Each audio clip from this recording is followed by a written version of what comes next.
Okay, I'm resetting.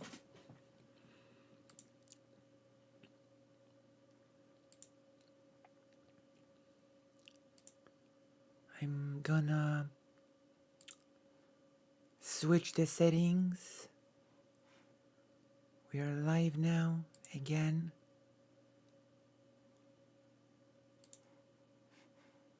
Um,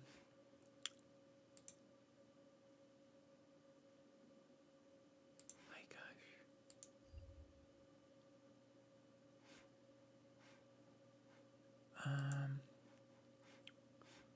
Right.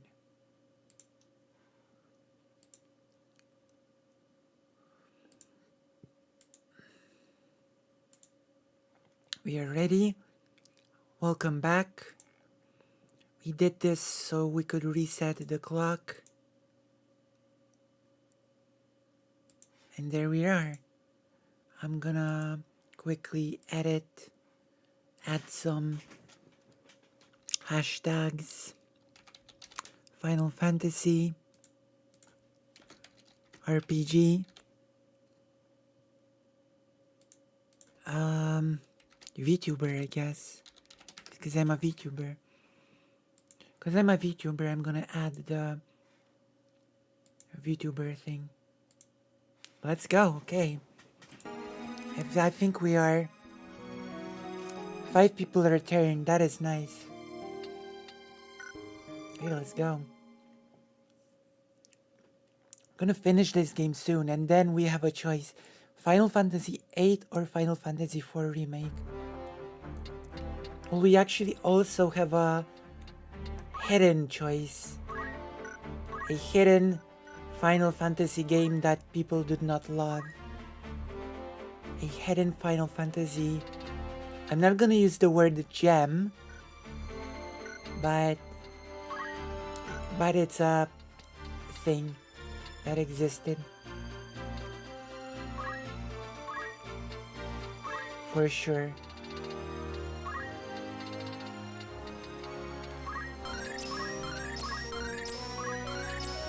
It's a thing that for sure existed.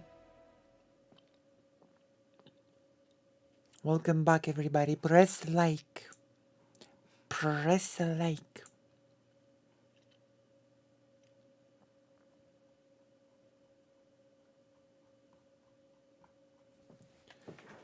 I believe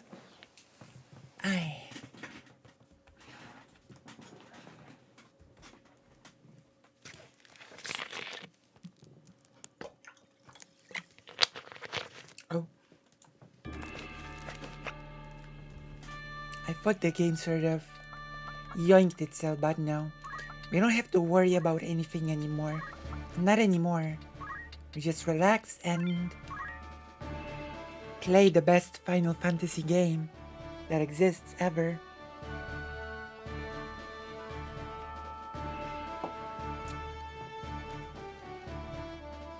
Underground books.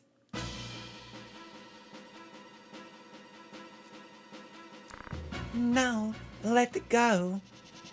Oh no. Viegraf, it's Lude. Leave this to me. You gotta get out of here with that girl. You, come on, this way. Help me, brother Ramza.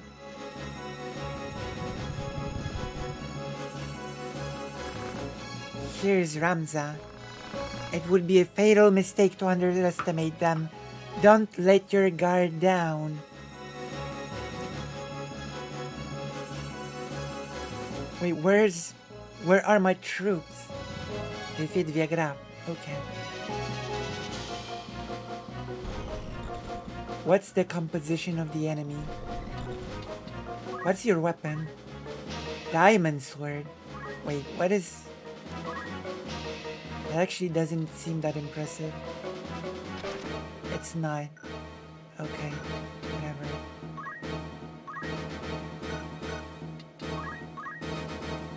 Sleep sword? What? This looks actually interesting.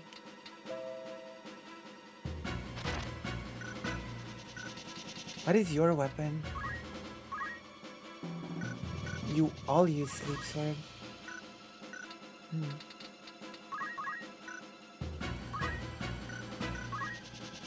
Alright. Alright. I guess.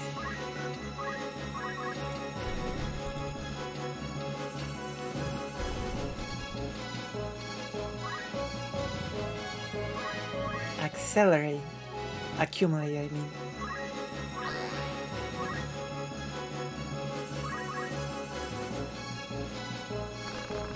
Miluda, finally I can avenge your death.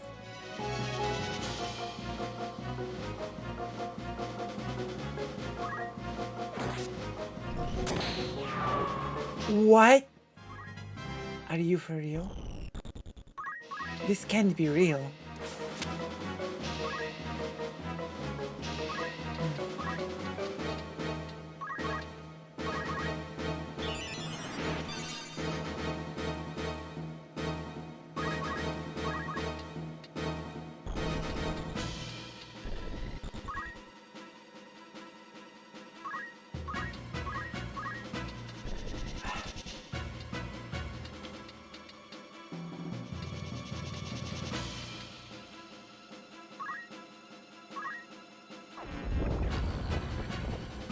There you go.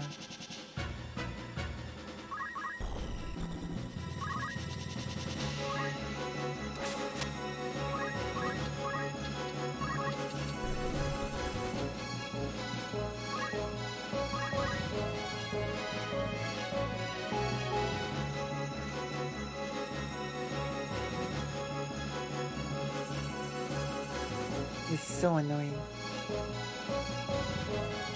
I'm gonna summon Bahamut on your butt.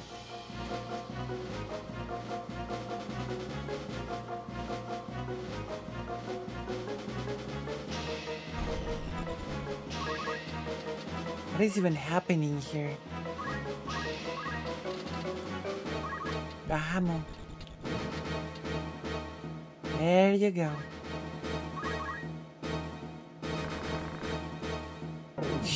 Oh my god. Oh my god. That is such an unlucky turn of events. Need to revive Ramza ASAP.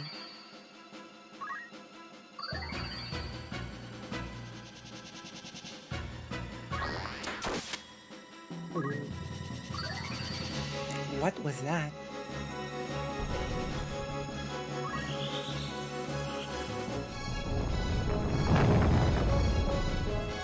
Okay. Run away, you coward. Or not.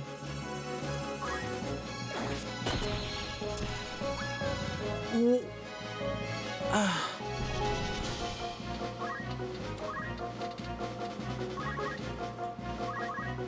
Things are getting hard. I thought I had things under control, but I guess I overestimated myself. I don't know.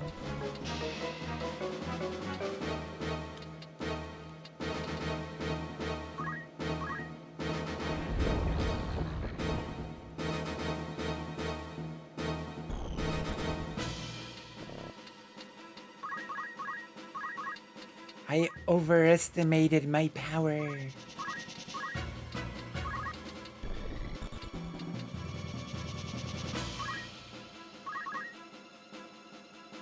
Unit.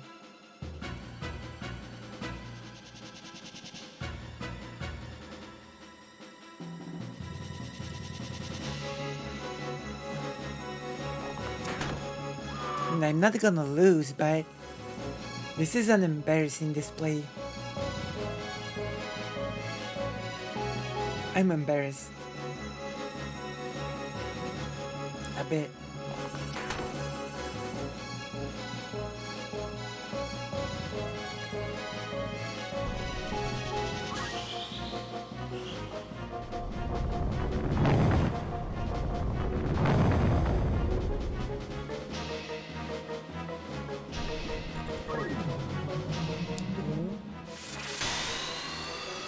Well, Shiva's not very powerful, so that's good.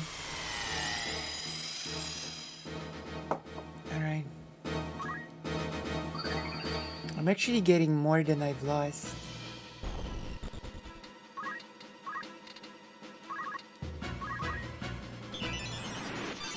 Having to revive Ramza non-stop all the time is a bit...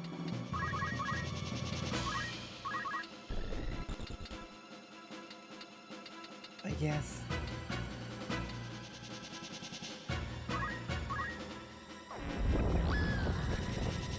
There you go. One down. More to go.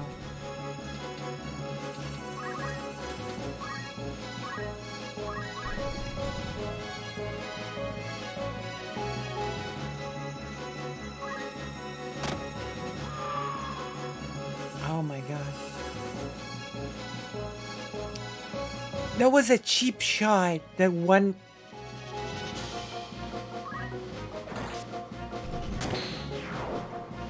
That was such a cheap shot. The start of that battle.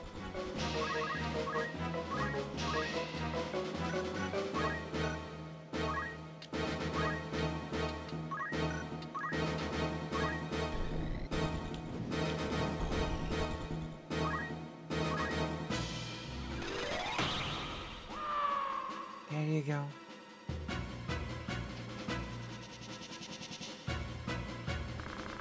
Ow. No, I won't lose. Well, you've already lost. I am a member of Zodiac Braves.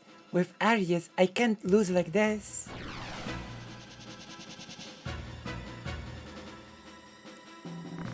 Where are you, Viagra?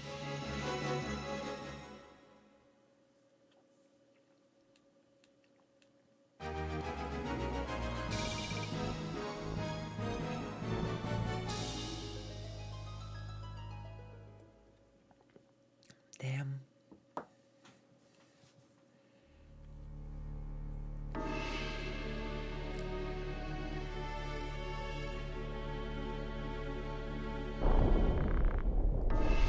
Are you okay, Viagra? Don't worry about me, just go. Alma. Go, Islude. Sorry, Viagra. Wait, Islude. Go. Damn, I can't die here. I can't face my dead allies without avenging Miluda. No, I don't want to die.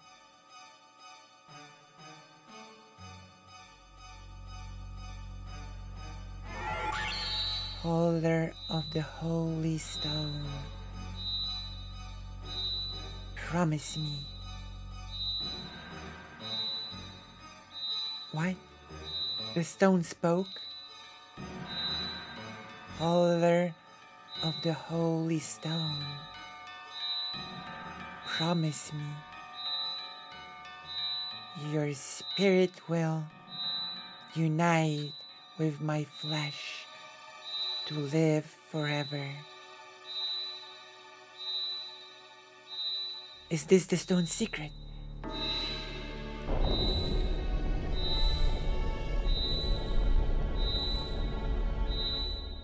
Your despair and resentment called me. It's okay, we all get heated.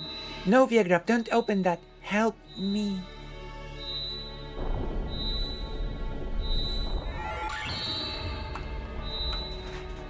I am Velius. The devil. Your wish is granted. Don't worry about it. My gosh. It's a sheep. This is the stone's power. You become a sheep. Degraf. Ramza. Its power is magnificent. No, not just the power. Centuries of knowledge ingrained into my brain. Yaha. Easy. Save some for later.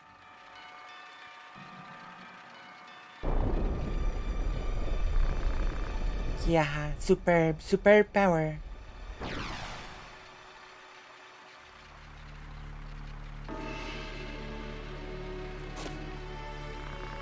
Simon, can you hear me?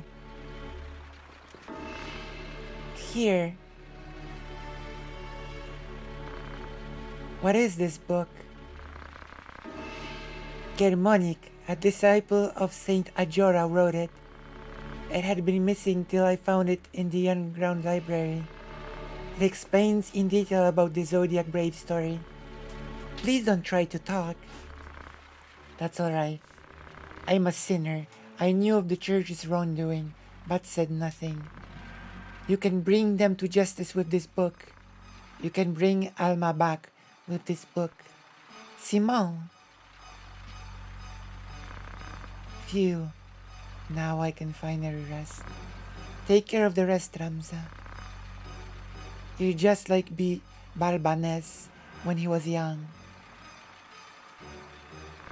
Simon.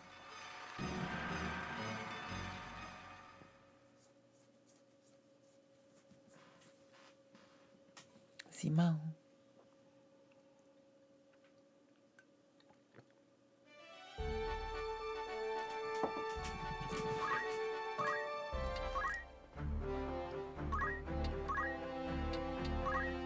Damn, that was intense, wasn't it, gigglers?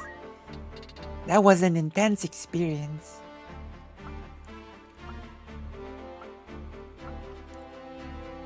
Monster skill.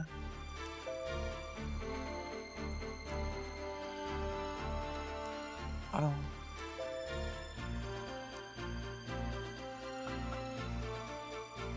Yell.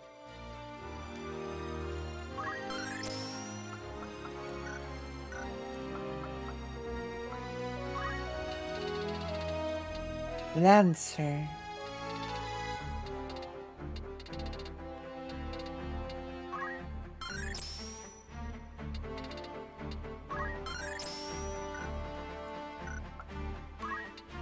Wizard.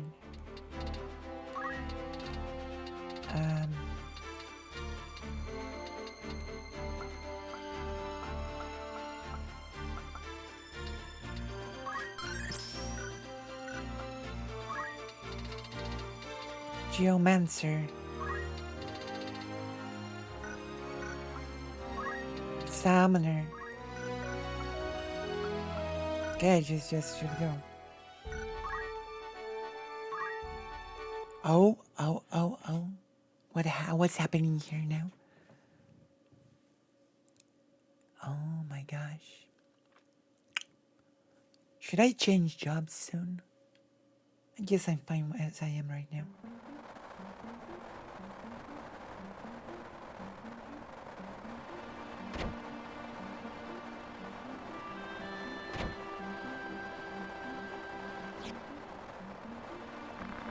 Heretic Ramza? Where is Alma? If you want her back, come to Giovanna's castle. But you must bring the Germanic scriptures given to you at the monastery. What does it mean to you? Haven't you read it?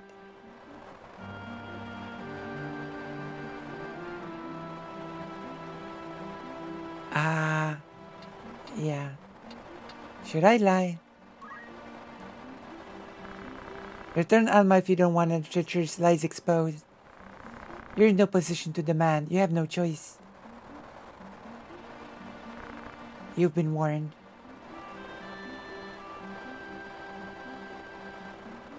Wait, can I read it, actually? Can I even read it? I want to try to read it. And I'm gonna try to read it now. Hold on. Let's try to read it. First of all, let's go to the bar and see if there's something for me. Of course not. But let's go to the shop. Fitting room. Ooh.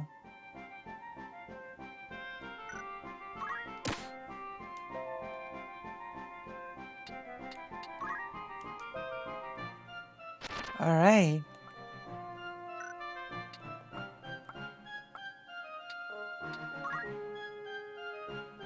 Bag. Okay.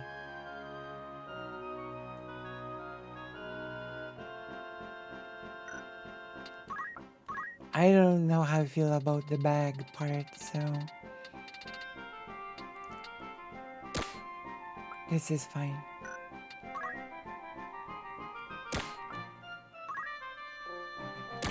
Black hood. The hood. Alright.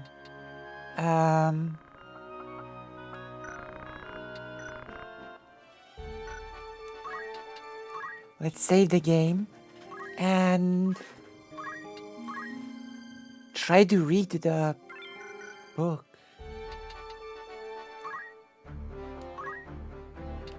Item. Brave story.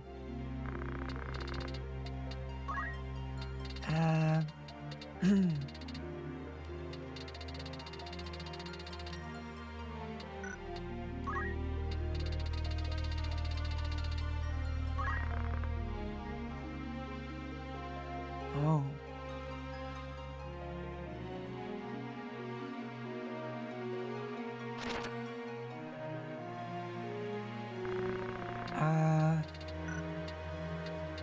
Treasure. Let's see the machine gun. Like the machine gun. An ancient gun mounted on many aircraft of the time. Its use varied depending on the type of magic bullet inserted and very useful. Interesting.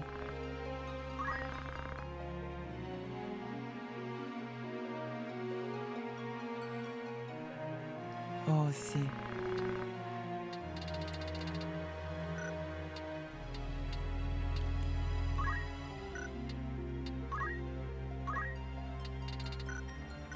Wait, I don't think I can read it. I don't actually think I can read the thing.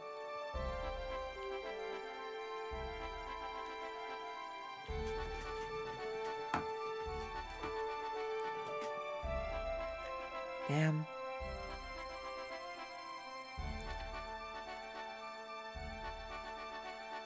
Wait a moment.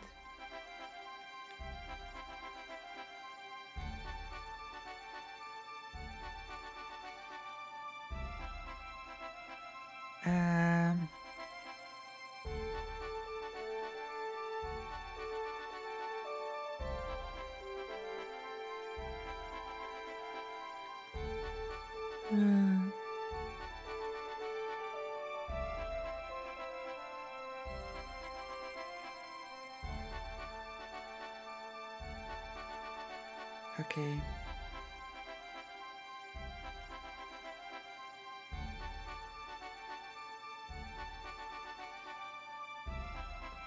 Okay, chapter 4. Which chapter am I in? I don't even remember. Okay, let's go.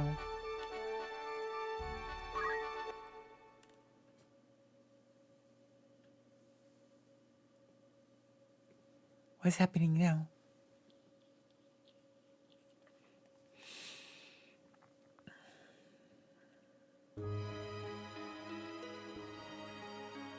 Ruins of the Tanya Castle's church.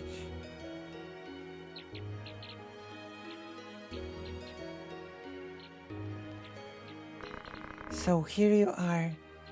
Everyone was looking for you. Something wrong? Oh, I shouldn't talk to a princess in such a way. Stop it. By your leave, your most gracious majesty. Please stop.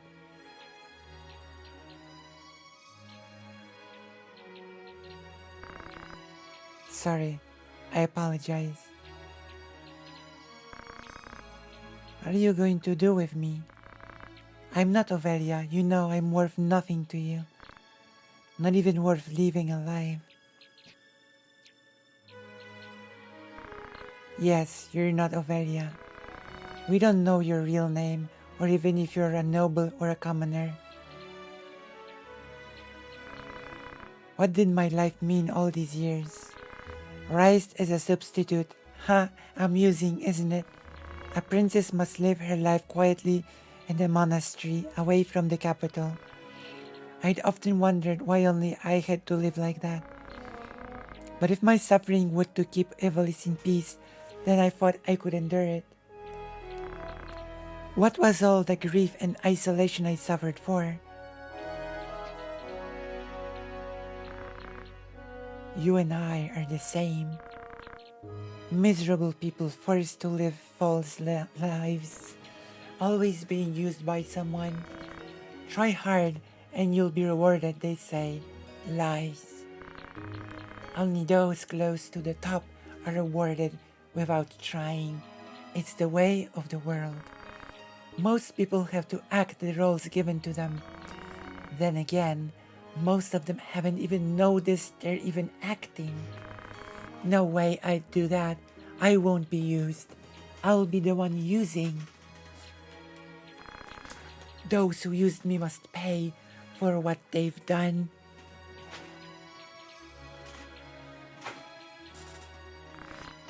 What will you do? Trust me, Ovelia. I'll make a country worthy of you. I'll make your life shine. Let me guide you. Don't cry like that. Should I trust you? I won't betray you. I swear by my dead sister, Teta. So please don't cry.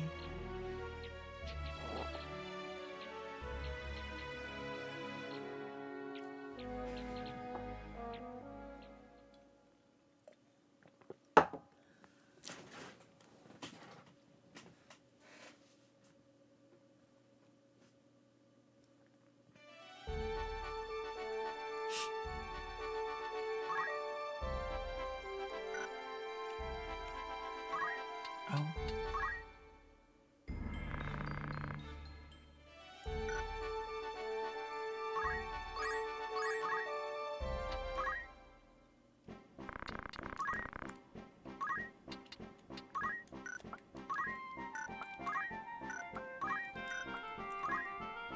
I don't want a pee bag. Not everything is fixed with a pee bag, you know. No, no, no, no, no, no, no, no, no. This is not for you. Not for you.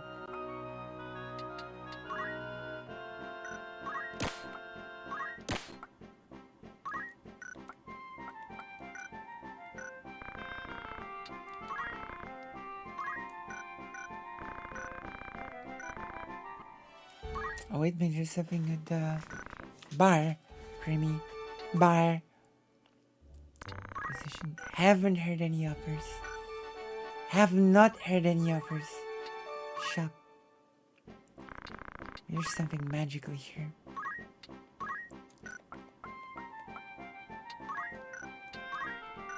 Oh. There we go.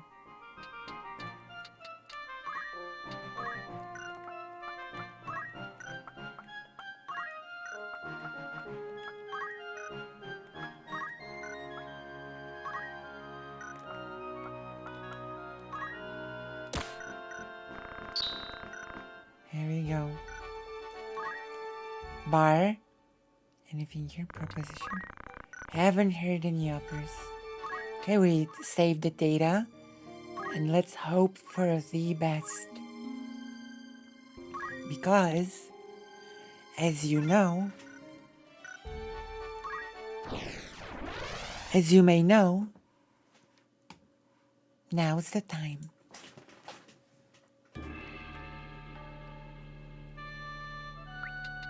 One, 2, 3, 4, 5. A very good composition, very good skill, and unless there are enemies with depth in their skill, I won't be cheap shotted anymore. Such cheap shots are beneath me.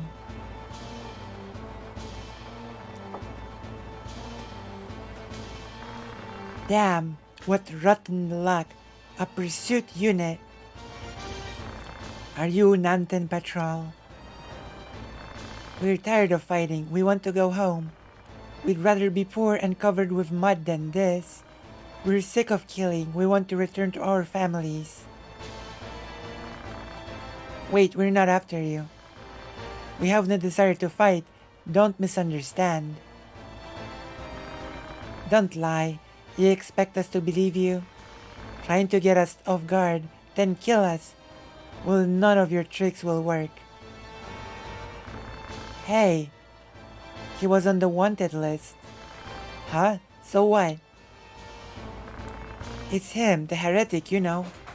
If we bring him to them, they may let us off. You mean going back to the Knights? Getting a heretic's big like getting enemy brass. If we get him, they might give us a discharge too. That's right. I know a guy discharged in an exchange. We can go home big. Otherwise, we'll have to live in hiding as deserters. Right, let's catch him. Oh no. We can even kill him. He's a heretic. They'll execute him sooner or later. We can go home by killing him. This is our last battle. Literally your last battle. You should not have crossed me.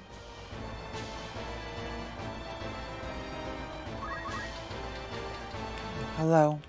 Welcome to your nightmare.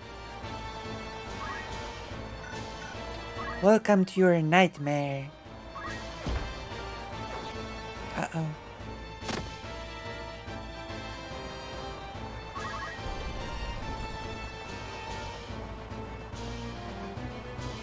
Cornelia.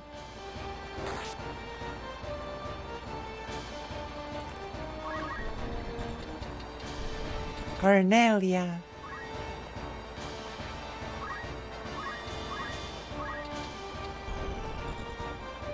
Oh. Pitfall.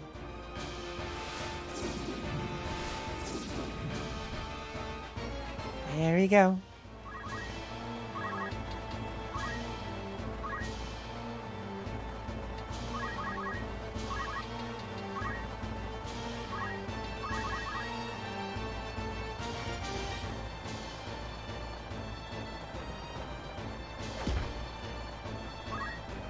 It's not very good.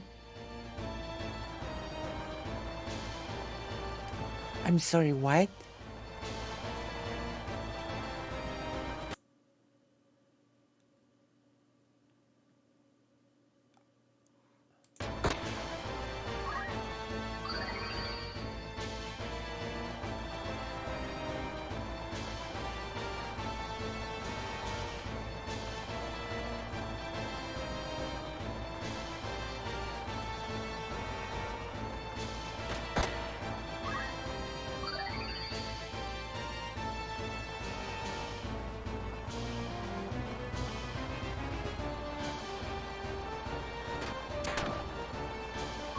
Let's go.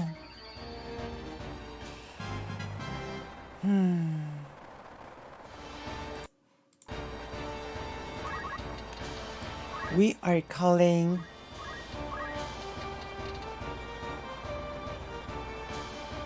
I guess I cannot afford the best one anymore.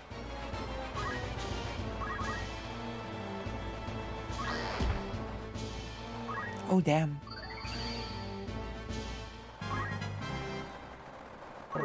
Ifrit.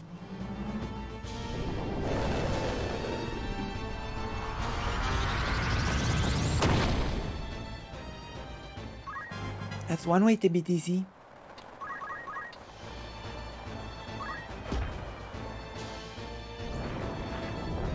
Oh. Well, that's pretty cool.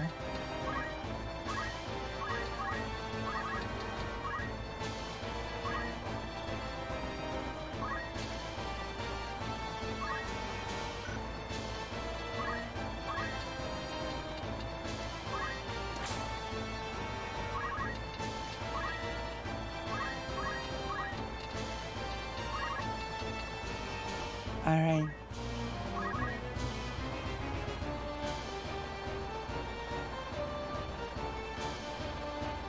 You gonna steal from me? Uh-oh. Oh, come on. Did that really work?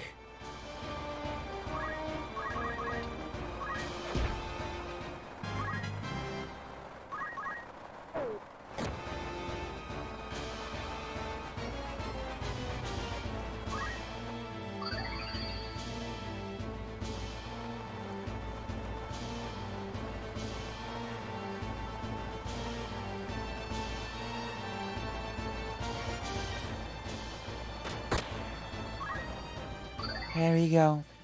I cannot believe charm of all things work. Ridiculous.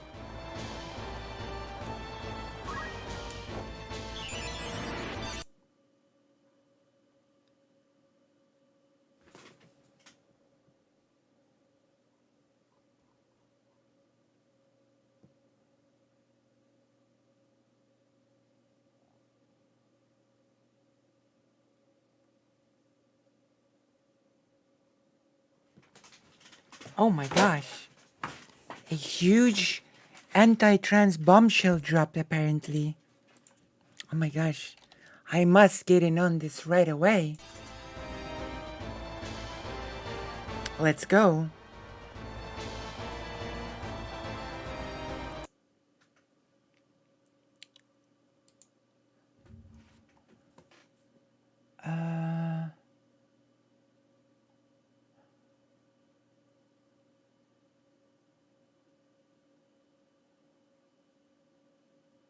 Oh my gosh.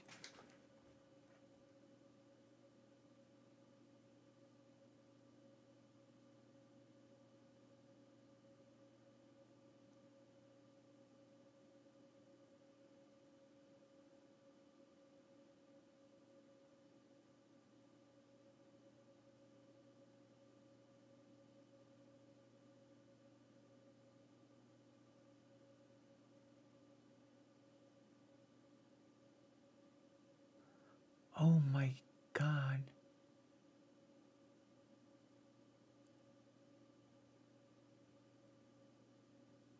2,600 heritage of hate. We're gonna discuss this right now. Apparently there was a leak of trans of anti-trans correspondence.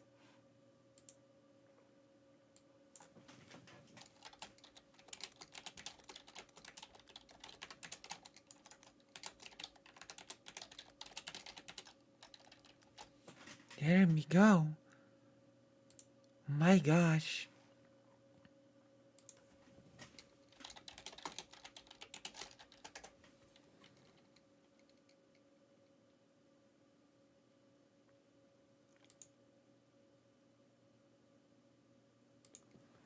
Slow quote unquote experts. This is becoming very big. So we're gonna get into this in a moment. Just finish this level and I'm gonna jump right into it. I've seen that Vosh is gonna cover this as well.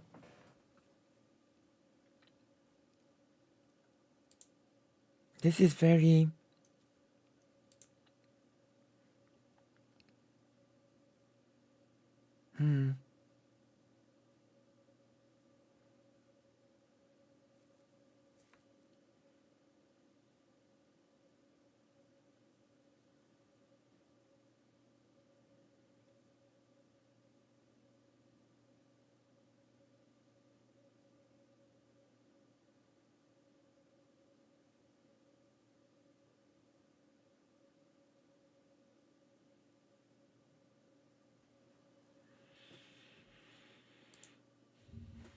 interesting.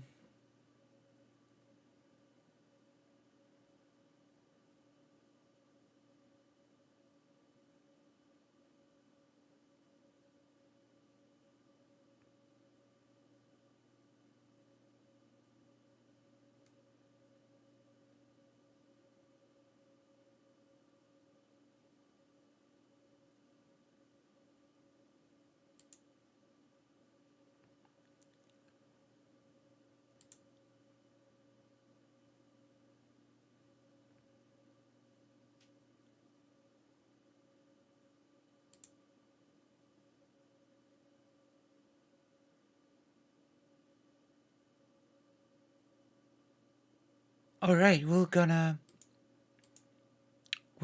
go over this. People are here. So we're finishing this level and then we're going over this thing.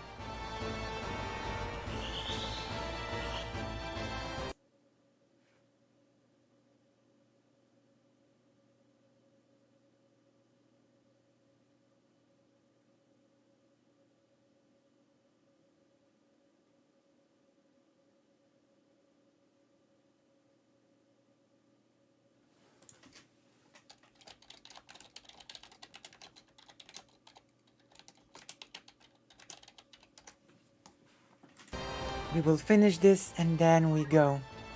Because this is really big. Oh my gosh.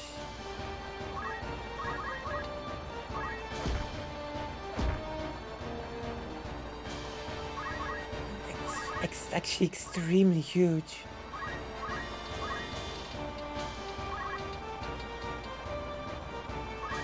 Can't believe something like that just dropped. Can you believe it? We're just gonna finish this up here. And then we're gonna jump into this big news right away. We're gonna make it full screen as well. It's not gonna be a small window. Can't believe this is happening. We're not gonna read all the 2,600 pages, but we're gonna go over it. Like, of course, if there's this many bills, there's gonna be some horrible collaboration going on behind the scenes.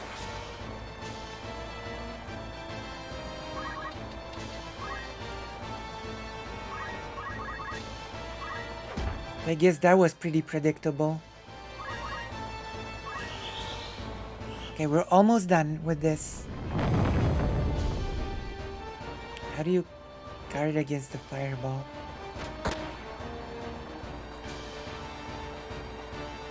Hurry, hurry, hurry. That is sad, isn't it? Like, we're gonna go into the link in a moment. We're gonna talk about it. Because this is like...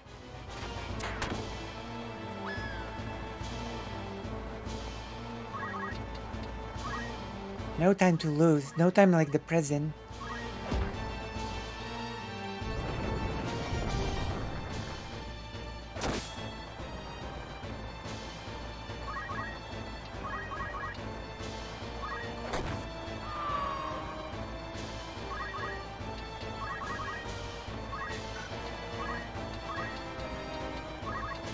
Here, destroy you here.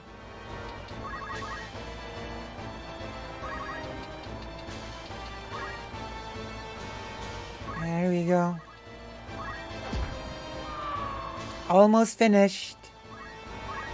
Almost finished.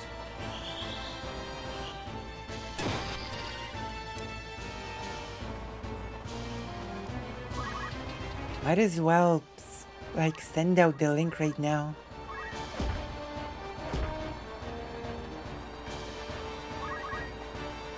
Might as well spread the link to this stream. This is becoming like bigger than I expected. I thought I'd be finishing up, but I just received a pretty big bombshell here.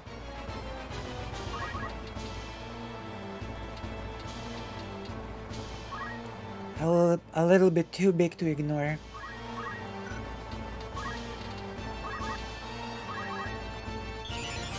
So here we are, ready to continue.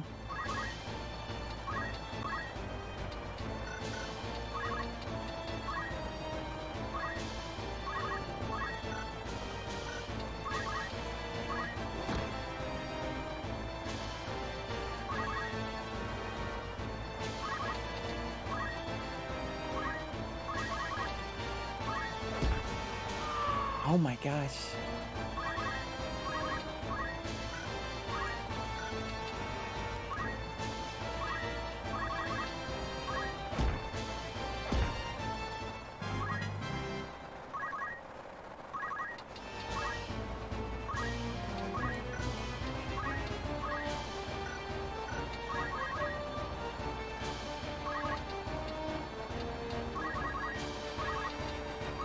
Okay, it's over. Or is it? I guess not.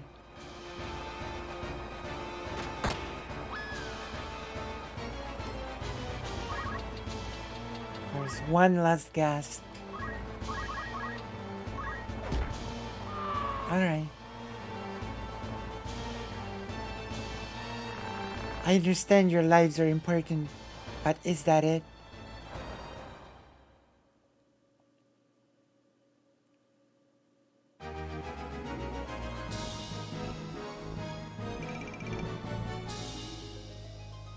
Or want a gun? Okay. We are...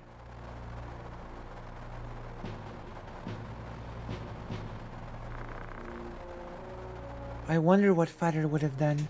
Okay, this is the perfect time to pause. Enter the mode of the browser. Yoink. I'm gonna share the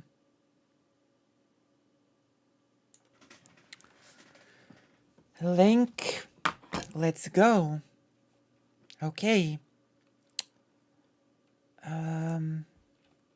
I guess I'm gonna share the stream now.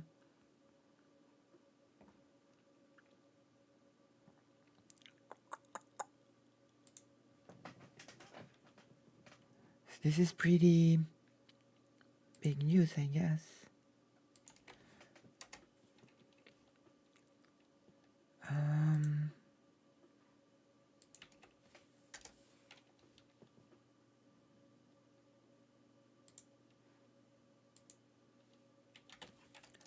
I guess I'm gonna share it everywhere now.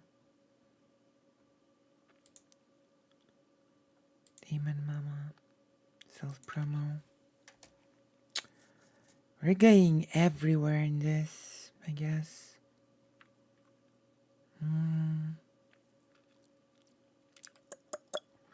We're getting this everywhere now. Even the show posting is gonna get hit. Okay. Let's go.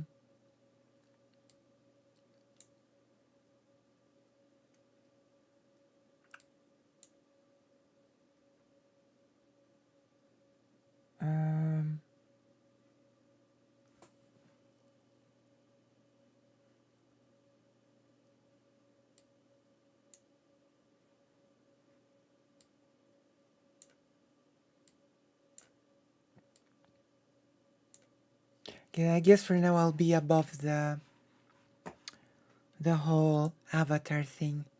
So let's go. Let's talk about this. As you know, as you might probably be aware, there's been a huge surge of the anti-trans sentiment, of anti-trans bills. We have all seen what people from the Daily Wire have been saying, how people are getting bolder and braver in their transphobia. And now it seems like a huge leak has dropped when it comes to this topic.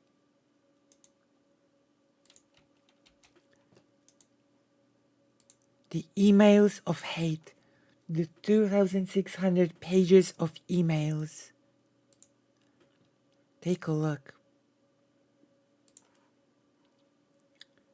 Because these go back a long time. We're entering the page right now. Maya blog. So apparently, this is a political detransitioner who retransitioned, shared her emails from her time working with the ADF and Republican legislators to draft anti-trans bills. Right? And there are apparently some really disturbing parts of this thing. So we're gonna look at it. We're gonna discuss it a bit, share our thoughts. How does that sound? I think that sounds good. A collection of emails from 2019, 2021. So, like, if you count 2019 as like 19, 20, 23 years of 3 years worth of emails between dozens of anti-trans experts, quote unquote, expert witnesses, US right-wing lawmakers, and conservative legal groups. Because this is a thing that happens in Poland as well. Those organizations. I think this is a person that sort of, I think that might have been the case. I'm not sure about the whole thing myself. I know Vosh is gonna talk about it, I think, and Vosh titled it Leak the Documents on Anti-Trans PSYOP. Right? I think this is what he is referring to. So let's see here. Literally 2,603 pages. This file, Deutsche Emails, contains the complete source of email threads for the 2023-0308 Mother Jones story inside the secret working group that helped push anti-trans laws across the country.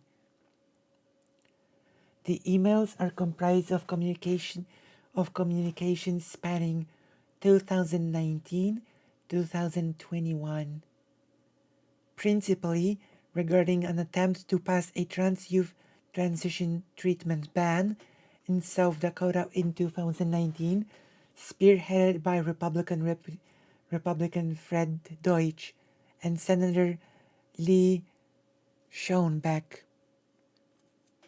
Are those names familiar to you?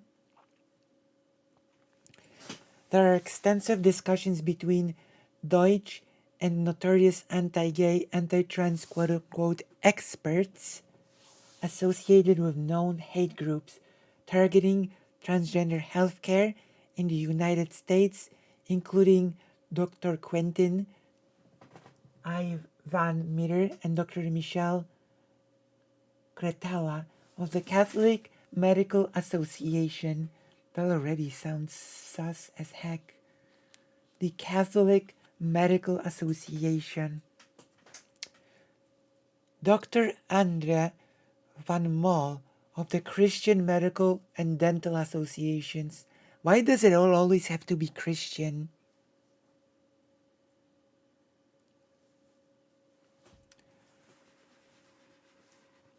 I assume it's between them. It's not from, it's not from whom. It's a matter of between whom.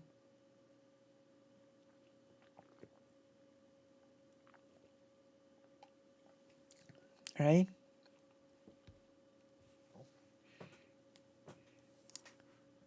It's not from whom, it's between dozens of anti-trans experts. So it's not emails from one person, from one whom. It's emails between the people who were, you know?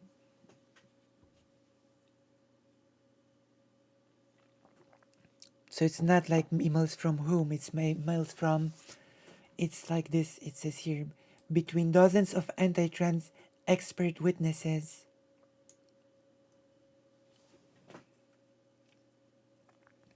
An American College of Pediatricians, Dr. Michael K. Laidlaw of the Kisley Coalition, Dr. William J. Malone of the Society for Evidence-Based Gender Medicine, Dr. Paul Verhulst of the National Catholic Bioethics. Everything's Catholic. National Catholic Bioethics Center. Laura Hines of North. I'm wondering about Vosh's take on this, since he did announce a stream called leaked documents on anti-trans psyop, right? So I'm really wondering, what is this going to be? You know?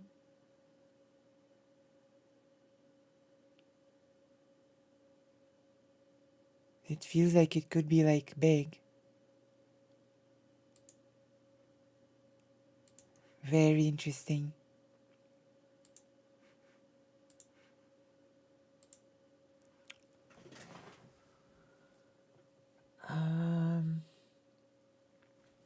So we have here Lara Haynes and the NARF and Deacon Dr. Patrick W. Lappert of Catholic Reparative Therapy Group, Courage International. Like, all of those groups have Catholic in their names. Participants discuss crafting their language to avoid acknowledging that transgender people exist, constructing new ways to define doctors as criminals for providing gender affirming care, and targeting a federal agency publication that correctly points out the dangers of anti gay conversion therapy. Their emails frequently digress into personal vendettas and ambitions of destroying established professional groups such as the Endocrine Med Society, and they typically celebrate their anti-trans legal and political achievements as a victory of the Christian guide. Interesting.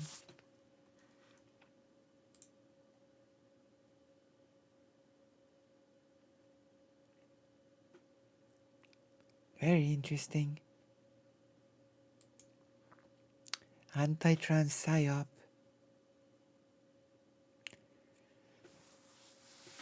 There are extensive discussions between Deutsch and notorious anti-gay and anti-trans experts.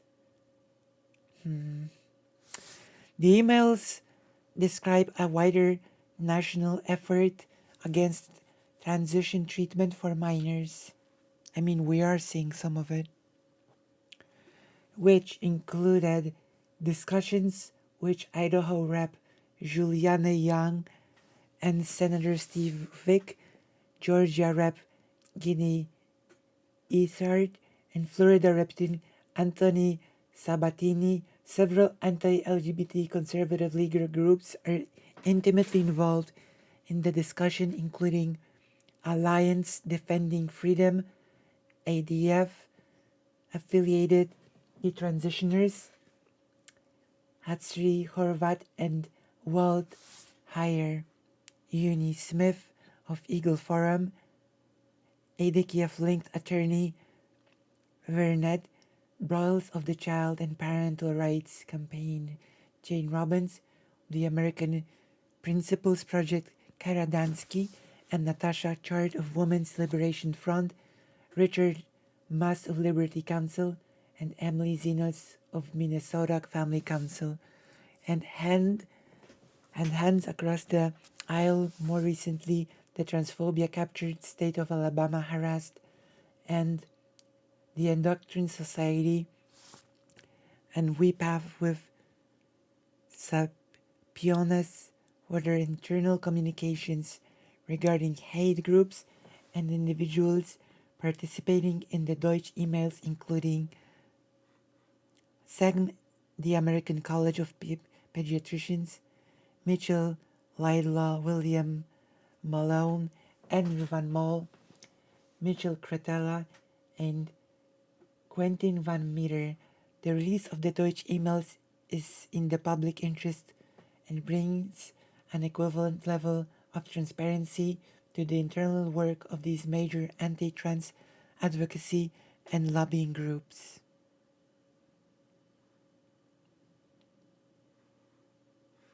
The Vosh one? Is it okay for me to watch the Vosh stream and hear on stream? I'm not actually sure.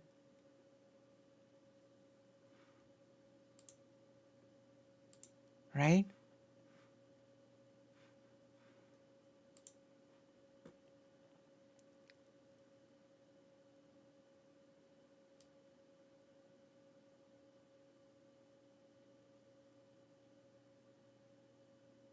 No, Vosh is not talking about that right now. Clarification. I am not the source of this email leak, merely a publisher, since I feel this should be more widely available than just selected journalists. But I'm not sure if that's okay, you know? I'm not sure if that's okay to do something like that.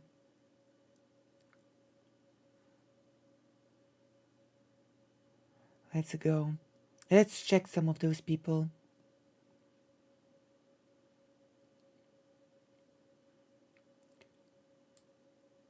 Let's Google some of these people.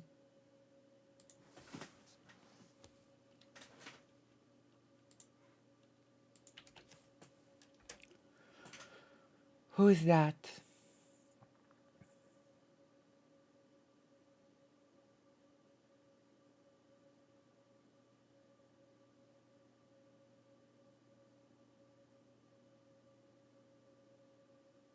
Is that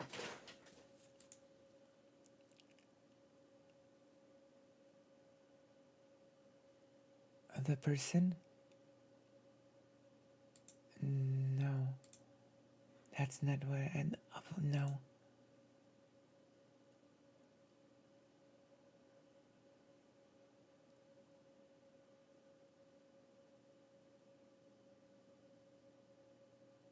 Oh. Thepublicdisters.com. There we go.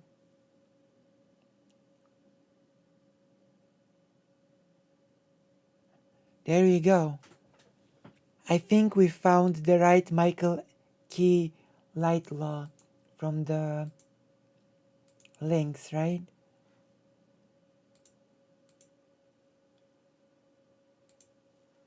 Michael Lightlaw. I think this is the one. Writing for this page.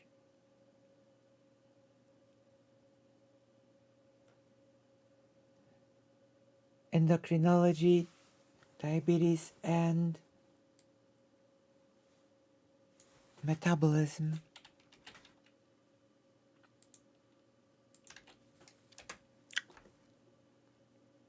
Study of hormones. All right. Correction. Transgender surgery provides no mental health benefit. Of course.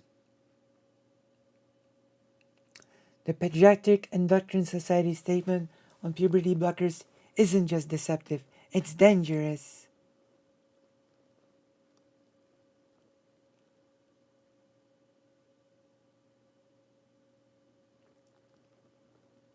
Gender dysphoria in children, an endocrinologist's evaluation of I Am Jazz.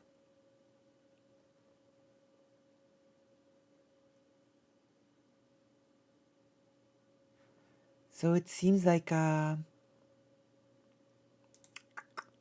anti-trans website, basically.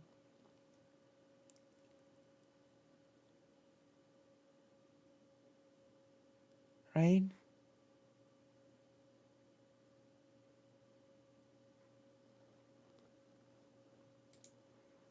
Right.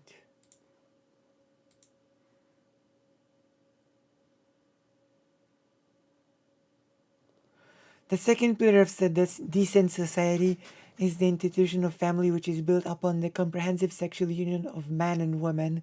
There we go. There we have it. No other institution can top the family's ability to transmit what is pivotal. Character formation, value. Okay. So we had a sneak peek on who this person is.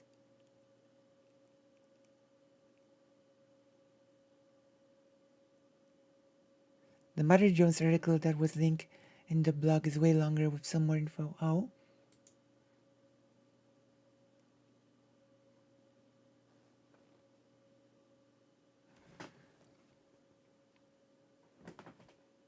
Oh, I see it. I have a link to it. Let's go. So we can see just what sort of people we are dealing with here. Just from a small glimpse into the topic. Inside the secret working group that helps push anti-trans laws across the country, I guess anti-trans psyop is like a pretty good description of what's going on, right? Wouldn't you agree? This is wow. Am I the first person like that's discussing this, or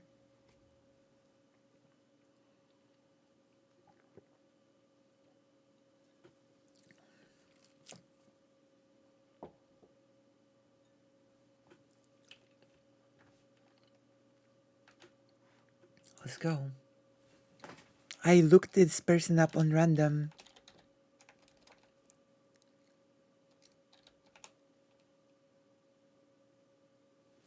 Oh, there we go. This is a fake expert because Michael K. Lalo is like supposedly a board certified physician, an expert. So they're leveraging his expertise, right? Let's see.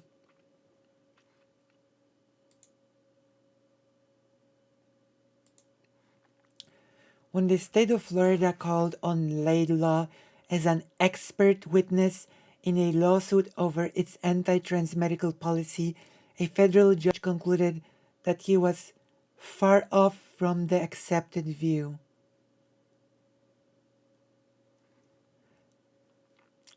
Let me see. Is this the first? Valmol, the doctor, suggested Deutsch reply to the suicide prevention argument with a rebuttal published on a defunct anti-trans blog. Why weren't the 1950s a total bloodbath for suicides if non-affirmation of everything is the fast train to offing oneself? Van Mol asked, paraphrasing the blog post. Another doctor in the working group, California endocrinologist Michael Laidlaw, the person that we have looked into just moments ago, had gained attention for his writing against gender-affirming care after parents at a charter school in his region raised complaints that they hadn't been notified before kindergarteners were read a children's book, I Am Jazz, about trans teenager Jazz Jennings. Last fall, when the state of Florida called on Laidlaw as an expert witness in a lawsuit over its anti-trans medical policy, a federal judge concluded that he was far off from the accepted view on how to treat gender dysphoria, in part because Laidlaw had said he would refuse to use patients' preferred pronouns. In his South Dakota testimony, Laidlaw compared gender-affirming care to Nazi experimentation and the Tuskegee syphilis study. In emails to Deutsch and the group, he railed against doctors who prescribe puberty blockers, which are used to delay unwanted physical changes in gender-diverse kids and give them more time to explore whether or how to transition, accusing them of willfully harming children, even kids and their parents consent to treatment.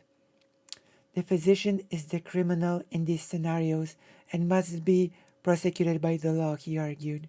See, it's about prosecuting doctors for practicing medical care and calling it experimentation.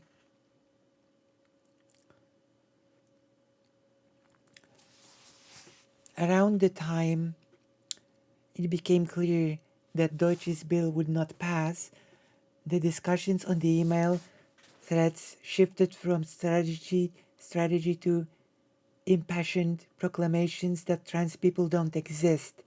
The state is forcing people to participate in a lie akin to 2 plus 2 equals 5, Cretella wrote. A man is not a woman, If this is not the definition of insane, I don't know what is. Some participants in the chains argued over whether it undermined their cause to work with trans activists who opposed medical transition for children but not adults. Are they referring to like Blair White or something?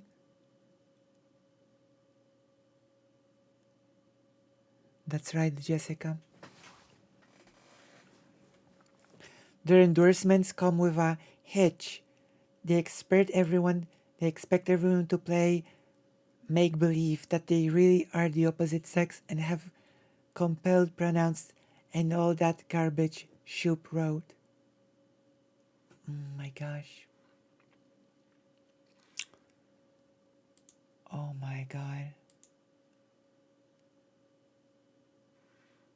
Yeah. In spring 2020, the group claimed one victory. Mast of Liberty Council put the team in touch with Idaho Rep. Juliana Young, who was working on a bill to prohibit trans people from changing the gender marker on their birth certificate.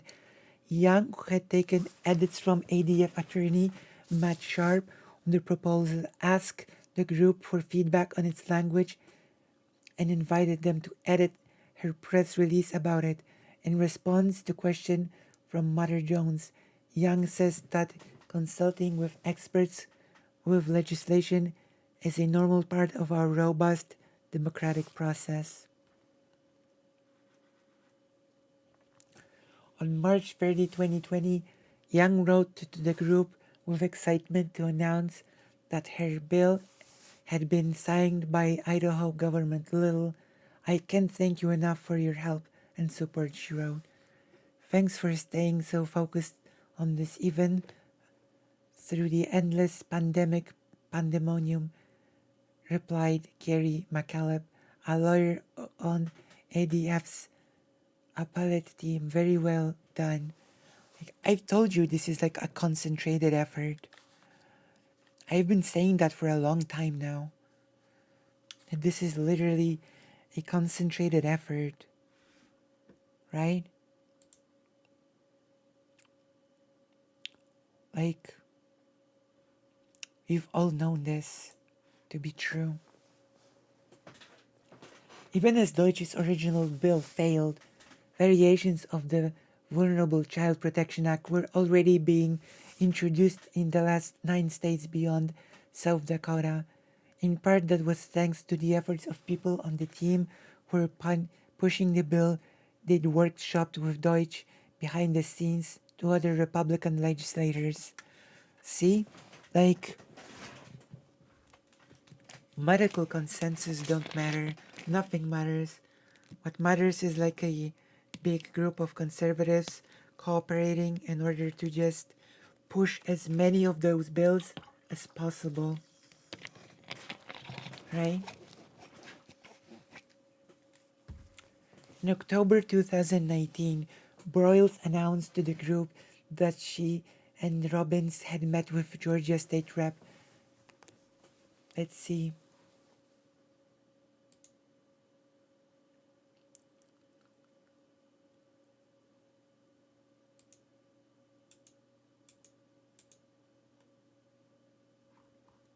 Let's start at the beginning of all this.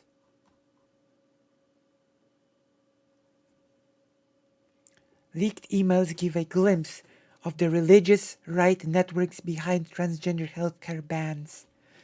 Of course, there's going to be a religious group behind it. It's the same as the infamous religious group of lawyers in Poland that pushed for the abortion ban that passed, by the way. On a Saturday afternoon, August 2019, South Dakota Republican State Rep Fred Deutsch sent an email to 18 anti-trans activists, doctors, and lawyers with the text of a bill he planned to introduce that would make it a felony for doctors to give transgender children under 16 gender affirming medical care. I have no doubt this will be an uphill battle when we get to session, Deutsch warned the group. As always, please do not share this with the media. The longer we can fly under the radar the better. Well, isn't that interesting? Isn't that interesting? The message was one in a trove of emails obtained by Mother Jones between Deutsch and representatives of a network of activists and organizations at the forefront of the anti-trans movement. They show the degree to which these activists shaped Deutsch's repressive legislation, a version of which was signed into law in February, in the tactics, alliances, and goals of a movement that has sought to foist their agenda on a national scale. I mean, we can sort of already see it, right?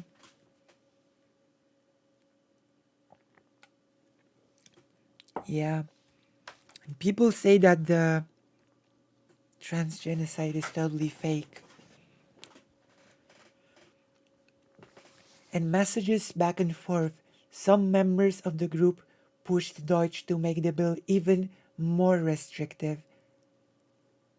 Vernette Broyles, the president and general counsel of a Georgia-based law firm called the Child and Parental Rights Campaign, urged him to raise the age threshold to 18. Broyles, who is also affiliated with the conservative Christian legal powerhouse Alliance Defending Freedom, warned that other religious right groups might not support the bill if you start by giving away 16 and 17-year-olds right from the outset. Others, including Andre Van Mol, a member of a fringe conservative doctors group that calls itself the American College of Pediatricians. There we go. We have checked it out. A fringe conservative doctors group. This is it. I guess this is it.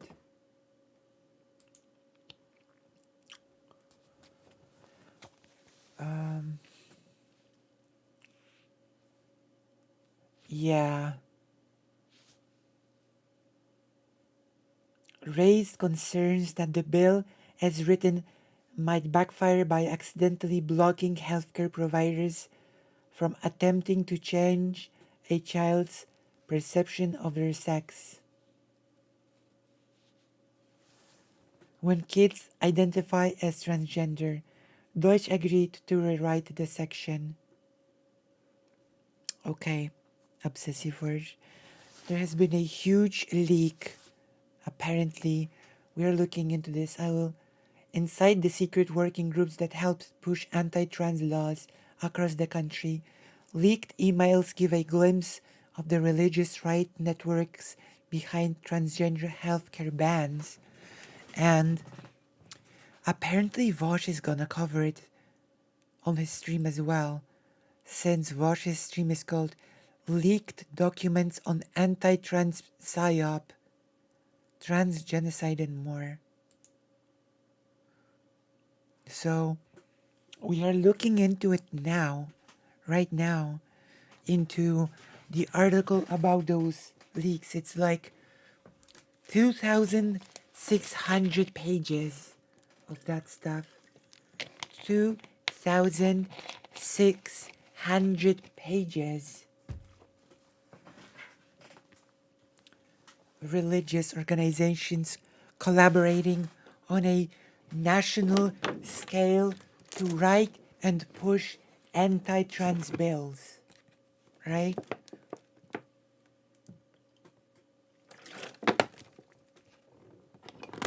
And saying stuff like, oh, that bill might be too mild.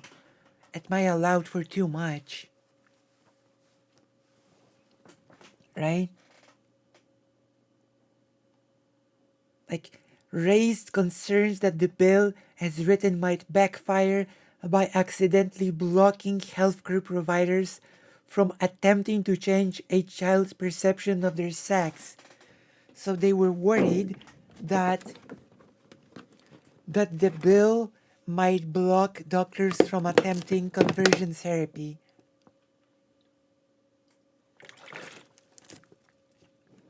Let that sink in for a moment. Let that one sink in. And so Deutsch agreed to rewrite the section. The leaked emails reveal how Deutsch's proposal helped proponents of the national movement to restrict gender-affirming care establish a playbook for their now common attacks. Like, I think we all knew that this is like far too well coordinated for it to be a coincidence, right? Like, I don't think we are shocked by this in any way, right?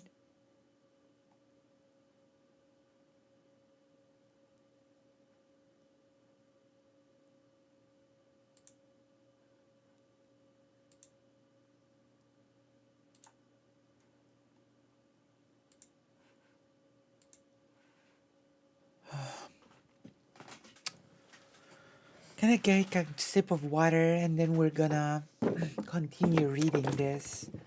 Like, this is pretty. This is a lot, right?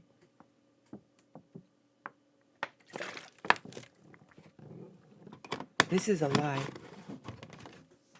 I'm also gonna, in the meantime, serve you a poll.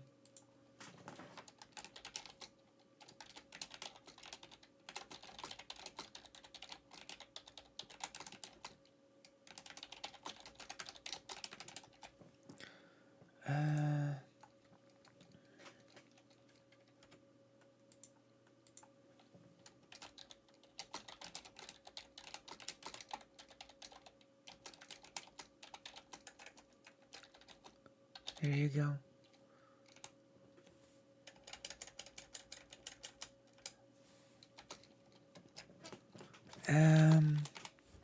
In the meantime, I'm giving you this choice. So, how do you feel about it for now? How do we feel?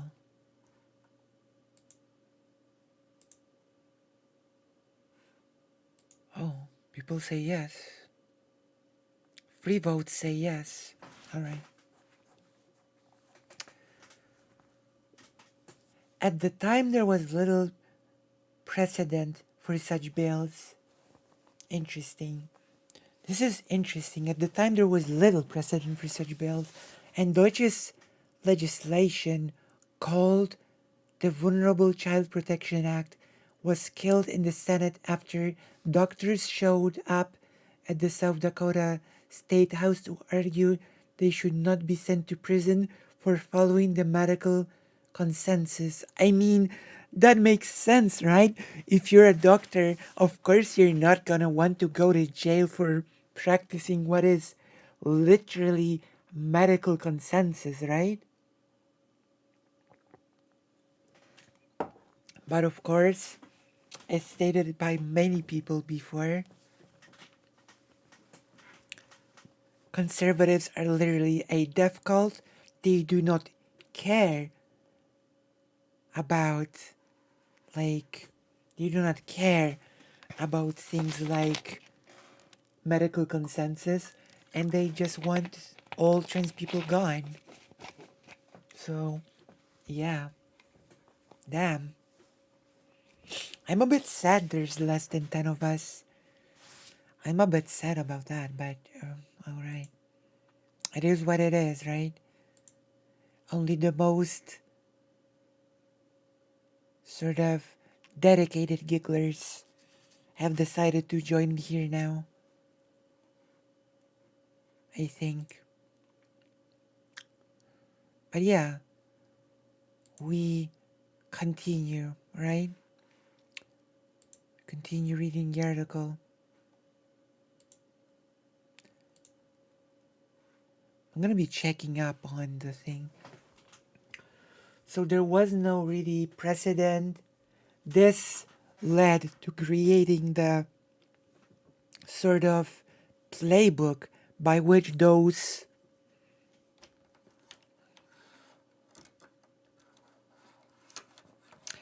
this is basically how the playbook for those bills was created, right? It says here there was little precedent and the doctors protested against being jailed for the medical consensus, and more importantly, this sort of collaboration means, like, of course it means that their bills are gonna get more sophisticated, that their arguments are gonna be like more aggressive, and they're gonna push and push and push until things start passing, right? Like, people keep dismissing this as, oh, those bills don't pass, it doesn't matter, there's nothing going on, right? And we have this concentrated effort of organizations, lawyers, like shield doctors who cooperate and craft those bills and refine them. Though our session in SD is now over and our efforts to protect gender-confused vulnerable children failed, I continue to receive ugly email and social media posts. Deutsch complained to the group in March 2020. Gender-confused vulnerable children. So, yeah, the victim, Deutsch the victim. Like, what can I... You can see what's happening here, right? Please do not say that the South Dakota effort failed. Margaret Clark, General Counsel for the Alabama branch of the Phyllis Schlafly-founded Eagle Forum, replied, "Wanna look her up? Margaret Clark. Does anybody here know who Margaret Clark is? Or do we want to look her up?" I'm gonna look her up. Who's Margaret Clark? We're gonna look all of them, Art.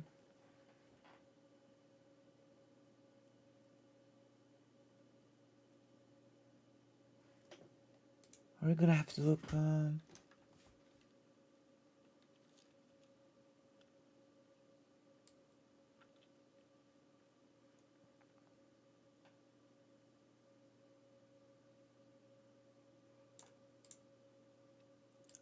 Eagle Forum. Gonna have to add the Eagle Forum bit. Is an Irish painting comes up. Eagle Forum. There we go. We're looking into this person now. We're gonna look into all of them. We have looked into that Dr. Michael K. Laidlaw, and we can see that he's publishing for an like this sort of page. No, gender affirming surgery does not help.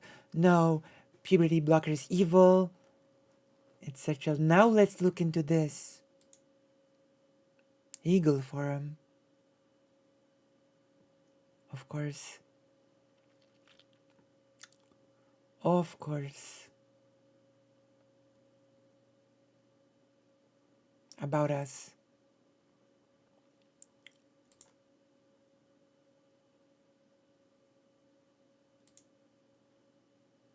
Our mission is to enable conservative and pro-family men and women to participate in the process of self-government and public policy making so that America will continue to be land of individual liberty. Sure, individual liberty on one hand, but banning anything you deem degenerate on the other. Right? Individual liberty for me, but not for especially not for trans people, right? With respect for the nuclear family, public and private virtue and private enterprise. So there we have it. Eagle Forum support U.S. Constitution.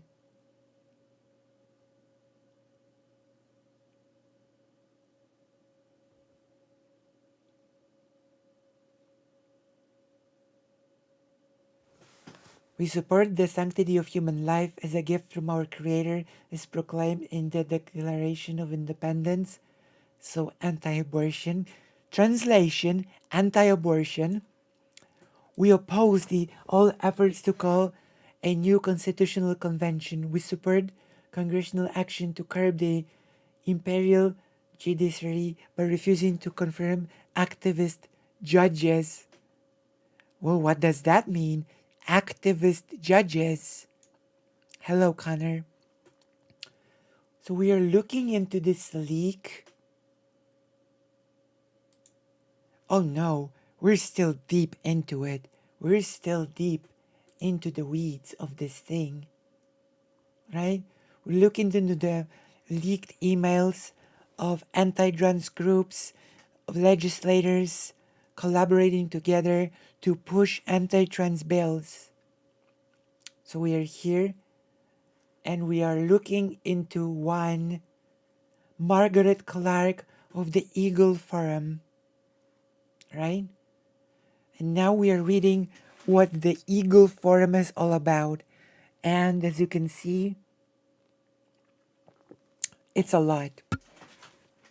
It's a lot, okay? We're gonna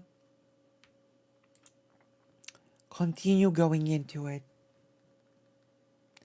Activist judges, it's a maximum dog whistle. What does that even mean? Activist judges. Activist judges just means judges that the conservatives don't agree with. Plain and simple.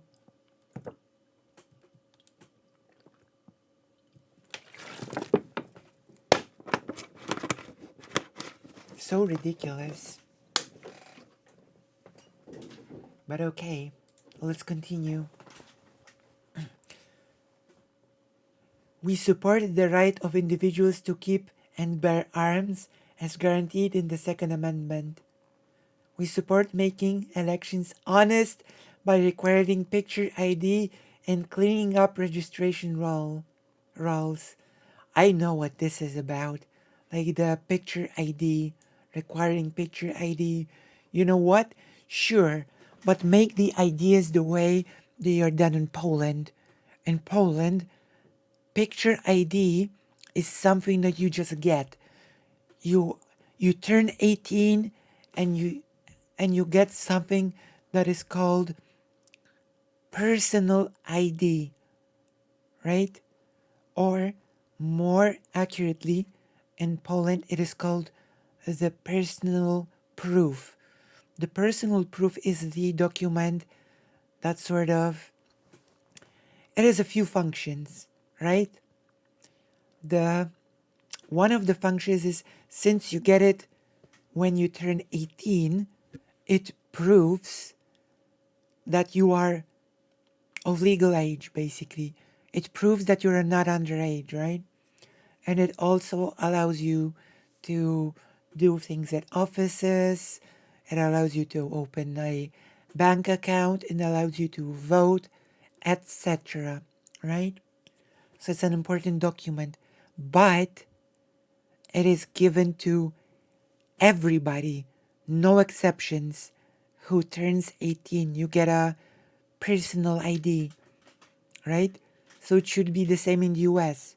If you really want picture ID necessary when voting, then it should be like this.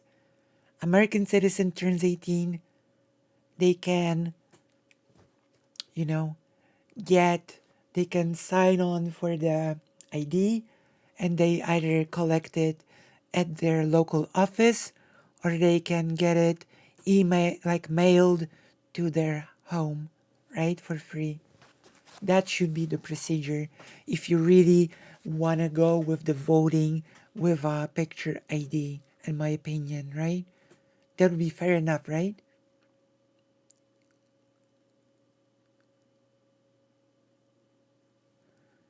I saw Maya was talking about this on Twitter, but didn't have the time to actually look into it and even myself. I'm glad you're covering this, Lucy. Thank you. Yeah.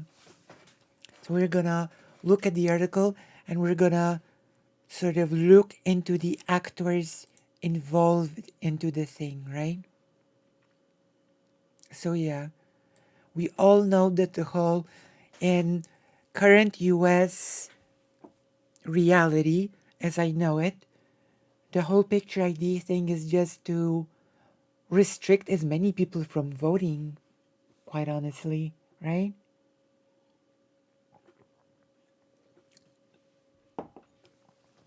That is my opinion on the matter.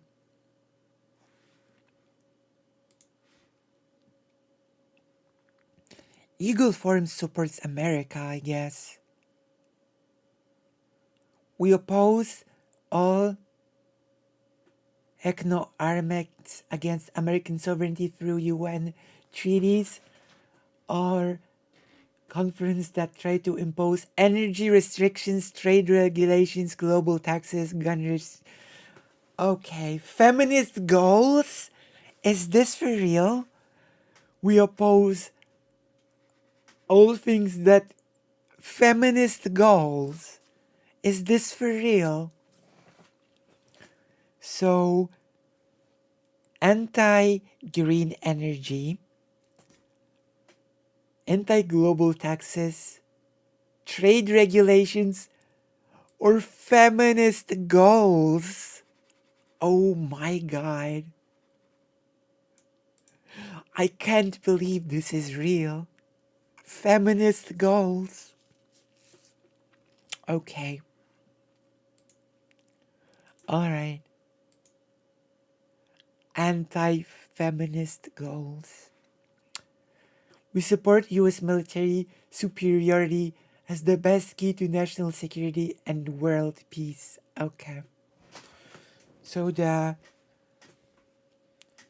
military complex. Lovely butterfly. Oh, thank you, lovely butterfly, for dropping the love. Thank you as always. Are you new to the stream? I think I might have seen you before. I might have seen you before. But thank you for coming here. Thank you for sharing the love. Thank you for coming. Like, we're deep into a very, let's just say, big leak. We support making English our official language. That is such cope. They should write what exactly they're. No, you don't get it, lovely butterfly.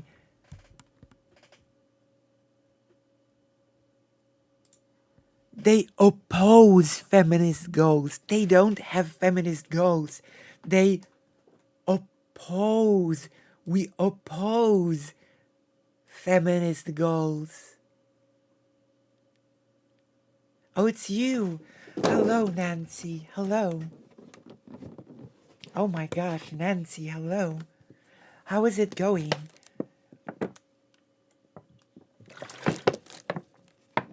When do you think I'll be able to? We'll talk later. Let's just focus on this now. Like, this is like hardcore, you know? We're covering a leak of 2,600 pages of emails of anti-trans legislators, like activists, lawyers, crooked doctors, basically planning and writing anti-trans bills. No, they will not elaborate. They will never elaborate. That's not happening. It's not happening ever. Making English the official language of the US is a horrible idea. It's a horrible idea. If anything, being multilingual should be highly, like, should be like, especially in a country as the US, it should be extremely multilingual. Many people are multilingual in the US as is. We support border security to stop the entry of illegal aliens, illegal drugs, women seeking to give birth to anchor babies, whatever that means. Criminal, I think anchor babies are just people who gain citizenship through having a child with someone in the US. This is like, I don't know, criminal gangs and potential terrorists. Okay. How do you actually judge who is a potential terrorist? How do you, what are the specifications that tell you who a potential terrorist is? Yeah, I know. I know. Like, translation, we're anti immigration. We oppose amnesty and guest worker visas. Why? Why would you be against guest worker visas? There is such a thing as seasonal jobs. Why? We should help their legal foreign born residents to honor America. This is, oh my God. Lower income taxes on married couples with children, of course. We support the private enterprise system and reject tax and spend government or a global economy. Good luck with that. Good luck with rejecting the global economy. Good luck. We support foreign trade agreements only with a level playing field for US workers and products, whatever that means. Whatever that is supposed to mean. We support putting control of healthcare spending in the hands of individuals by making health insurance tax deductible for all persons. We should all have free healthcare, okay? Yeah. Oh, I might want to talk to you about that later, Nancy, okay? About the seasonal workers in Germany. Eagle Forum supports marriage and family. So this is gonna be loads of bigotry against the LGBT. I can I can feel it, okay?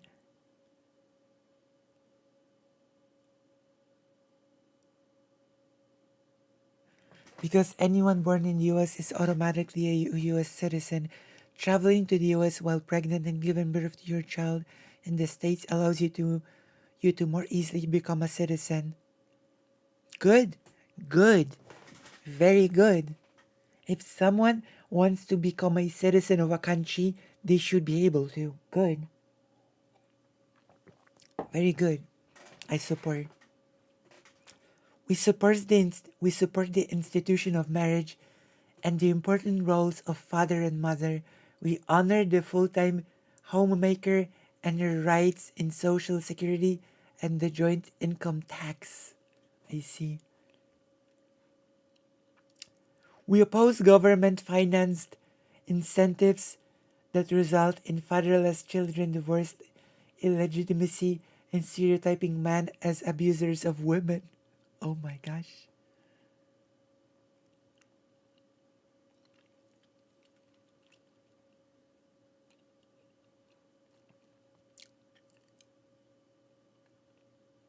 We oppose, oh, there we go. There we go. We oppose same sex marriages, tax funded abortions, and drafting our daughters into military combat. There you go. Our daughters. We oppose the concept that the government should raise and educate the child. We oppose public schools undermining parents on moral issues. Is this for real? Is this for real? We oppose education.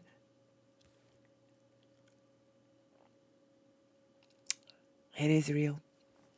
This organization is real. Okay, it's one of the organization that help prepare all of the anti-trans bills. I'm looking into these organizations so that we have a clear picture of what sort of people we're dealing with, right? This is basically what we are dealing with. We oppose the concept that the government should raise and should educate the child. Education is evil.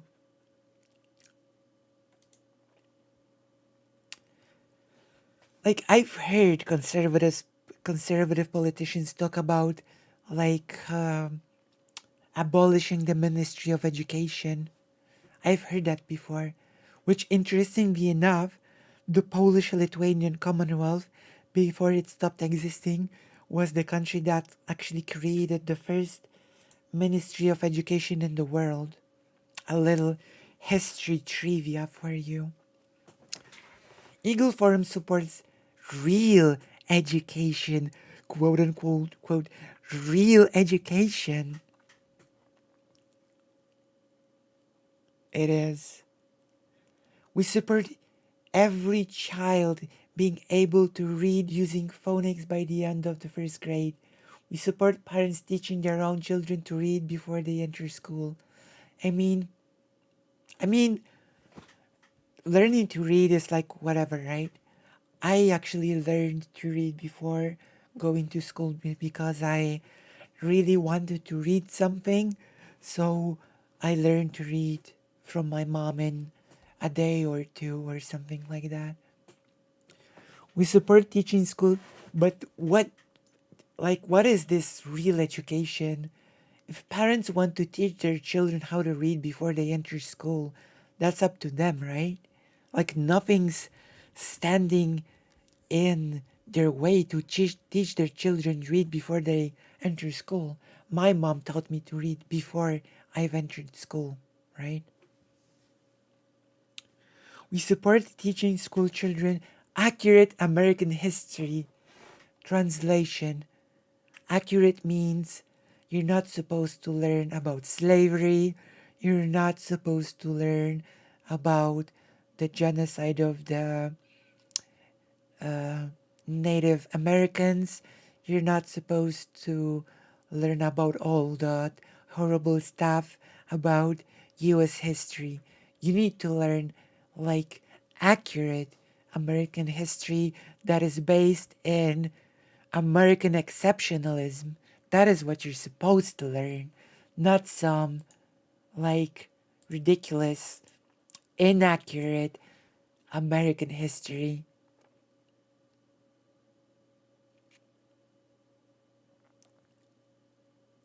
Yeah, like I'm gonna remind you, right now we are looking into a huge leak of 2,600 pages of emails between anti-trans groups, anti-trans advocates, um, religious groups, conservative lawyers, conservative doctors, and now we are looking at the actors involved in those emails, and we are looking into the organizations that they are a part of, which, as you can see, is very illuminating, right? Like, it's here for us to see. They wrote it themselves. So accurate American history, that we are a land of freedom and opportunity. That's a laugh. That's a laugh. For whom? A land of freedom and opportunity for whom? Exactly. Because for many people, it's not. It's not the land of freedom and opportunity for many people. We oppose teaching school children that America is an unjust nation and they should conform to left-wing goals of diversity, multiculturalism, political correctness and globalism. This is really hilarious. Translation: you actually should conform to the status quo. You should not want change. You should not want any equality. You should not want any change for the better. That's the translation of what is being told here. Don't conform to left wing goals of diversity, multiculturalism, political correctness, and globalism. What's wrong with diversity and multiculturalism? The US, spoiler alert, the US is totally already multicultural. The US is multicultural already. Like,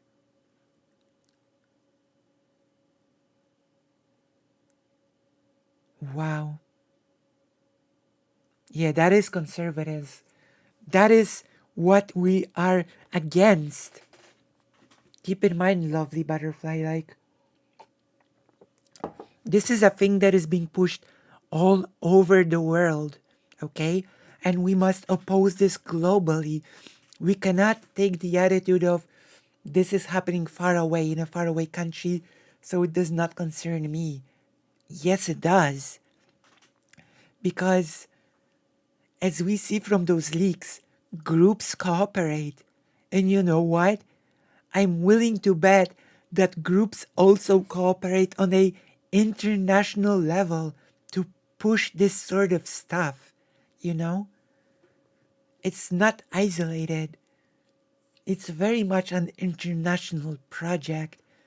So if you read about this happening in the US, it concerns all of us, okay? It does. But let's continue.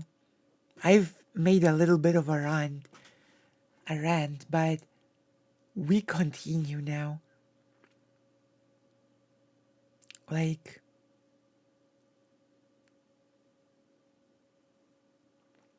let's continue, right?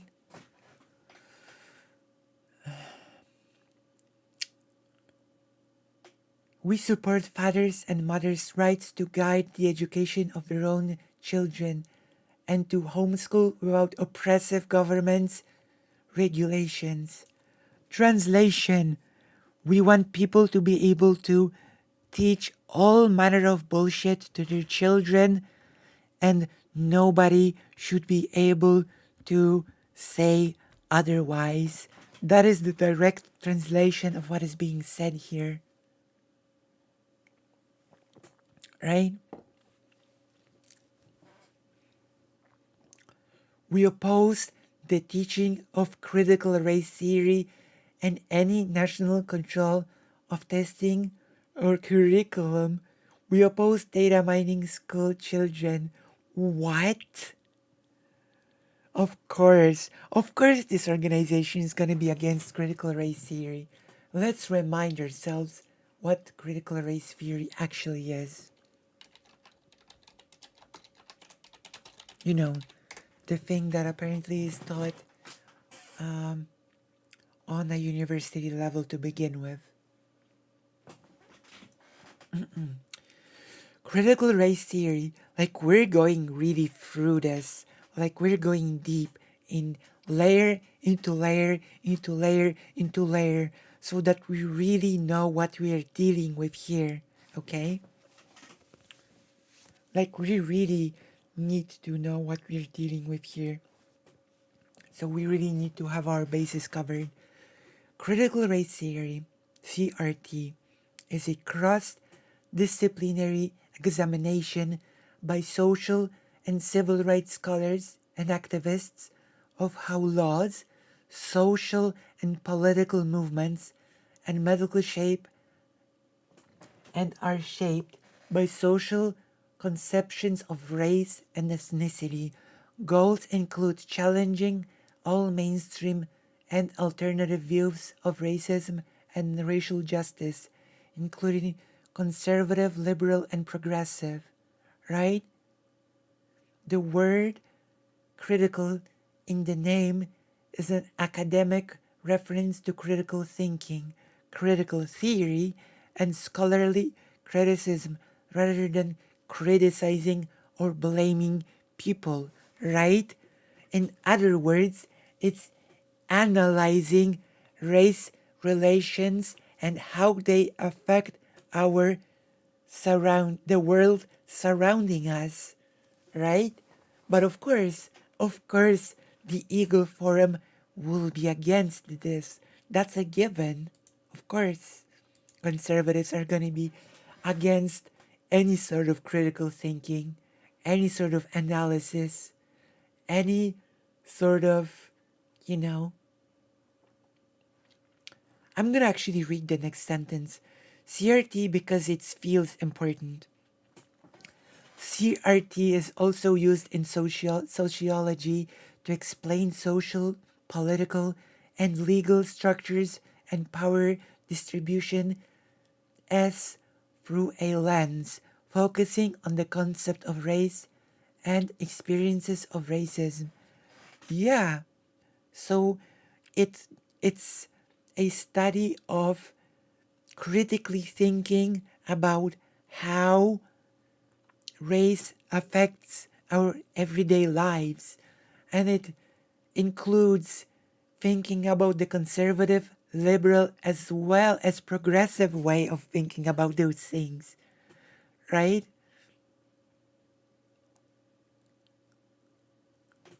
There we go.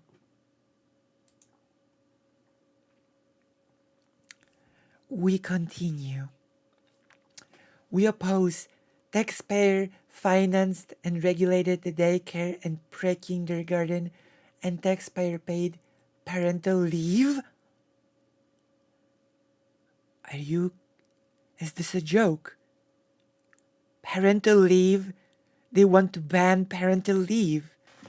So, it's like parental leave as if a person gets pregnant or like right after birth can get a paid parental leave. They want to abolish that. Why am I even not surprised about this? This is so ridiculous.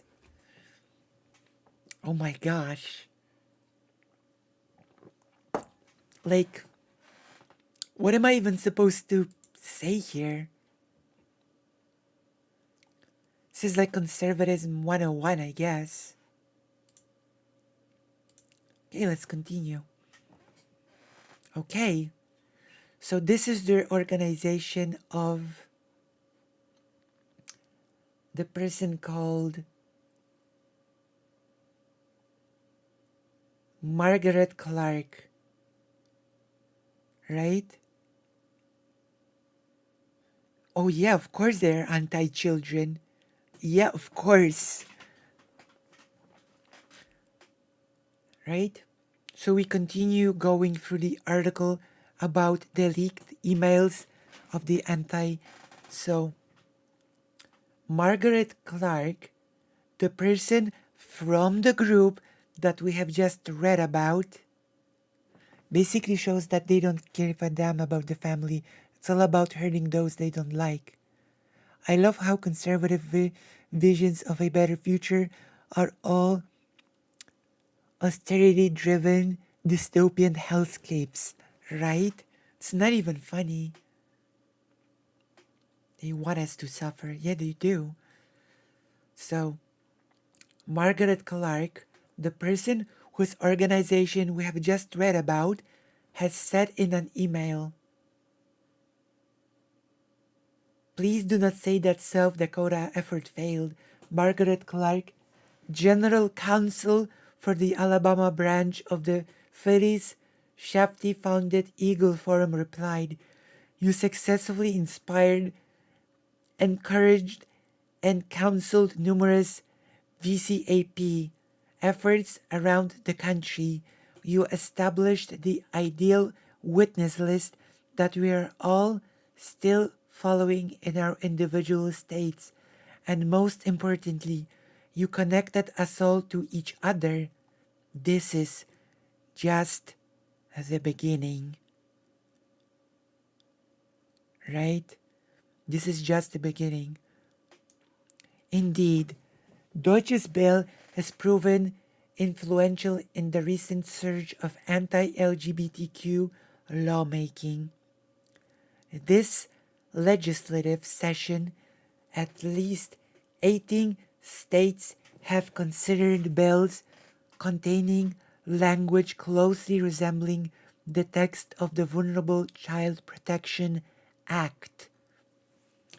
The leaked emails reveal how Deutsche's proposal helped proponents of the national movement to restrict gender-affirming care establish a playbook for their now common attacks. They very much increased sophistication since then, but the roots are there, says activist and writer Erin Reed, who tracks anti-trans legislation.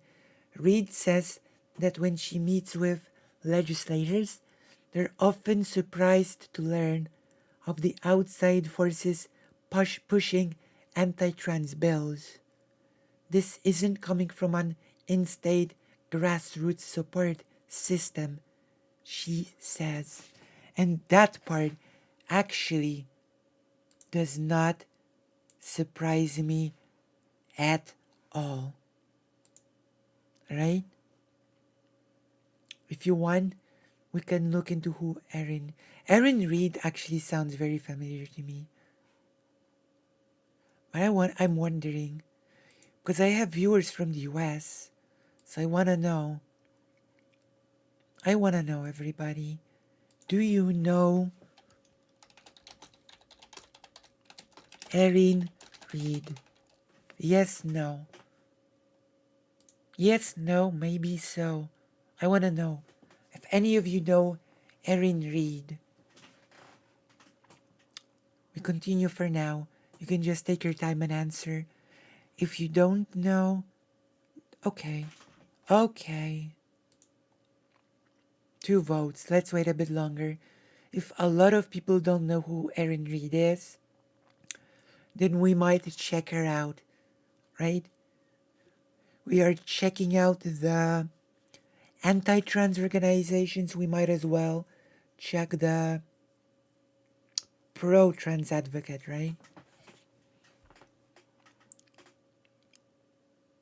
Okay. Yeah, the name does sound familiar. 40% of people do know who she is, though.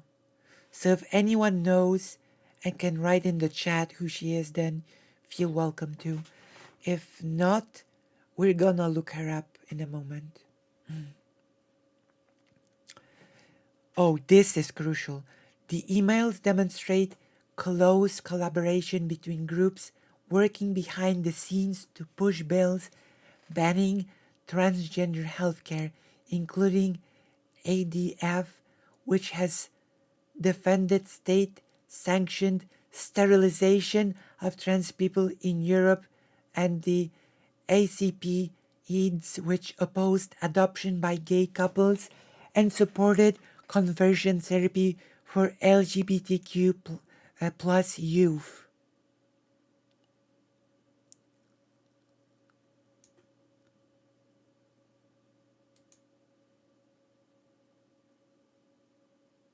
Oh, okay. In recent years, ADF has drafted legislation banning trans children from using school restrooms or playing on school sports teams that align with their gender identity. Both groups are also staunchly anti-abortion. Well, that's not a surprise at all. Okay, she runs a website tracking transphobic legislation in the United States. Okay, I know her then. We have seen that page. We have actually seen that page. So that's a lot of good work. Excuse me while I take a sip of water because my throat is starting to hurt a bit.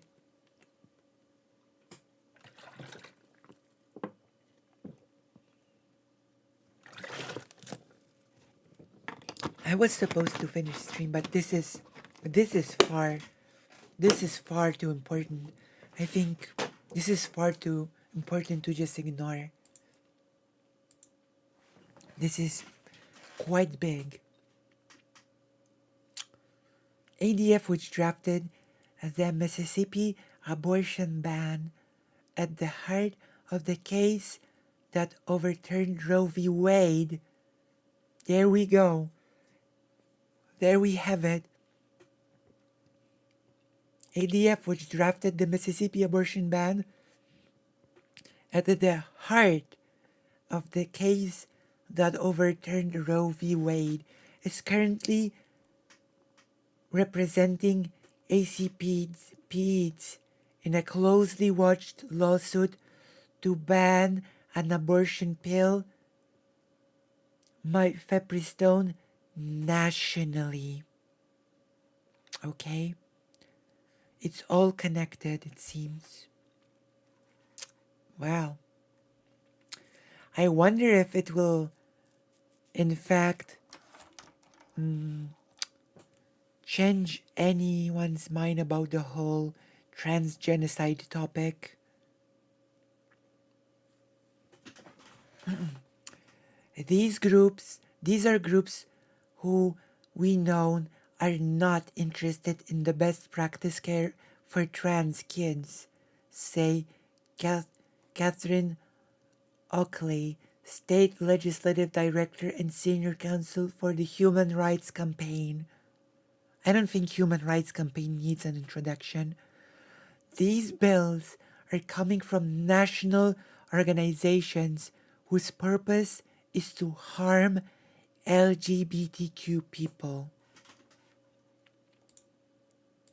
Right? More than half of transgender and non-binary kids have considered suicide, according to a 2021 survey by the Trevor Project. Trevor Project, the organization that I don't think my viewers need any introduction to, right? I don't think anyone here needs an introduction to the Trevor Project. We have recently done a fundraiser by playing Hogwarts Legacy, and we have gathered $1,000 for the Trevor Project. Oh, and Human Rights Campaign is the org that Kidology used, and she misrepresented their stances. Karasu, do you know what we're talking about now, or would you like me to give you a quick? Would you like me to catch you up to speed on what we're talking about right now, or do you know more or less? Do you know about this leak, Karasu? Do you know about this email leak that's going on that basically just dropped? Do you know about the email leak? If no, then I can catch you up to speed and basically give you the abridged version of what we're talking about here.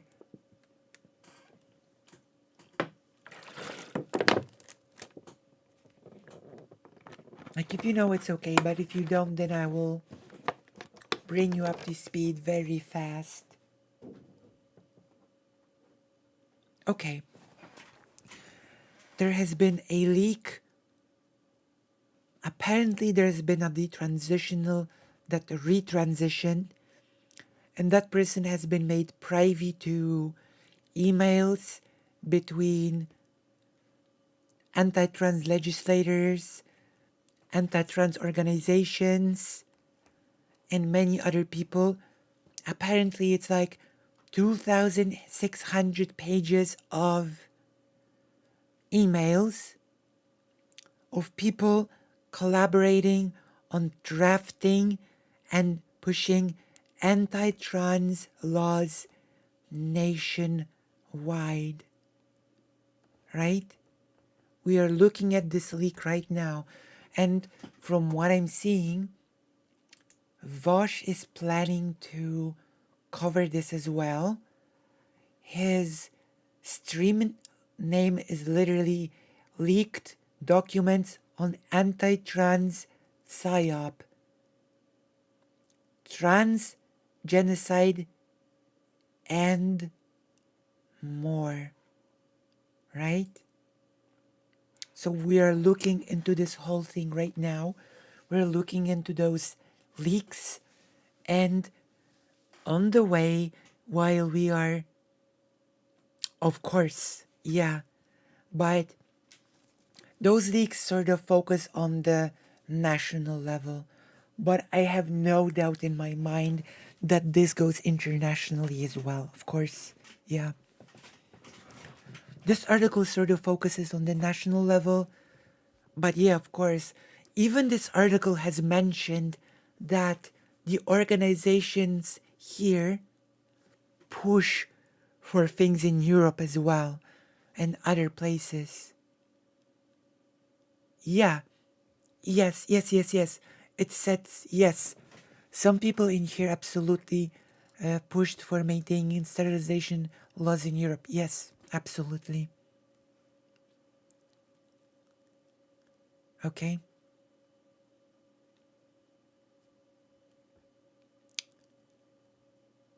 So there we go. Right? This is where we are. I think we're gonna take a look at Vosh's coverage when he gets to it. For now, we are focusing on our own coverage, and we are reading this step by step, and we are actually looking into the people involved and the organizations involved. We have already read the mission statement of one of the organizations.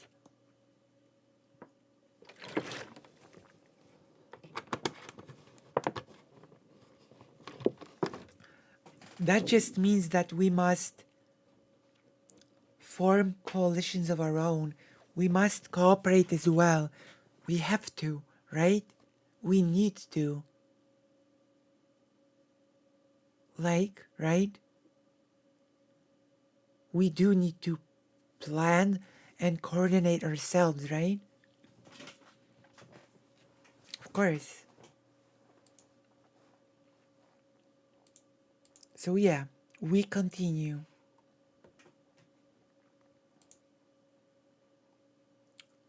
So we have mentioned the Trevor Project that we have supported ourselves recently via a via our fundraiser. And 93% say they worry about state laws denying transgender people access to gender affirming medical care. This treatment approach, which typically includes puberty blockers for pubescent children, cross-sex hormones for teenagers or adults, and almost exclusively for adults surgeries, represents a broad medical agreement that such care can be crucial for supporting trans kids' well-being. It's medical consensus, literally, right?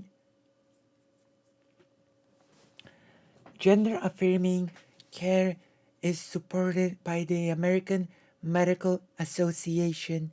I don't think we need to look into that. I think the name speaks for itself.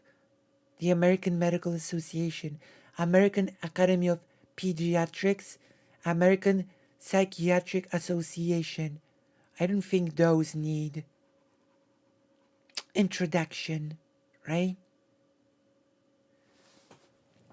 The Endocrine Society and other major medical organizations and studies have found that it is associated with better mental health outcomes over short and longer periods of times. And of course, the organizations that are involved in those leaks want to undermine it. They question this, right? So yeah.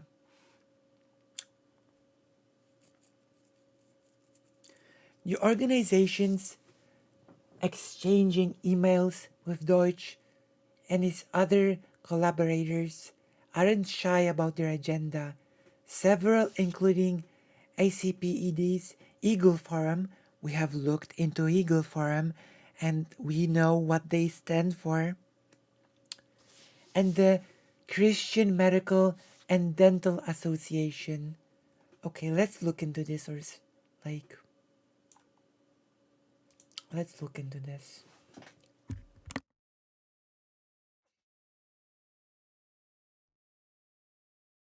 Let's go. Let's look into this.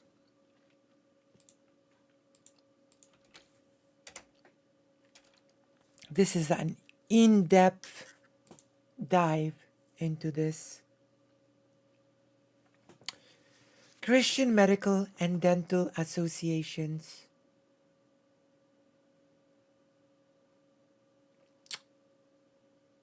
Okay. Bringing hope and healing to the world through Christian healthcare professionals. Together, we demonstrate the compassion of Jesus and share the gospel as we meet the physical, spiritual, and emotional needs of those in every specialty and every corner of health care. Let's go into who we are and let's see how open they are about what they believe.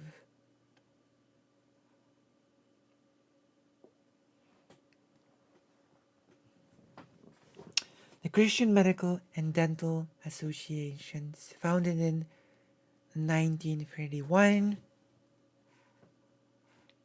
I'm gonna refresh here to see the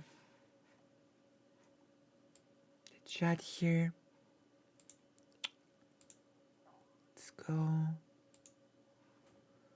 Founded in 1931, provides programs and services supporting its mission to change hearts in healthcare, whatever that means. With a current membership of over 13,000 healthcare professionals, CMDA promotes, positions, and addresses policies on healthcare issues, conducts overseas medical education and evangelism projects, coordinates a network of Christian healthcare professionals for fellowship and professional growth. They're not going to be overtly mask off. I see what we do. Medical malpractice, let's see here.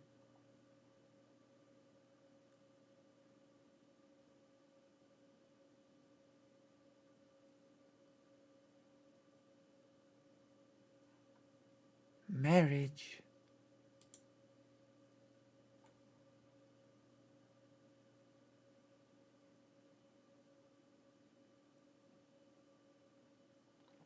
Hey, this is not as mask off as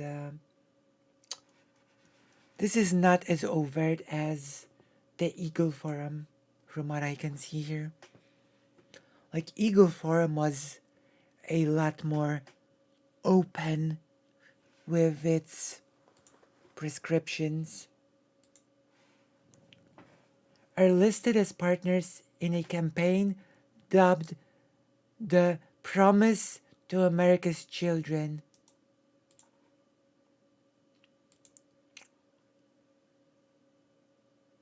Protecting Americans' children.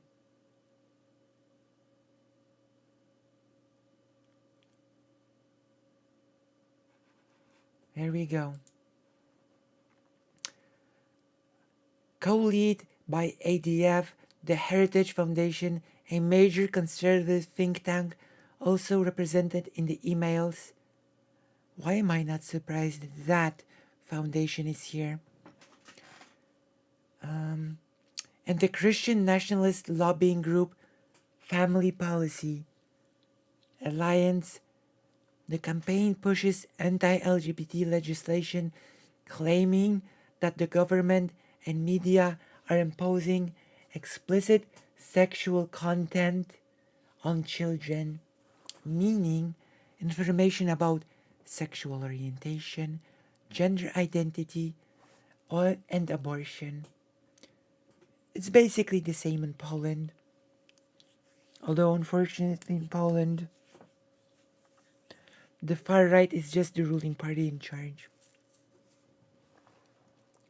The president of the American Principles Project, a member of the coalition, recently told the New York Times that this group's goal is to eliminate all transition care, starting with children, because that's where the consensus is, right?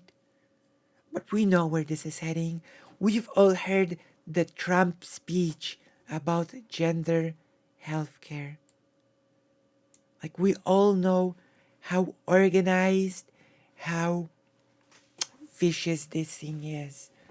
And now we're basically just getting confirmation. We're just getting outright confirmation of what's happening. It was like Deutsch assembled a team of Navy SEALs. We were all trained killers in a speciality. There you go. I'm starting to see why Vosh has titled his stream Leaked Documents on Anti-Trans PSYOP, right? Like, I think we're beginning to see here what's going on. But we continue. Lawmakers often seek advice from experts in law, policy, medicine, and other fields as they craft legislation. ADF Senior Vice President of Communications Greg Scott said in a statement, "That's a normal part of healthy democracy." Privately, John Uckler, a therapist who supports conversion therapy, urged the working group to respond to questions for this article by emphasizing that there is no such thing as a trans kid.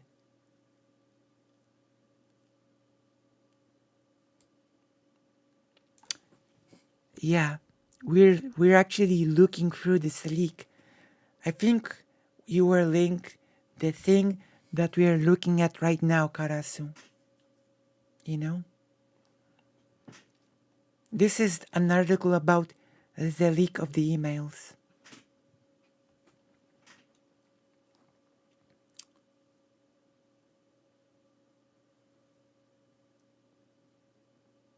Right? He later sent me a series of social media posts comparing trans people and drag performers to sexual predators.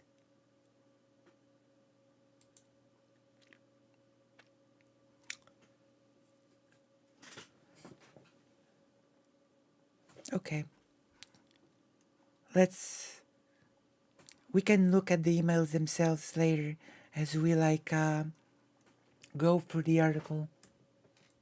This is big.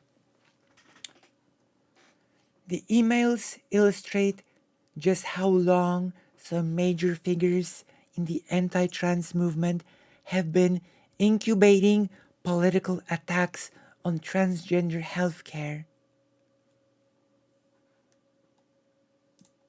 Right?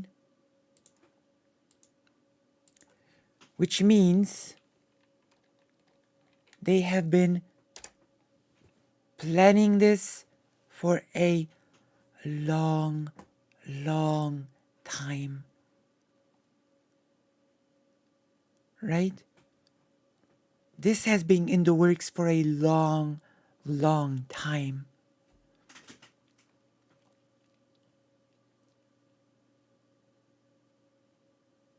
Exactly, Karasu.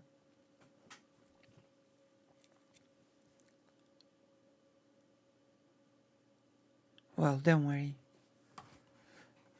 We are not a small group, okay?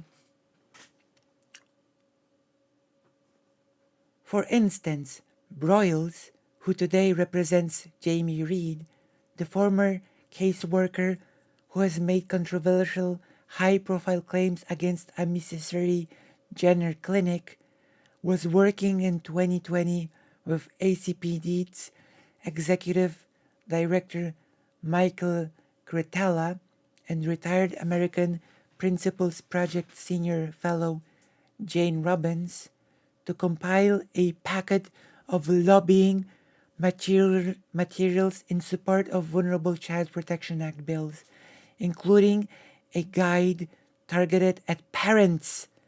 Please share these with your legislators and feel free disseminate them as widely as possible with allies. Broyles wrote on January 9, 2020. We hope they become weapons in the hands of many warriors.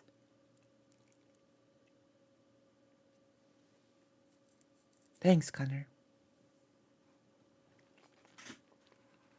So there we have it. You can look into Jane Robbins.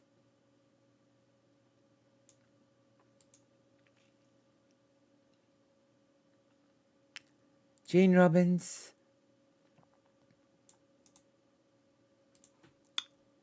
We're looking into Jane Robbins now.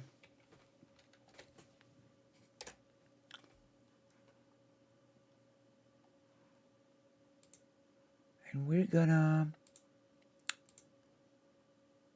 American Principles Project.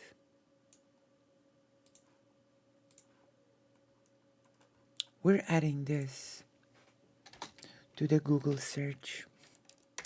Let's go. Jane Robbins Archives, American Principles Project. We're gonna look into this org as well, of course.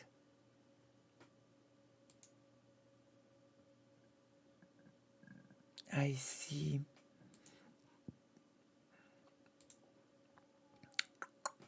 How about? Here we go. American Principles Project is the premier national organization engaging directly in campaigns and advocacy on behalf of the family. Fight back. What is this?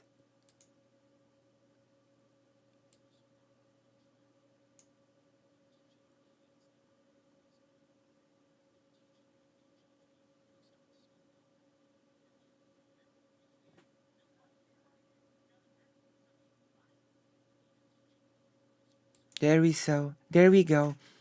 This illustrates perfectly what this organization is about. This picture is louder than 1,000 words. We can see basically what this org is all about. There we go.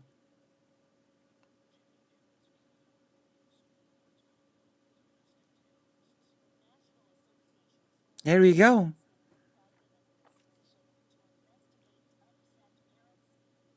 This is what the org is all about.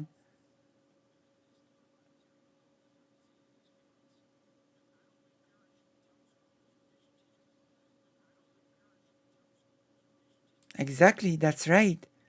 Parents shouldn't be telling schools what they should teach because schools have trained professionals, okay? Parents are not teachers. Oh no, you shouldn't. You literally shouldn't. Of course.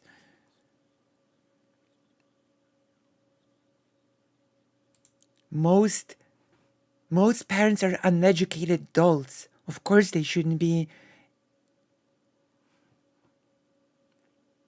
Okay, let's watch it again. Let's watch it again. Like, of course. Of course, parents should not be in Virginia charge. public schools are out of control. Yeah, of course. Kids that America is evil. So you can see what this is about. You can clearly see what this is about, this org. They're teaching them to judge people based on skin color. You gonna deliberately teach kids this white kid right here got it better than you because he white? They're even teaching elementary school students that they can change their gender. There you go. Virginia parents fought back. School boards called them domestic terrorists. A picture is worth 1,000 words. Asking the Biden administration to investigate upset parents as potential domestic terrorists. So there you go. Does Democrat Terry McAuliffe have to say to these parents? I don't think parents should be telling schools what they should teach. Yeah. Parents should not be telling schools what it should teach. Parents are, for the most part, uneducated adults. Parents are not qualified to teach. Okay? Parents are not educated to teach. Even if they had time, parents are not qualified to teach. You need real qualifications to teach. You know? Parents should be telling schools what they should teach.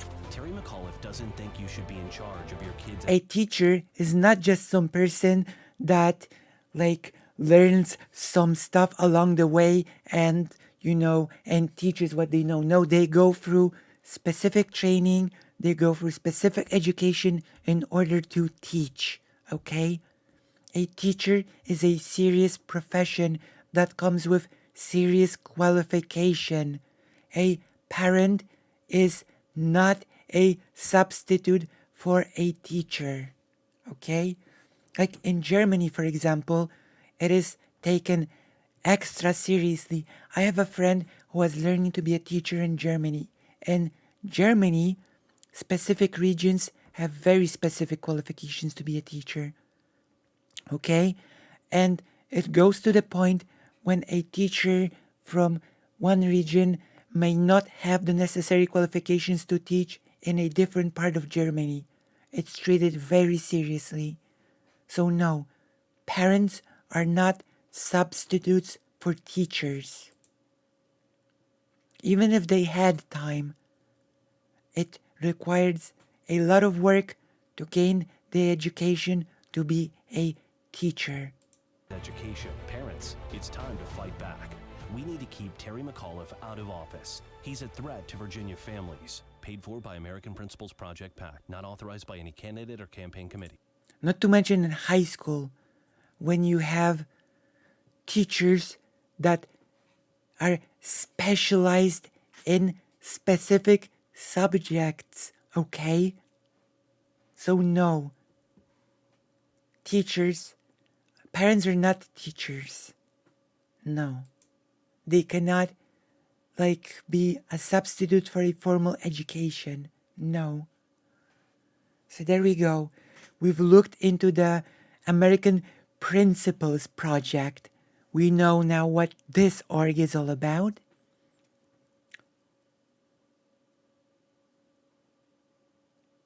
So please share this with allies, said a person from this magnificent org.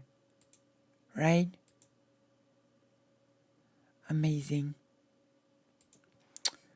Amazing. The 2019 bill wasn't Deutsch's first time pushing anti-trans legislation or his first time working with Alliance Defending Freedom. A retired chiropractor and former president of the anti-abortion group South Dakota Right to Life, Deutsch was elected to the State House in 2014. And 2 years later, introduced one of the earliest bathroom bills based on ADF model legislation, like North Carolina's infamous HB2. The proposal attempted to block trans students from using school restrooms and locker rooms that matched their gender identity.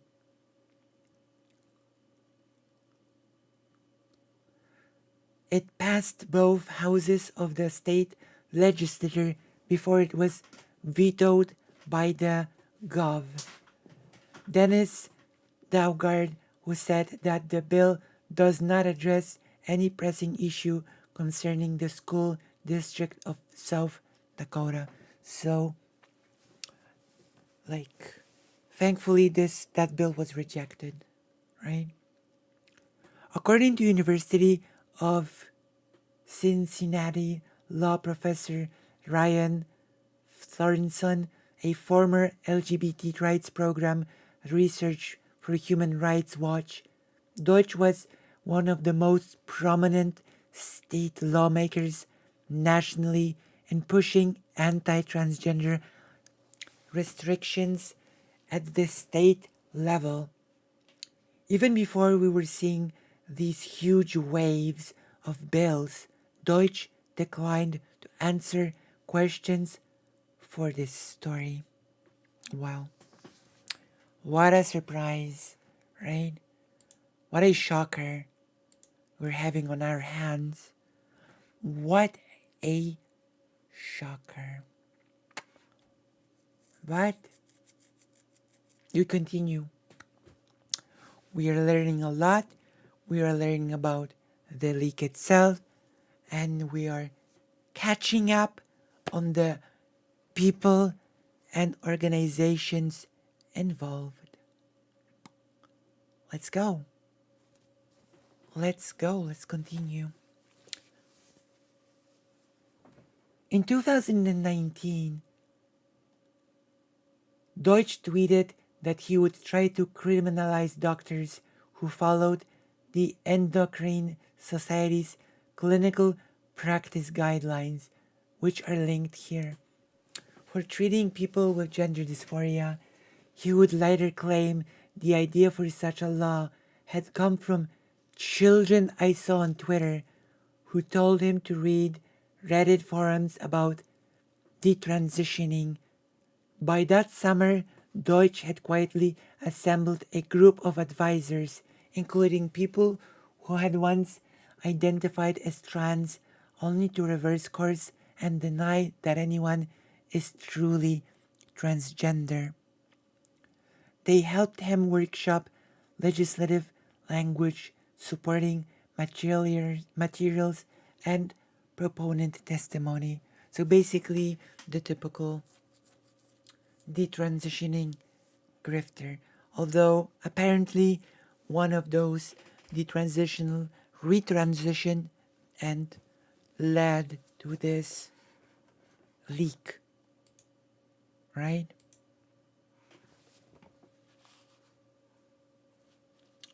From Fred Deutsch to V. Broyles, Andre Van Mol, plus 16 others. Subject: Update. Attachments. Vulnerable Child Protection Act. All just a note to update you on status of the Vulnerable Child Protection Act. I'm comfortable the bill and white paper are not or near final form.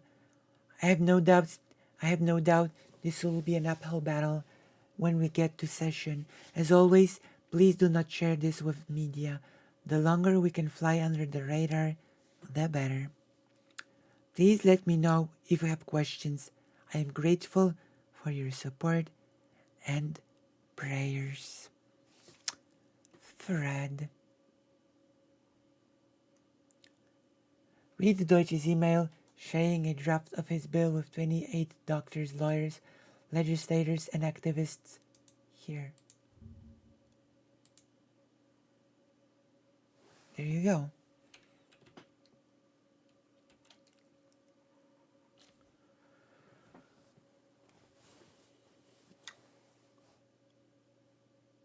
I've begun my road trips across the state to meet with key moderate Republicans.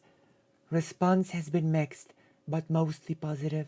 Not a single legislator I've spoken with so far has a do has a clue about what's happening with transgender advocacy nor affirmative therapy. All of this is new to them. Despite the generally positive response, I have no doubt this will be an uphill battle when we get to session. The last time I introduced a transgender-related bill in 2016, the state and governor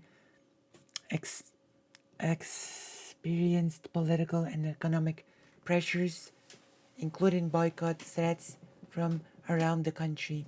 I doubt this time will be any different.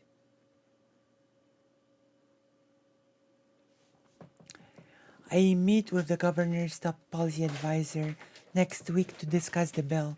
I've targeted about 20% of the legislature to meet one-on-one prior to session.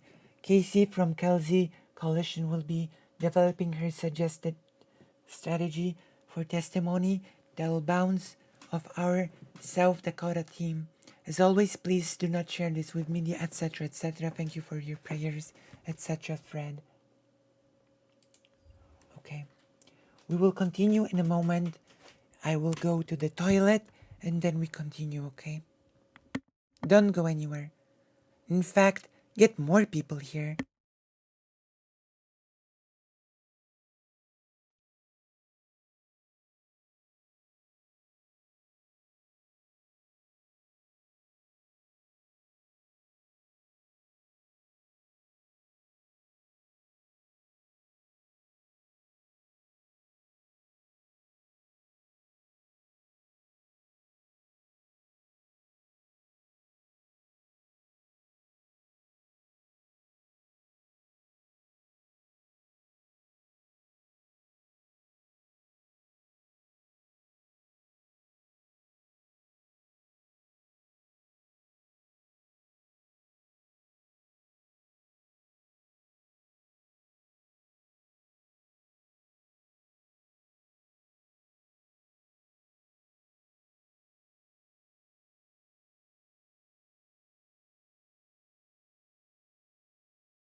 Okay, I'm back.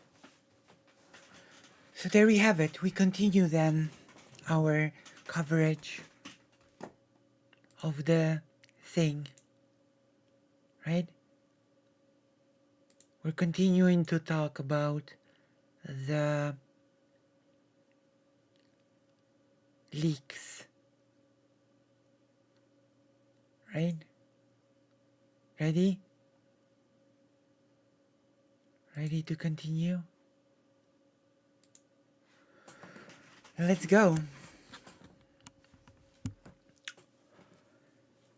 It was like Deutsch assembled a team of Navy SEALs. We are all trained killers in a specialty, says Elisa Ray Shoup, a retired U.S. Army soldier who became a vocal anti-trans advocate and participated in Deutsch's working group after detransitioning. Shoup has since retransitioned disavowed much of her old activism and shared her copies of the working group's emails with reporters. See, this is the... I think we call this a whistleblower, right? Guess we call this sort of person a whistleblower. So there we have it. This is what's happening.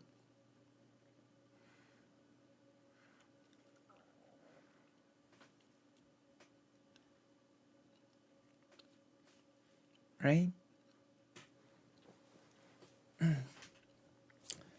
The draft bill Deutsch sent the group in August 2019 sparked a lengthy debate over language.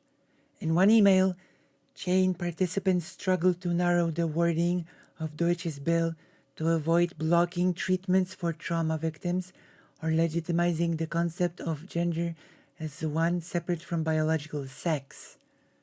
Well.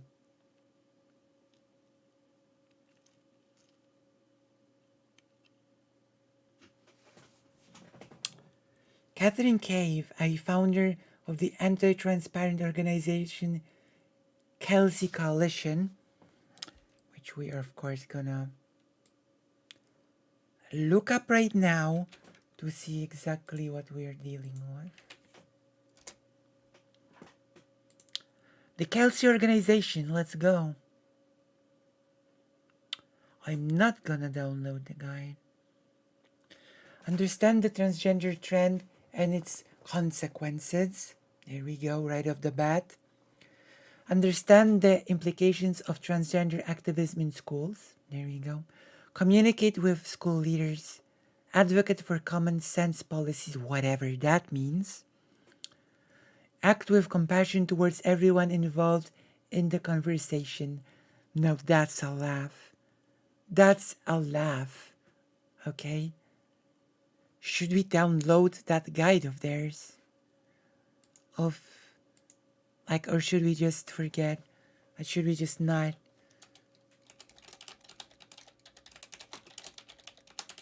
Do we download that guide? I don't know. I'm not sure if we should. But let it be known that I make you a part of the discussion.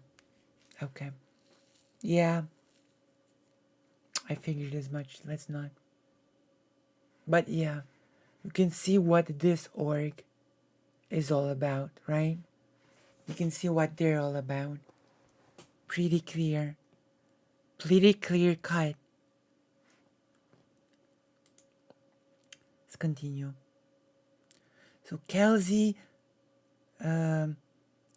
Catherine Cave, the founder of the anti-trans organization Kelsey Coalition, suggested specifying that treatments were only banned for patients who had an incorrect perception of their sex.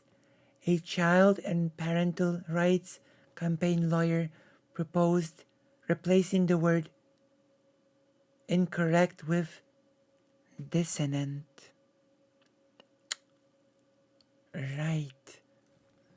Make it more as long as it goes easier down, right? As you can swallow that pill easier of the language of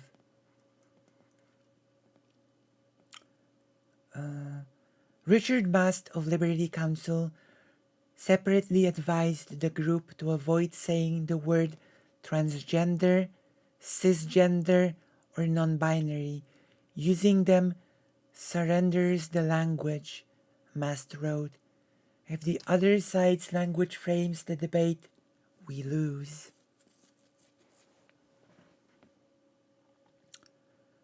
Members of the South Dakota team, as they occasionally referred to themselves, hammered out talking points for upcoming bail hearings where the transitioner and a member of the Women's Liberation Front would testify in favor of the bill along with doctors from both inside and outside of South Dakota.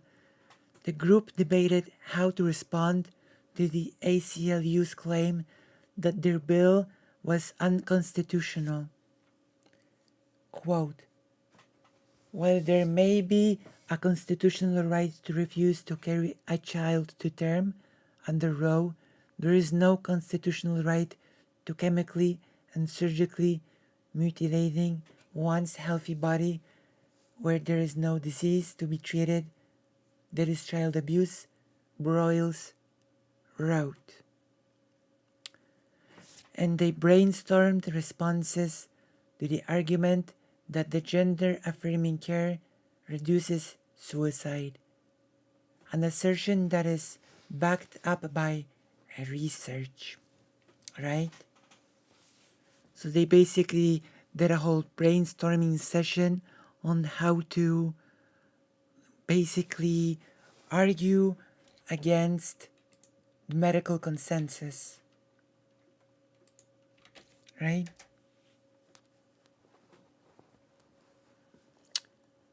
We continue. Peer-reviewed studies have repeatedly found that trans and non-binary youth with access to gender-affirming care are significantly less likely to seriously consider suicide than those who did not receive such care. A larger analysis using online survey data from over 11,000 trans and non-binary youth found using gender-affirming hormonal therapy was associated with lower rates of both depression and suicidality. We have the analysis here.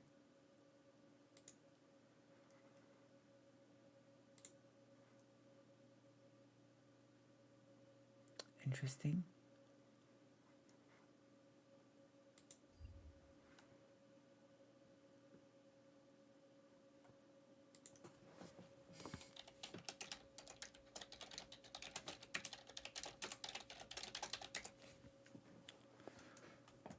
So yeah.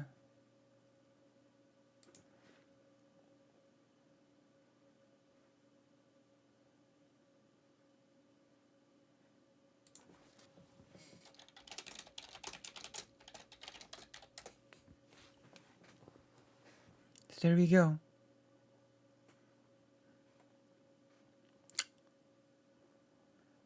We continue.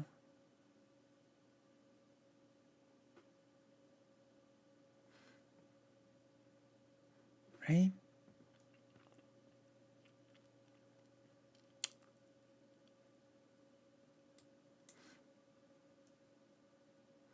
We continue our discussion.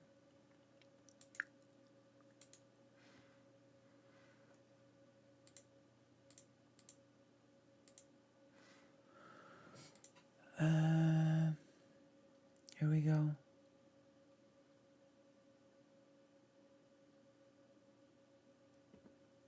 Here we go. So we have the analysis, right? Found using gender-affirming care for words. Yet, one team member called the argument that gender-affirming care reduces suicide abusive. Another argued it was a way for doctors to coerce parents to consent to gender-affirming care for their child. There you go. That is their response. Our doctors are just evil. When the state of Florida called on Laidlaw as an expert, we have read this. Right? We have read this. Even as Deutsch's original bill failed, variations of the Vulnerable Child Protection Act were already being introduced in the last 9 states beyond South Dakota. In part, that was thanks to the efforts of people on the team who were pushing the bill they'd workshopped with Deutsch behind the scenes to other Republican legislators. Right? There's a lot of cooperation. In October 2019, Broyles announced to the group that she and Robbins had met with Georgia State Rep Jeannie Edhart and converted her to their cause. She's feeling our bill this legislative session, Broyles wrote. Yeah. I'm stoked for what God is doing in Georgia. Not long after their meeting, the Atlanta Journal Constitution reported Earhart as saying she had drafted the bill in response to a high-profile child custody dispute in the Texas, in which parents disagreed about their child's gender identity. So basically, transphobic parents. Story, sadly, as old as time itself, right?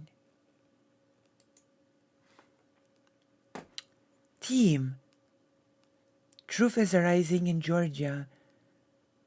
Representative Earhart, with whom Jane Robbins and I met a couple of weeks ago, released this press statement today. She's filling our bill this legislative session in Georgia. She's a fantastic God choice to carry this bill forward, and she's working with Fred too. I'm stoked for what God is doing in Georgia, including a stall to the trans activist agenda in Pickens County. We're on it, and in intercessors are praying. Blessings to all. Bernadette R. Broyles. And we have the email here. We have the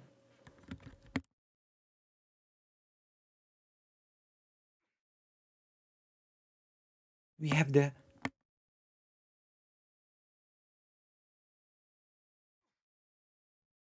we have the source here, the email itself, right?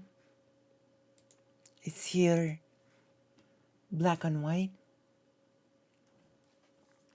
In Florida, an aide for State Rep Anthony Sabatini contacted MAST for recommendations for expert who would speak out in support of a vulnerable Child Protection Act there. Cretella helped collect names of like-minded doctors and psychologists, reporting to the group that she'd urge a lobbyist to get a diversity of witnesses, as was achieved for South Dakota. Like, this is, by the way, a thing that people have been warning for a long time, that conservatives organize, conservatives get lawyers, they get organizations on board, they organize and violently push for these sorts of things. These are things that people have been talking about for some time now. Now we sort of get like a confirming link, like leak, I guess. Right? We sort of get a leak that confirms all of our worries about this. Meanwhile, Eagle Forum worked with an Utah lawmaker, then Rep. Brad Daw, who'd agreed to sponsor a similar bill in his state. We've got lots of legislators working on this, a Utah Eagle Forum activist told the Salt Lake Tribune. Deutsch told his group he would pass workshopped legislative language and supporting materials to Daw through Eagle Forum, but Daw citing pushback from colleagues and the parents of trans children. Later changed his mind and instead filed a bill to study the effects of puberty blockers. Right? They're sharing a literal, like, workbook or a like they're formulating instructions on how to form these bills, right? We can clearly see it here, how like concentrated this effort is. In Alabama, according to an email from Eagle Farm's Clark Bove, Cretella and Deutsch had coached her as she led legislators in the state to adopt a bill similar to Rep. Fred Deutsch's. The resulting legislation, dubbed the Vulnerable Child Compassion and Protection Act, failed in 2020 and the following year, but an updated version was signed into law in 2022, becoming the country's second ban on gender-affirming care and the first to criminalize doctors who provide it. See, they push the bill, it gets rejected, they exchange emails, they brainstorm, they rework, they make a different kind of, they make the quote-unquote stronger version of the bill, push it again, rinse and repeat until it passes. The first in Arkansas was passed in 2021. Today, 6 states total have banned gender-affirming medication and surgical care for minors. And this is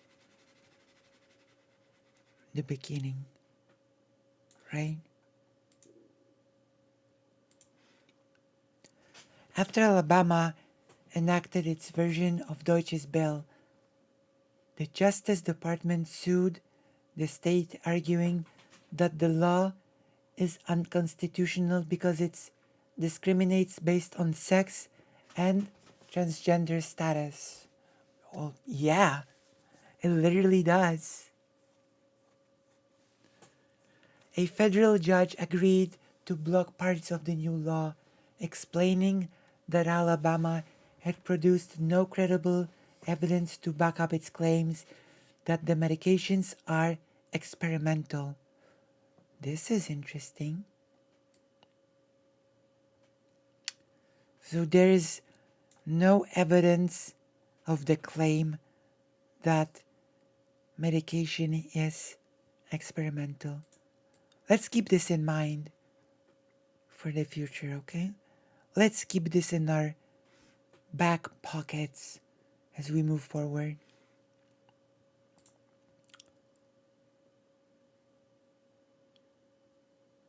The uncontradicted evidence is that at least 22 major medical associations in the United States endorse transitioning medications, as well established evidence-based treatments for gender dysphoria in minors. Very interesting. District Court Judge Lyles Burke wrote in his order issuing a temporary injunction. We have the source here.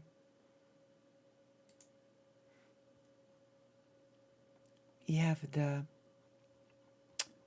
whole thing here. The judge's opinion, right? We have it here. Can actually link it in the chat. Paste. There we go. There we go.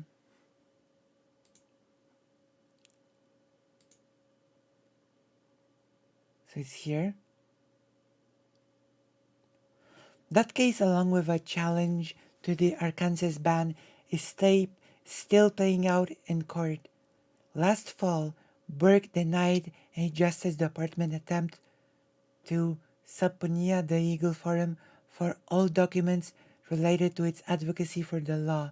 Eagle Forum of Alabama took on this issue after hearing from citizens in Alabama, including parents, doctors, lawyers, and guidance counselors about their concerns for otherwise healthy children who want to transition to the opposite sex.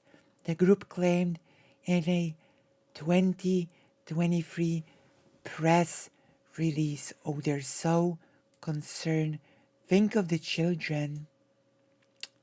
Oh, think of the children, right?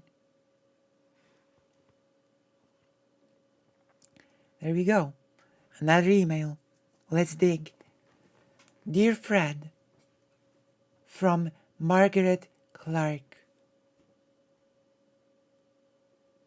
Dear Fred, please do not say that the South Dakota effort failed. We have read this. Your courage to confront this growing abomination, nice language there, in spite of the attacks, has fortified many other witnesses and legislative sponsors who have been attached, knowing that you have gone before us. And most importantly, you connected us all to each other. This is just beginning. Thank you, Fred, etc. all. Margaret Clark, General Counsel.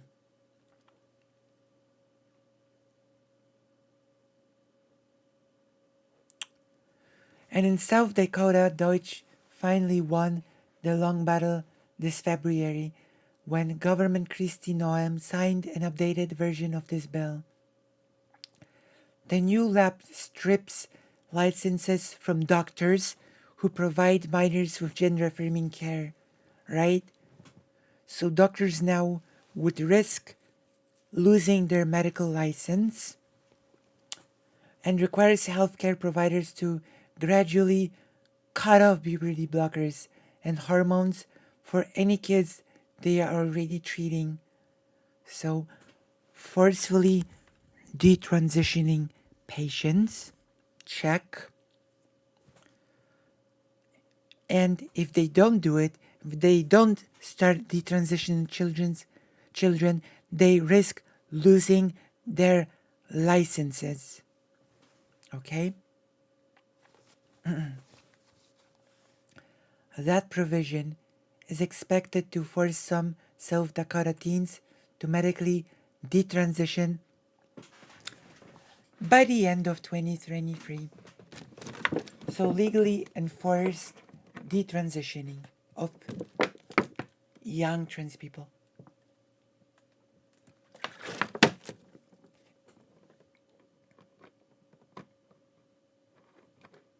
And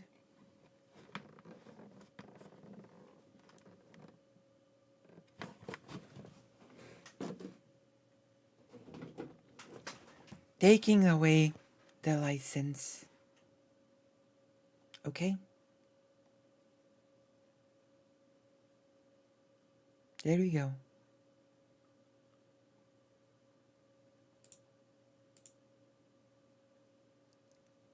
Right?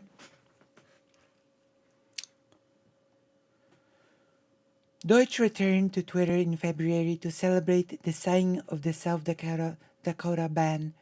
This concludes the effort I began 3 years ago, he tweeted, along with a picture of lawmakers toasting. Many good people have worked to protect our children. Let us see.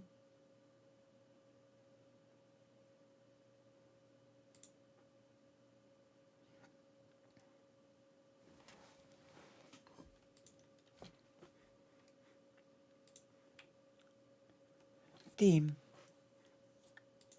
Is this it? He tweeted. This is it. This one's the tweet. Happily Fried Deutsch. South Dakota's Help Not Harm Bill, HB 1080, was signed into law today by Governor. This concludes the effort, Government Kristi Noem. This concludes the effort I began 3 years ago. With HB 1057, many good people have worked to protect our children, and much thanks goes to Republican Bethany Soy, the sponsor of HB 1080.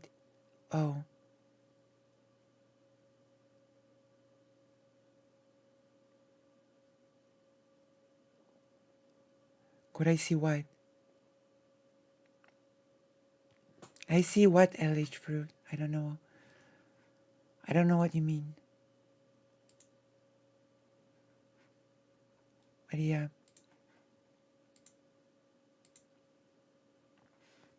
So there we go.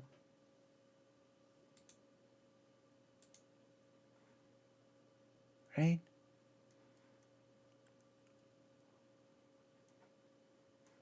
Let's see what the responses are here.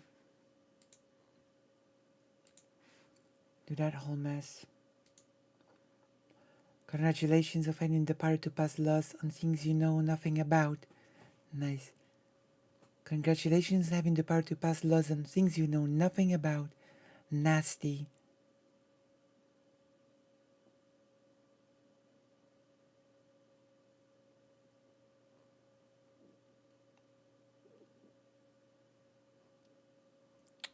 So there we have it. Right? There we have it.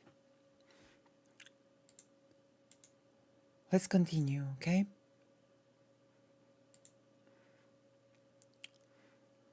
Let's continue going.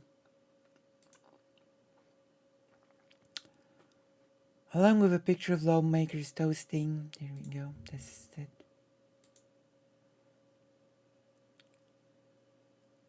There you go. It's the lawmakers toasting. A conservative party celebrating with some very courageous South Dakota legislators and others that signed the bill into law to protect gender-confused children. Shame on you, all of you.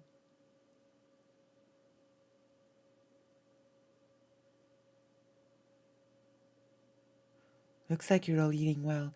How many voted against free school lunches? How many unwilling to help hungry kids? There we go. So happy with themselves. We continue. We continue.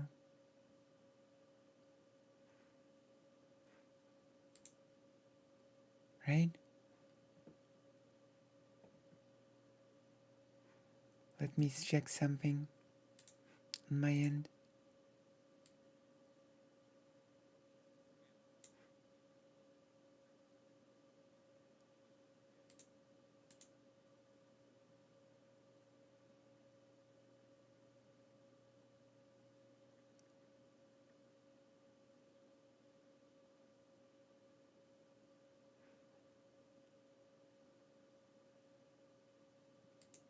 So there we go.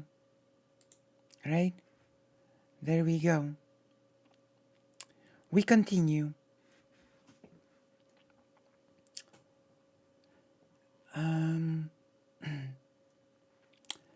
Mother Jones was founded as a non-profit in 1976 because we knew corporations and billionaires wouldn't fund the type of hard-hitting journalism. Okay.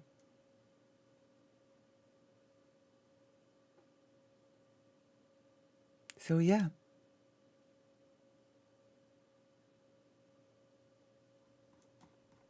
There we go. There we have it. What do you think? Now, if you'd like, we can look into Vosh's coverage of this.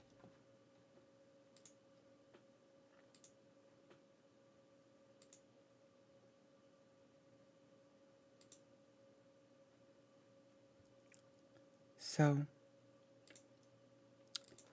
should we look into Vash's coverage of this now. Ask your community.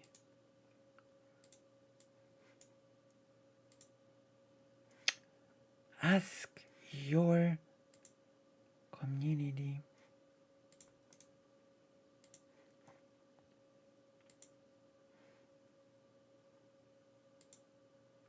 We're gonna wait a few moments.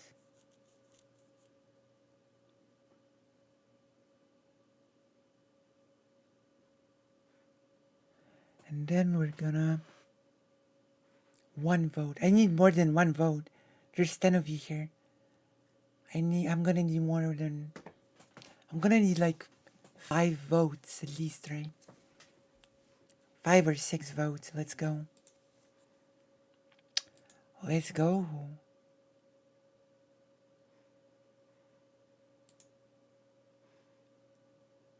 Two votes. Come on, let's go. Let's vote. Come on. Let's go. Let's vote. Let's do some voting.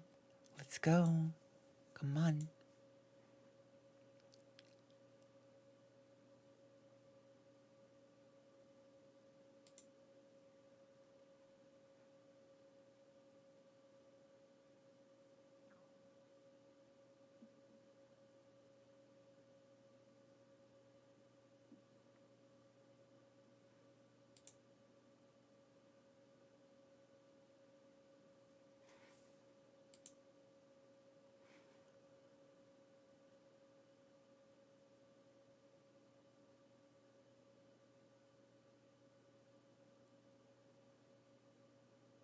All right. Oh no, we just want to look at Vash's coverage of the thing that we've looked at, right?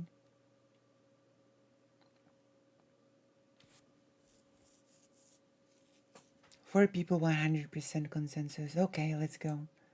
We're getting into the Vash part now.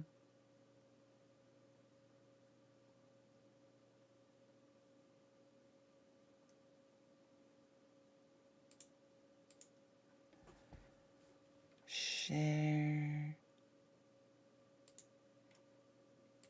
Guess we're going here. Putting the link here.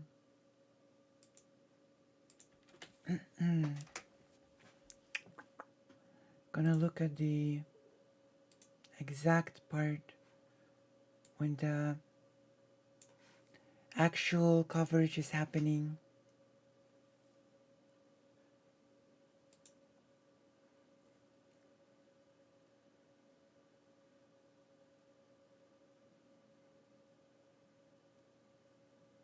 True. True. Let's go. It will not be a debate. I expect that 90% of you will leave, but I'm trusting that you'll be better than that, okay? Defy my expectations. Be better than this. In the meantime, we have stuff to look at. Okay. Hold on. What debate? You know. Lying to yourself. And you're a fucking pussy if you so always wanted to hear about whatever she was interested. What debate? What's going on here? Yeah, well, it would, you know. I have pretty severe anxiety disorder from stuff like being bullied since 2nd grade. Well, no time like the present to unlearn those habits, huh? You know, we all gotta interact. I can't be everyone's therapist. I don't know what's best for you. But I do think, generally speaking, it's good to go out there and try to get some practice. I see. Whenever I'm going to be your in a social therapist. situation, like, sorry, I don't want to say social situation. Whenever I'm out there in like a Yeah, that's true. just any kind of venue, any kind of business, I take the opportunity to talk to people when I'm there as much as I can reasonably do. You know? I'm going to be Like, your if I'm therapist. waiting for something at a cashier or when I'm grocery bagging, I'll try to like talk the whole time. I need shirts, period. Unless I get the feeling they're not interested, in which case, you know, obviously they're working. I'll let them be. You know, I'm not going to bother them. But for the most part, I try to be active and conversational.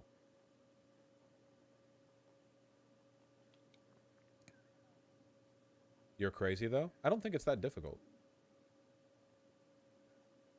What do when no want to go out to be like Okay. me, to be Okay, successful? it's- Don't have anything. Button up the shirt because I have a. I said.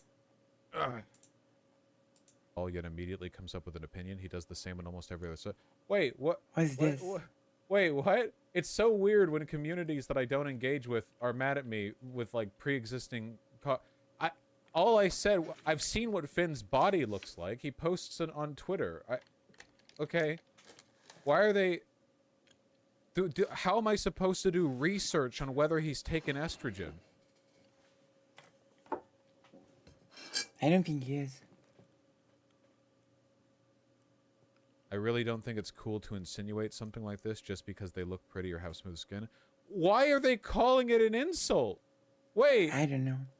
Oh, yeah. Finn looks really feminine and smooth. He's probably on estrogen. I don't think it's appropriate to suggest something like that. Well, Jesus. smooth skin is such a funny way to accuse someone of being... Oh, why are... Well, someone's never heard of Twinks. Bosch is pan and has absolutely heard of Twinks, which is what makes this so much worse. Okay, we're skipping this. This is like, whatever. It's a waste of time. The Daily Wire recently had a defector, if you can believe it. All Not right. total ideological conformity in that space. Okay. Christina Buttons. What a name. I'm leaving the Daily Wire. I work hard getting the facts right and using precise language because of the heated nature of the gender debate. With so much at stake, while their pundits dump gasoline all over it for entertainment and clicks. I can't... Hey, what do you know? We are getting some extra material on top of what we discussed. Vosh might actually cover something else from what we have. Right? I'm assuming that those, like, we're gonna see, right? The leaked documents thing, etc. We'll see. believe it, but she's actually saying, like, okay, look, you know, I'm not pro-trans or anything, but these guys are psychotic. And she's not wrong. They are. After much consideration, I'm tending my resignation to the Daily Wire, a publication which I've dedicated my time and passion as an investigative reporter for the last 6 months. Oh, and just so you guys know, she's not just like a random person there or anything. She's in Nashville, Tennessee, where the Daily Wire's house. So she's in-house. Not Okay. like just some random like person who wrote 2 op-eds or whatever. When the documentary What is a Woman was released in 2022, I thought... Oh, she'll come onto the channel as well. Okay. Matt Walsh... We're gonna didn't insult watch. his interviewees, but instead let them embarrass themselves with deeply incoherent attempts to answer a question any first grader should be able to answer. Again, we're not standing her. She's not an ally. All right. Even my liberal parents loved the movie. Okay. So when the Daily Wire approached me with the opportunity to write exclusively on trans issues with an emphasis on pediatric gender medicine, I accepted. Well. There were difficulties working for a decidedly conservative news and media outlet, which I anticipated. Oh god, we're kind of short on time and there's still a video segment we have to watch. Okay, we're skipping ahead. I was told the skip Daily ahead. Wire stance was that adults could live their lives however they pleased as long as they kept kids out of it. That was a message I could get behind. See? But recent videos and posts have weakened my confidence. This is why I'm your streamer. On Valentine's I Day, stream for did a like segment on his show about 20 hours or influencer something. Dylan Mulvaney that has now been viewed by millions. You quote, "You are weird and artificial. You are manufactured and lifeless. You are unearthly and eerie. You are like some." We know that quote, right? Walsh said. We know that Everyone who quote. looks at you will see something pitiable and bizarre. We didn't go over this, but it was basically just him saying that trans women are Untermenschen. That's basically all that was. Walsh has defended these statements as good strategy because, he says, they rally the conservative base. He Oh my adds his gosh. goal is not to convince the other side, but to defeat, humiliate, and demoralize his opponents. This triggered a race to the bottom, with other social media personas one-upping each other to see who can take more extreme stances. Oh my Yes, gosh. Yeah, it goes that's on true. for a while. And this actually ends up, unironically, being a pretty, not comprehensive, but at least a somewhat comprehensive document on the extent to which the Daily Wire has degraded in its rhetoric against trans people, going from trans women aren't women and also keep your hands off kids to very explicit, like, we need to destroy trans people as a social category. And it goes on as such. leaving the Daily Wire, but not leaving the fight. As an independent journalist, I will continue my commitment to factual and rigorous reporting on gender ideology. We need to get her on. True. Her And debater. "I'm leaving the right" post over here was met with quite a bit of criticism. In fact, it even got a response from Matt Walsh himself, who dedicated the title of his live stream that day 4 hours ago to the event. We need sound, Matt. One of my colleagues, the Daily Wire, had decided to leave the company. And this is not exactly breaking news. People come and go all the time, as is the case at any large and growing company.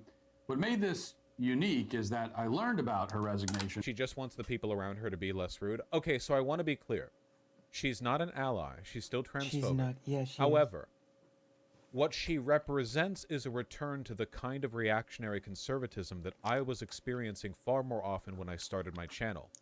People who still care about She just thinks people who that it's actually not have effective sincere strategy. beliefs that they will defend, not a perfectly nihilistic, like hate-mongering fervor. Even if she is not a ally, she is a representation of a better and more sane kind of reactionary thought. Right. And in that respect, I support her leaving. I mean, that makes Hopefully that sense, makes sense. I guess. From a blog post. It does that was make then picked sense. up by outlets Even like though- and the Daily Dot, and amplified, of course, by employees at Yeah. Media Matters, where she, in part, blames me for her decision to. I mean, you are pretty. Her name, she's a reporter. You are something A few else, months ago, Matt. covered You issues are related to something gender else. ideology, especially the abuse of children that happens in the name of gender ideology. I appreciated the work that she did when she worked for the Daily Wire, and never had any issues with her, as far as I was aware, anyway. And then she tweeted this on Tuesday morning. I'm leaving the Daily Wire. I worked hard getting the We saw this part.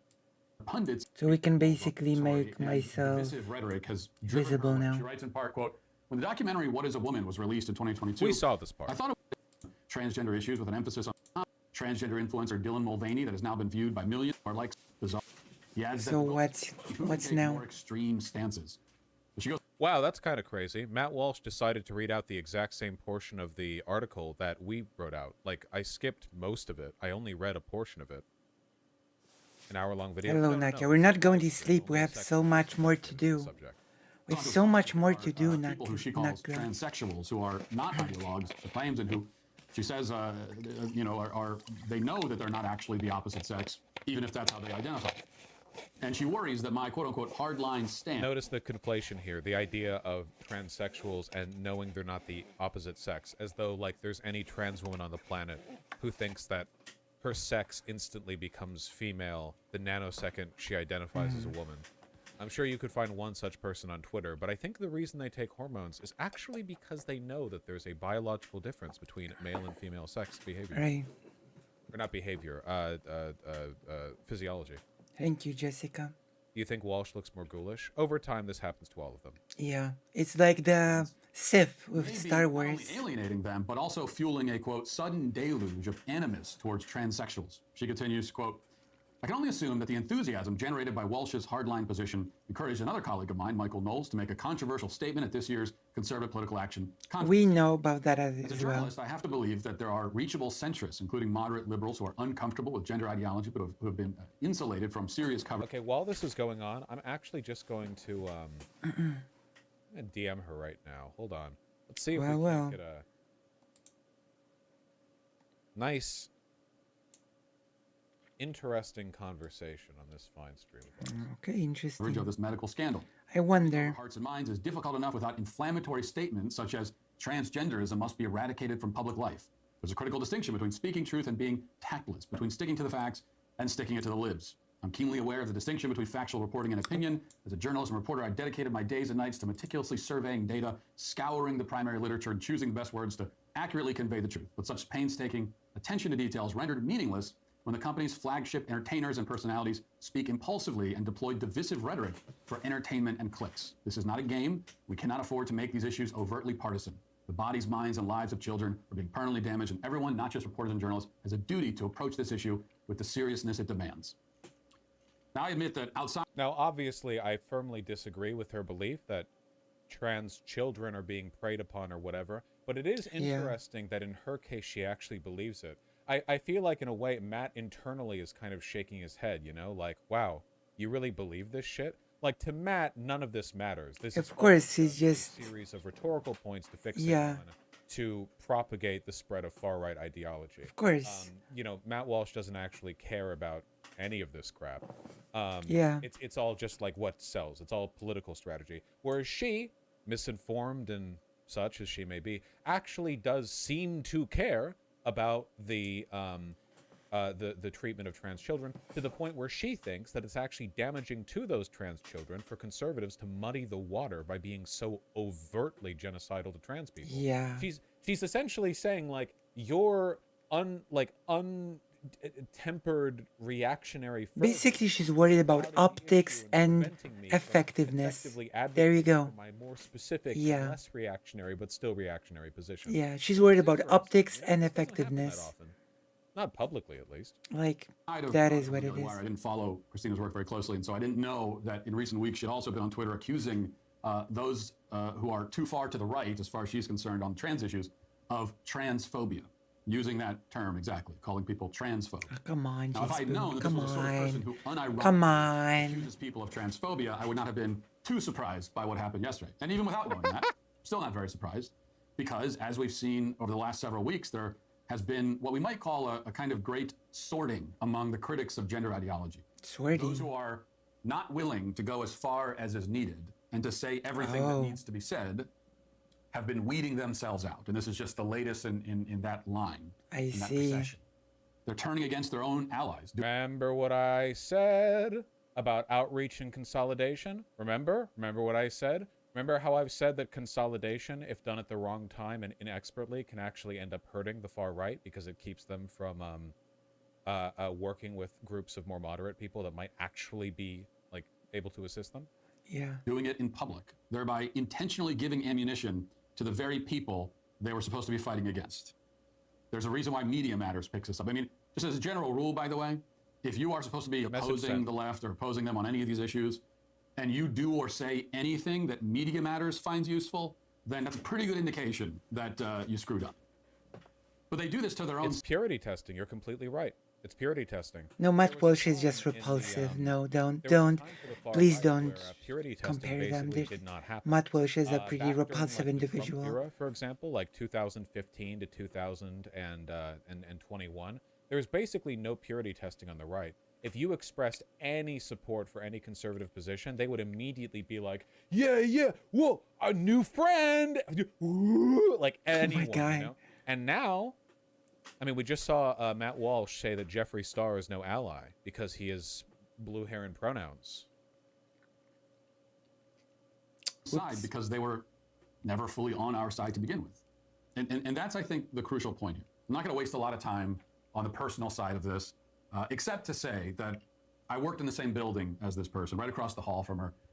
If I'm not traveling, I'm in the office essentially from dawn to dusk and sometimes longer. So she would have ample opportunity to walk No time to spend with your, like, 5 kids, no doubt. across the room and talk to me about her concerns. Could have had a private conversation as colleagues and alleged allies in the fight against gender ideology. Could have done that. Oh my gosh. But instead, she chose to say nothing to me at all and take her grievances to the public. In doing so, she not only questioned my approach and my strategy, but also Oh yeah, my you're integrity and you're pretty wild. questioning it on his end too, accusing us of being mainly interested in clicks and entertainment, and insinuating that we're not taking the. Are they not?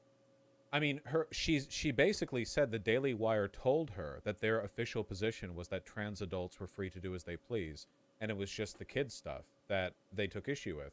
And Right. Matt Walsh and Knowles obviously are not adhering to that. So There we are. issue seriously enough. This is ironic, given that she made these accusations in a blog post where she used both my name and my picture and Michael Knowles' name and picture to get clicks. And at the end of her resignation, she even solicits personal donations. So it's like Matt Walsh is only in it for the money. By the way, if you agree with my complaints about Matt Walsh, please consider giving me money. It's a bold sales pitch, I will admit. We'll see if it pays off. But the personal insults are not my primary concern. I realize I'm a bit old-fashioned. You know, I was raised to always speak directly my to people gosh. if I have an issue with them. I was also taught that what do you think Matt would have even said if she had brought this to him directly? If she had been like, hey, I really am concerned about the transing of our children, but I can't help but notice that Get in the line, screening has is been what he'd increasing say. lately. Get in line. You know, Get in was I line. lied to? What would he say? Would Get he in like line. laugh and go, "Yeah, obviously"? Like? Hold He'd on. say get in line.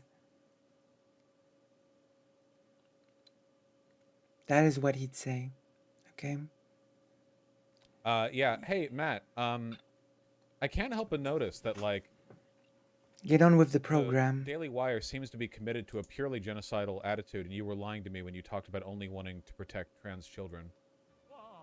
What took you so long, idiot? What True. is that? How it would go? I don't know. Probably. What other what other possible outcome could there be to that conversation? I have no clue what else he could say. Or he could just say get in line. I shouldn't needlessly burn bridges with people who have helped me and may be able to help me in the future. I mean, I can remember being 17 years old and working at the local pizza place, and I was getting ready to quit. And my dad told me even then, make sure you don't burn the bridge. Don't want to burn the bridge with the pizza place. You never know when you're going to need them again. But these days, many people feel that whenever they quit a job, they have to nail their 95 theses to the door, publicly outlining every single... Oh, hey, apparently Ariana Grande posted this to, speaking of Ariana Grande, posted this to her Insta story earlier. That's nice. I really like this image. Don't want to see transsexuality? Pluck out your eyes. I like that a lot. That's cool. That's a good pro-trans sentiment from a big celebrity, you know? Interesting. Yeah, don't want to hear about trans people gouge out your ears. True. We need more celebs on our side. Yeah, well, you know, vocal support is always good.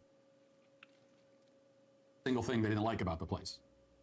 They do that in the form now of, it's not so much a thesis on the door, but it's in the form of a TikTok video or, you know, a sub. Oh, wait, I got a response from Christina Buttons. Hold on.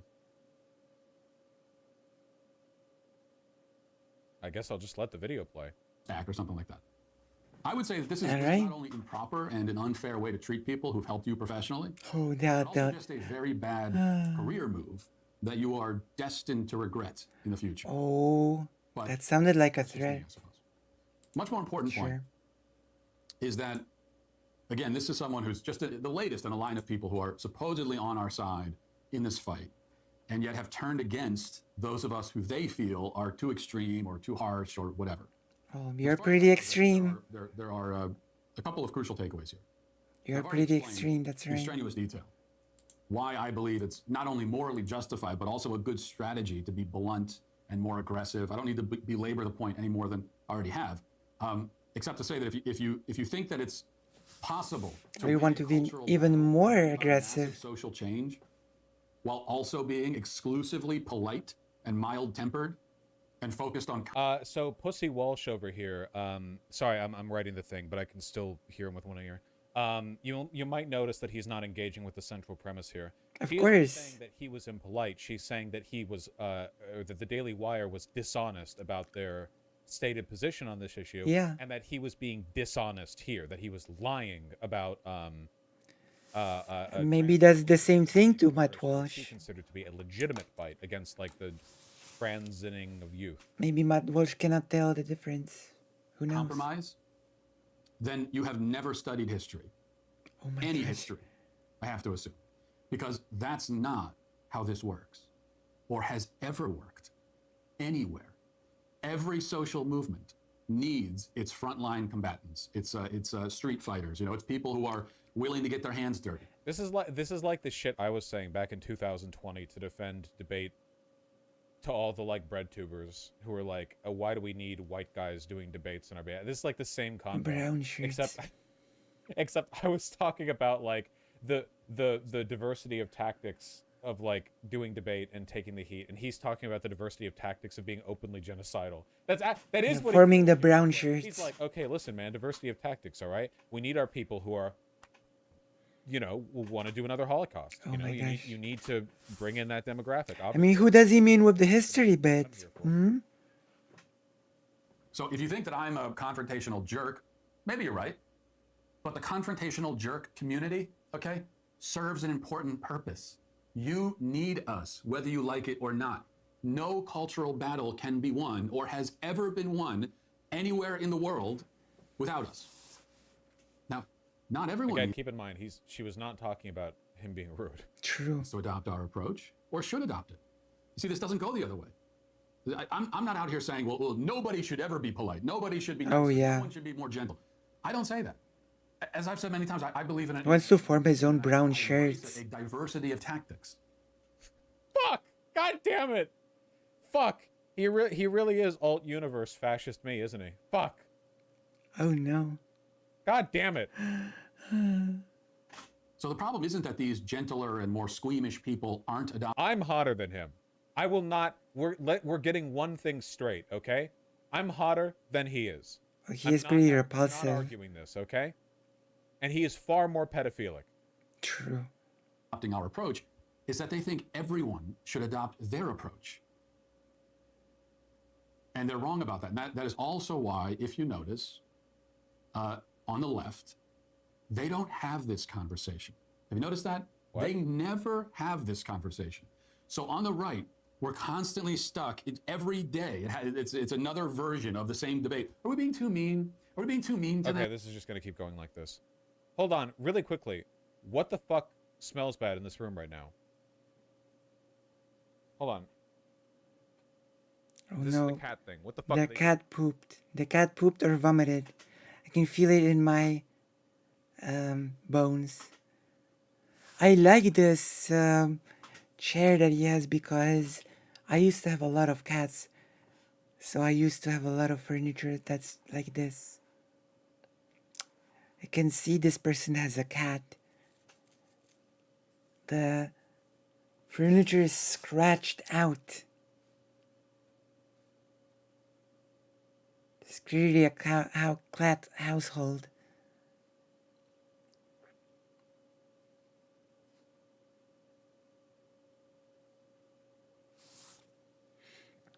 The cat has vomited. Here we go. Is he gonna do the... Wait, this is not in real time. We can just skip it. This pigeon smell like a skunk. Do we need to wash her? Why would a cat smell like that?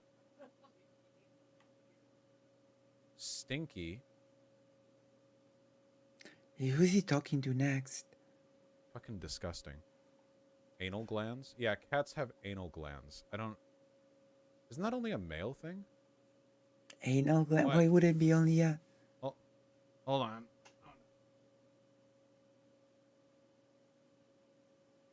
All cats do everything.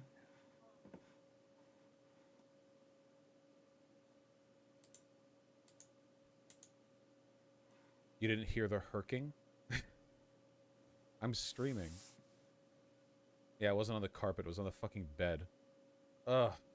We were about to change the sheets anyway. Oh no. Well, there we go. What do they eat? Cat food! Would you watch Netflix content on stream if it was short? It sounds like a good way to get my channel deleted.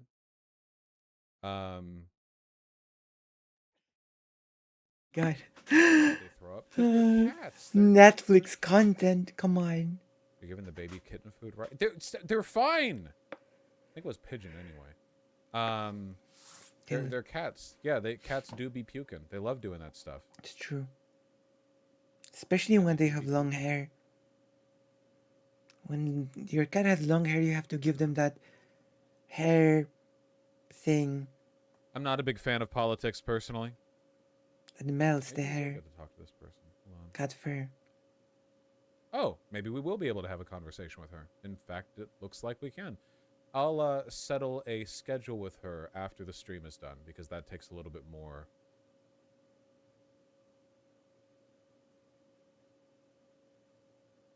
time and attention. All right. Oh, really quickly before we get into the conversation, I know this is really random, but What is the I next wonder why you guys are conversation? familiar with Zero Punctuation? They're like a long-running, edgy video game review video series. Very long-running. I don't think I can play it, but Today, just 6 hours ago, the guy who I kind of assumed was... What's up? Yes. Who I'd kind of assumed was, like, reactionary leaning, spent the first, like, 40 seconds of his video on Hogwarts Legacy calling J.K. Rowling a turfy cunt, like, 20 times. Oh my gosh.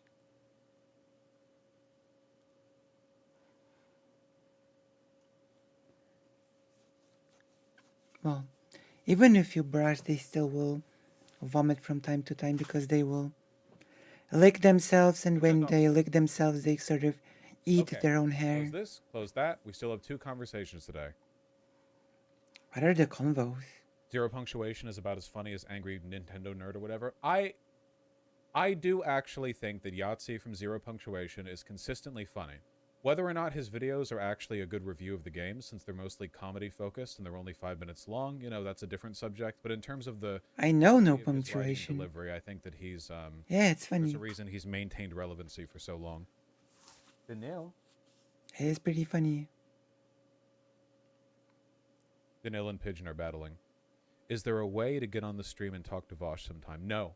I'm not real. This is all AI. Oh my gosh. There's no way to reach me. All right, let's do this call.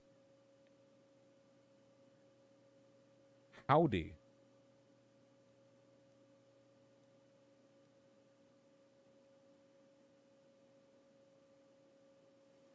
Who is... Oh, Oh, you can see Danil.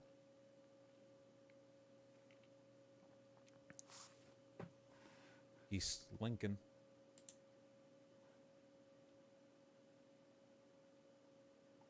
Thank you, Vivo. I appreciate that. That's very kind of you.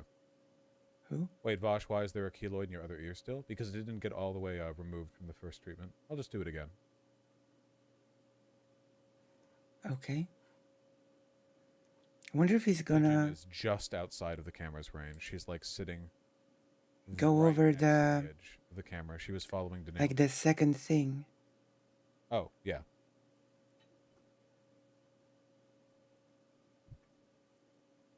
Is he gonna go through the... Okay, we can skip. Gotcha. Can't see you, but I can hear you. Who is this? Hello. Howdy. Hi, how's it going? Doing good. Can you hear me? Yes, I can. Wait, let me just close out because I was watching you. Okay. Yes, I can hear you. Gotcha. Can't see you, but I can hear you. I can fix that in just a moment. Okay. Wait, just a moment. Huh? So, wait. Hold on. There's some kind of cat behavior. Oh, yeah, there we go. See? Okay, to the benefit of my stream audience, there's Danil. See, he's hiding. Now you close the Okay, stream who's the door. guest? Oh, now I lost my earbuds. It's all I falling guess apart. we're not gonna get Okay, the hold on. thing that I've covered. All right, now I can hear you. Sorry. Okay, we turn the camera button Who is on, this? and then we hit this Oh, button. there you are. Yeah, there we go. Hey. We're making it happen. Sorry about What that. up? Cool. How's it going? I'm doing wonderfully. How about yourself?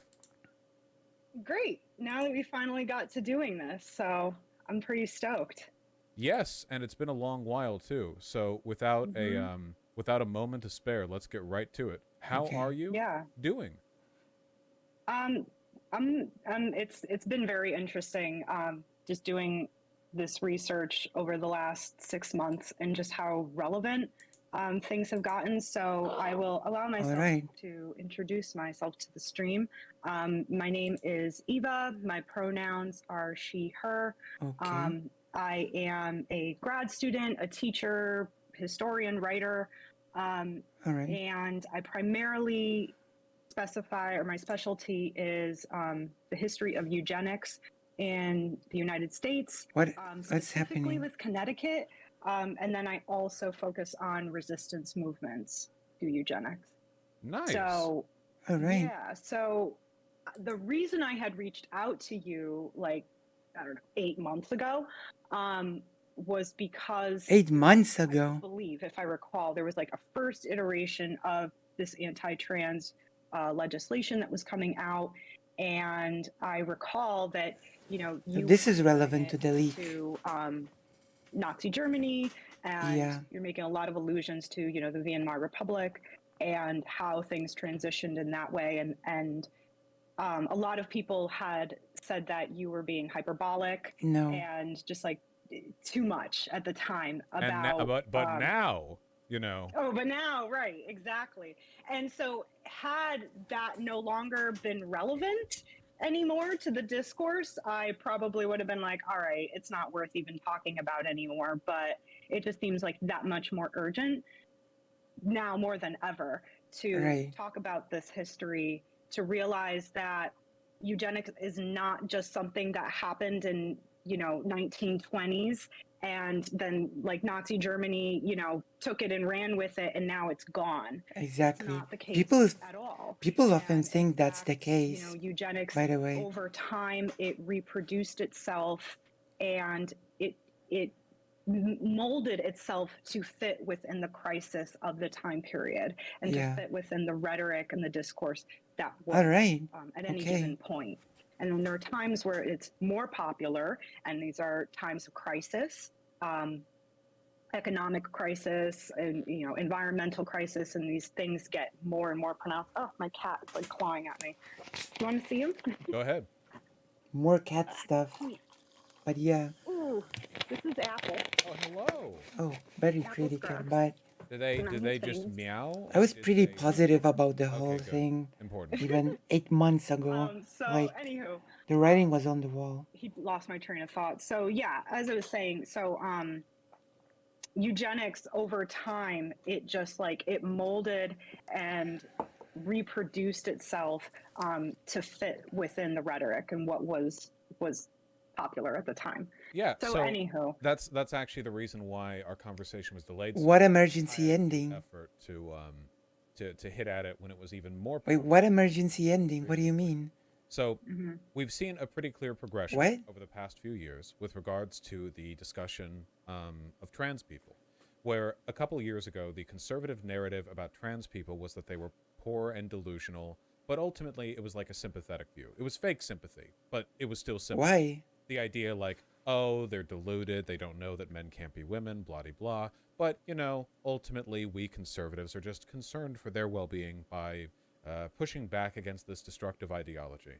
And now, of course, like, What? we're seeing very explicit, undifferentiated attacks, not only on the identity of the group, but also on, like, their innate value as humans. And things have moved so quickly, and I feel like the signs were always there, but the further along we've gotten, the easier it is to identify how bad it's getting. Yeah. Yeah, exactly. And I think another really important distinction to make, and this is something that I don't know if it's going to come as a surprise to anyone, but looking at like early sexology research, you see that the distinction between who was pathologized and who was criminalized Right. are distinctly along racial and class lines. And so Yeah. if someone was, a Black trans woman, they are considered, degenerate, criminal, pedophiles, you name it. And then Right. if they were an affluent white man, cis man, then they are mentally ill and deluded, and that they needed, counseling. And they even said that they were exposed to too much civilization, Oh, that they were over civilized, and so see. they needed reform and to go along Over-civilized. with what is considered, normal gender and sexuality. Right. But that's the question: is like, what is normal? What is defined as normal within That is a very good within this question, society, right? within this framework? Is it just to procreate, have babies, continue the white race as they wanted it and envisioned it, and then try to sterilize, execute whatever they wanted to do to everybody else and contain them? And that's why there's the construction of this mass incarceration system, and the asylum system was to house people and take them out of society, so that nobody else had to deal with it. I've always argued that the anti-trans bathroom bills were also pretty overtly genocidal, because if you take a trans woman, let's say, a very obviously feminine trans woman, and you say, well, you can't use the women's restrooms, that's legal, and then if you're in the men's restrooms, you're at a high risk of, at the minimal, ostracization and at maximum violence. They're over civilized. That is wacky. The effective answer to that is, well, you just can't use Very construction. wacky. And the denial of public services like that effectively means like you're cut out of, public restrooms aren't like a luxury. They're like a necessary thing to being outside. We're not all pissing in bushes, or at least Although in many soon places we in are all. Poland, And if you can't do that, public then bathrooms you go to, are areas that don't already have gender neutral restrooms, and even that's not a guarantee. in many Right. restaurants there's That's just the other thing that I've been looking one into one as time goes toilet. on is this idea of like gay geography and queer geography in general what? of like what spaces are people allowed to occupy, and Oh, it kind of seems like a distant memory to many people, and I guess like we're coming back into this time period where congregating as a queer person in a public space was against the law. And yeah. and so these bars, Going back. these spaces that were created for Going people back to to that, seek I to guess. and to form community were a space of subversion.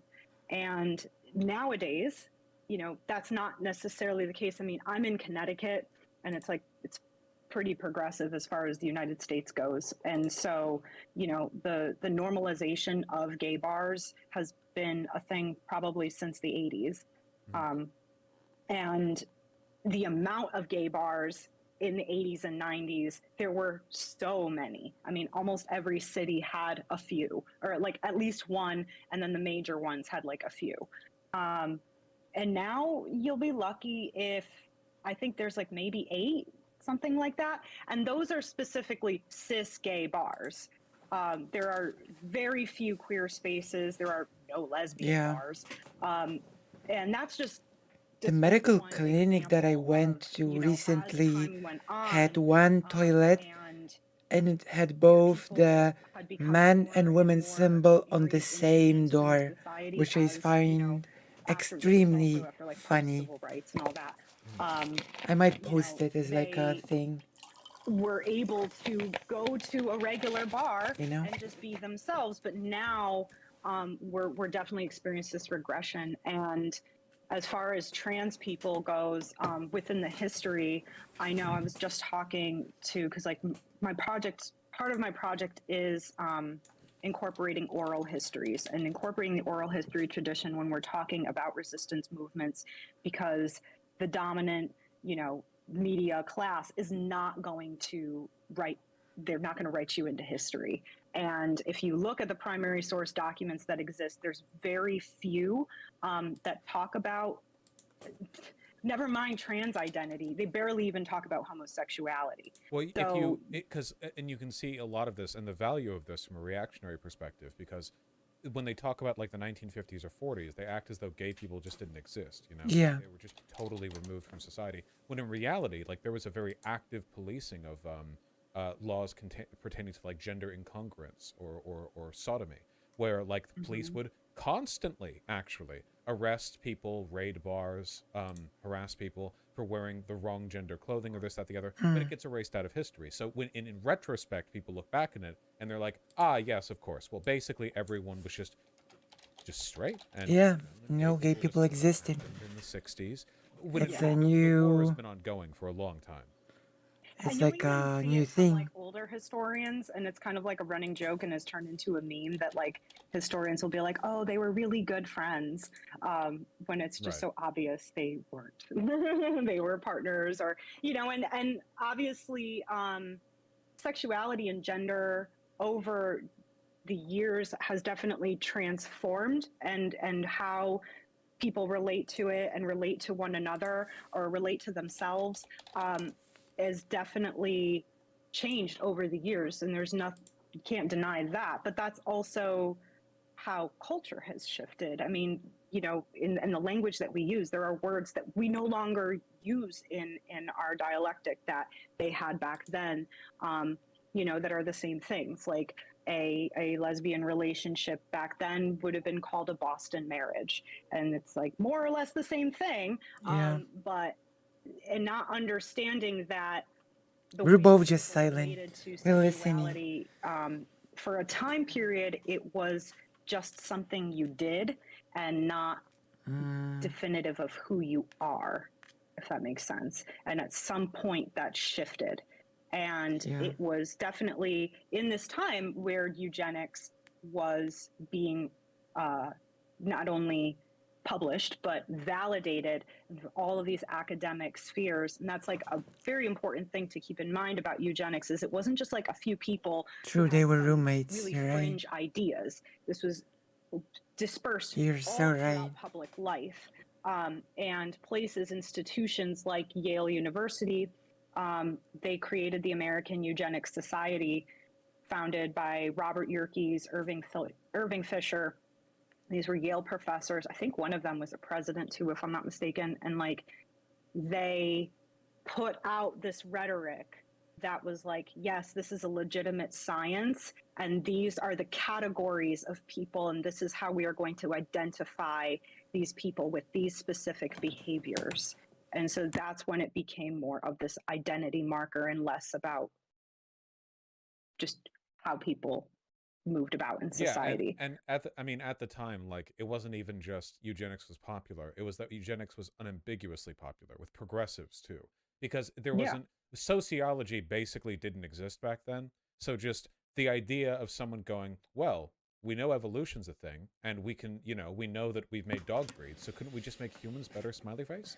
Like, that was something everyone thought in some form or another. And some people immediately were like, ah, yes, race war. But a lot of people were like, well, okay, well, obviously, we could all just be 8 feet tall. Wouldn't that be cool? Don't you want to be 8 feet tall? And, like, even an upstanding, urban, educated, progressive type, I think, would have been into some form of eugenics back then, because there was very little understanding of the way these systems enforce themselves. True. Exactly. And there was, I'd say, They're just lovers in Japanese. 37-ish, people were starting to catch on that maybe this isn't the right thing. There were always people pushing back against it. There was always scholarship being published to dispute and refute this as a science. And in fact, the American Eugenics Society was started to legitimize it because there was always doubt in there. Like, so that eugenics started as this thing that people were like, oh, we can make people smarter and stuff. Hitler was starting to do his thing, and it was starting to be like, okay, maybe this isn't the right course of action. People pulled away from it. But again, they changed the language. So a great example that I have is the Sterilization League of New Jersey. It was started by this woman, Marion Olden, and she traveled to Germany to translate a propaganda film that was like about sterilization. Keep in mind, sometimes the changing of the language is for and literally just for the optics like not getting reasons. a good reputation, so they changed Sterilization League of New Jersey. They changed the name to Birthright Incorporated, and they changed the language of their aims. And so instead of them saying, some people aren't, meant to breed, so let's sterilize them, instead they changed it to say, well, we need to protect children, and children deserve to be born into a family with 2 stable parents and, who are financially sound and of sound mind and body. And it's like, yeah, okay, sure. Like, yeah, every child deserves that. But then they're like, so we're going to sterilize these people. So the goal was the same. They just changed the framing. And I think it's also key that like they shift it to the children. That's a lot of parallels what we're seeing now. Of course. Because how can you argue? Like, oh, you don't want that for children? Yeah, well, you always do this, right? Like literally anything. And then you move on to adults, of course. They literally said that the Holocaust was for the kids because the purging of like the German folk was necessary to secure a future. Literally secure a future for our children. Like that. The 14 words refers to this. It's ubiquitous. Even though, of course, children were also in the death camps. So kids, they just have their own like social programs they care about. I assume that back in the early days of American eugenics, there were more people who, in good faith, would have thought like, oh yeah, of course, like we want to promote good health and we want to promote like good social standing for the. But as time goes on, like especially with Nazi Germany, right? Because then we all kind of Mhm. see where the eugenics movement goes in the long run. You have to be more and more malicious to be a participant in the movement. And I think even like right now, there's still discussion of this. Like CRISPR, the idea of like, well, you could get rid of hereditary diseases if you were, edit like some stuff out when babies are still in the womb or whatever. But I feel like that desire is kind of secondary to what a lot of the early eugenicists really cared about, which is a kind of social purification. Yeah. There are For good the people and bad people. nation You can tell who the states. bad people are because they're smelly and they're homeless and they're on the street and they don't speak good English. And eugenics is just a method of not getting that, and Yeah. obviously that's bad, but I think initially it was kind of muddy, like the idea of how bad you'd have to get to pursue that. Yeah, it's a policy based action. They use it's not a science. They this ideology of disdain to justify and using the scientific method as a means to justify whatever action they want. And that's the thing about eugenics is like the logical conclusion is always genocide. It's never anything else. You start with one thing and like, oh, we want to do, of course we just have like here's another example on the US Mexico border back in like 1917 or 18 there was a typhus outbreak, and so they were like, okay, we need to install quarantine stations so that we can make sure that the typhus coming from Juarez doesn't get to El Paso. And so they said, okay, well, if you are suspected of having lice, you need to strip down and take a shower with soap, water, and kerosene. And yeah, and so of course there was an uprising. It was like a 200 women's riot resisting this policy. The riot was suppressed. The policy continued until like 1956, something crazy. But they used this typhus outbreak as a means of creating this whole militarization of the border and to police the border and to police people's bodies and domestic workers who are just going from the next town over. Now they no longer can do that without being forced to strip down naked in front of, an American guard. Now that policy, again, it evolved. Once the typhus outbreak was over, they still maintained this perspective that that Mexican people or Latino people were bringing in disease into the country. And so they then were spraying people with Zyklon B and then later DDT.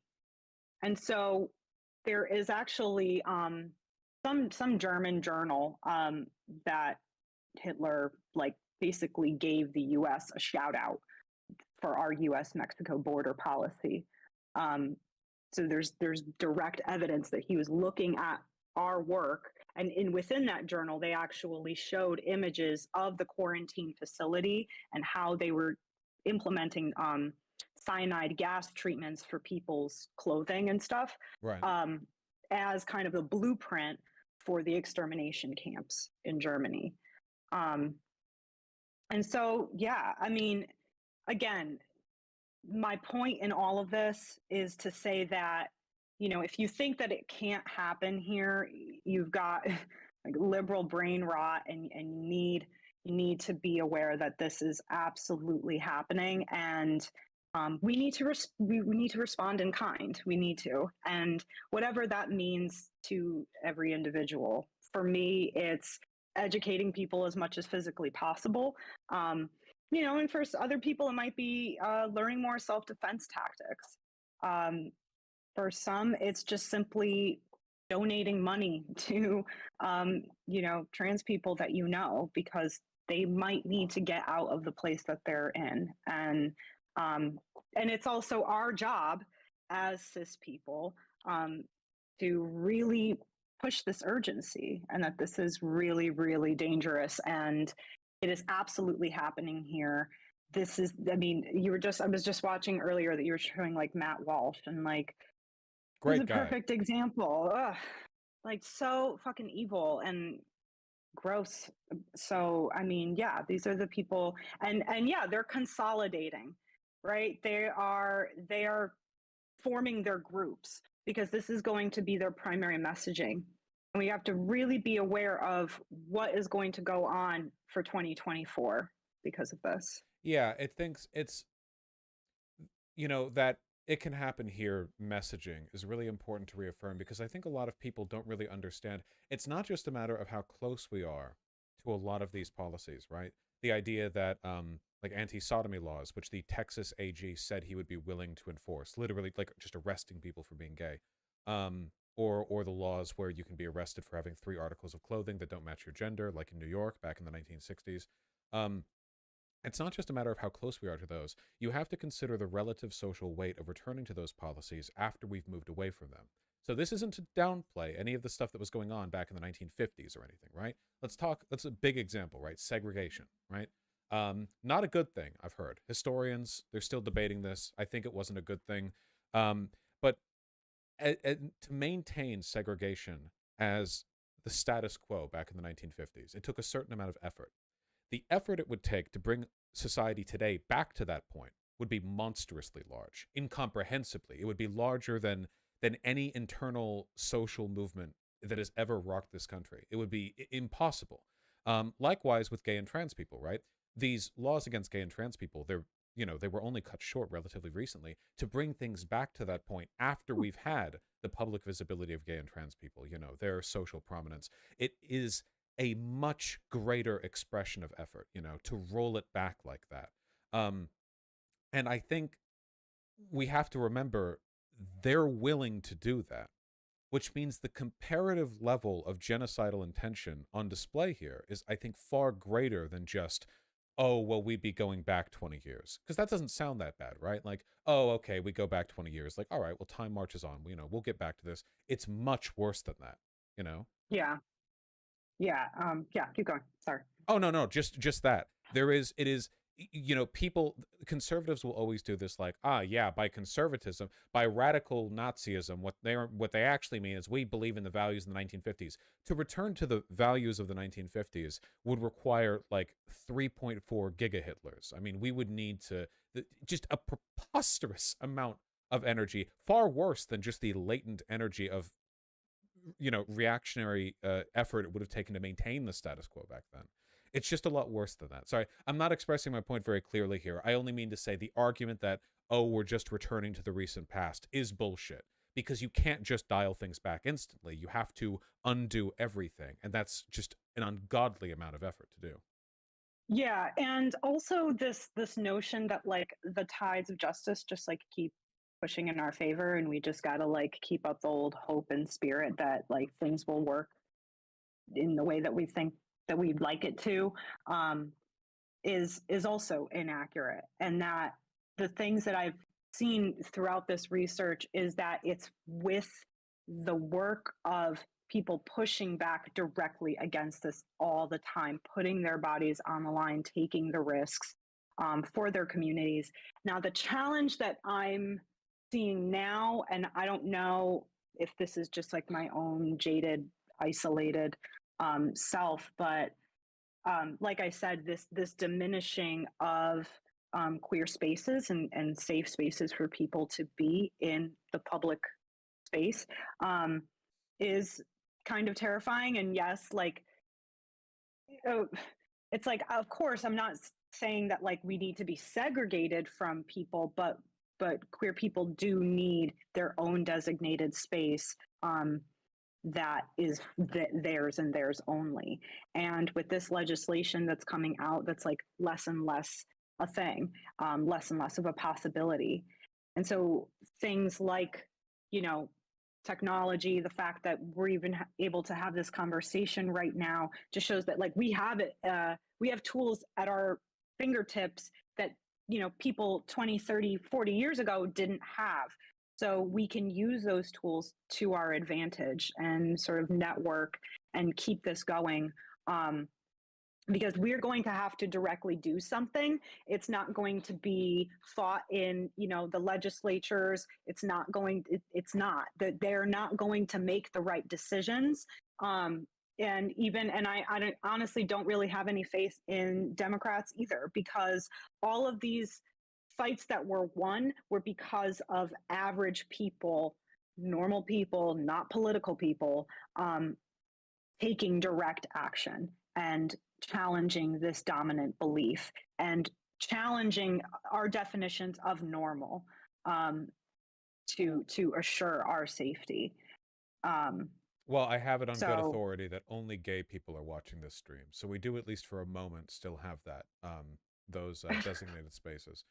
Yeah, I mean the ultimate goal of liberation along these lines is a complete lack of categorical distinction between gay or straight people or cis and trans, because it'll be utterly unremarkable in the way that we don't socially designate between blue-eyed and brown-eyed people. Obviously, we're not quite there yet. We're a little ways away from that, and it's resisting that is obviously a it's going to be a Herculean effort moving forward. I think there are some things that we have on our side, though, which is that I've talked about this before, and I'm seeing this more and more. I don't think the GOP has actually done a phenomenal job in building up the foundations of their Fourth Reich here. They're very good with motivating people with their genocidal rhetoric. They've gotten quite good at that. But what the Nazis also did was, and I'm comparing the Nazis here in a favorable context relative to the Republicans, at least in terms of political messaging, was that the Nazis talked a lot about the future of Germany. This is what we're trying to build. This is what it means to be German. This is our identity, so on and so forth. And the Republicans have... Oh, I'm sorry, just one moment.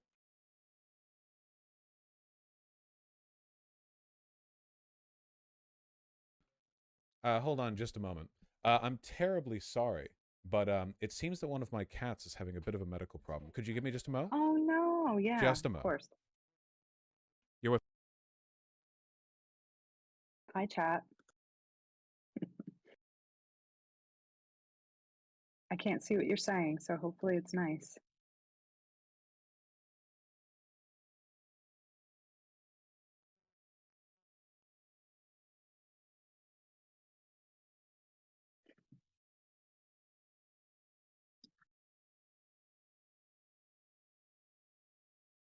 This is bizarre. We just have Bausch's live stream.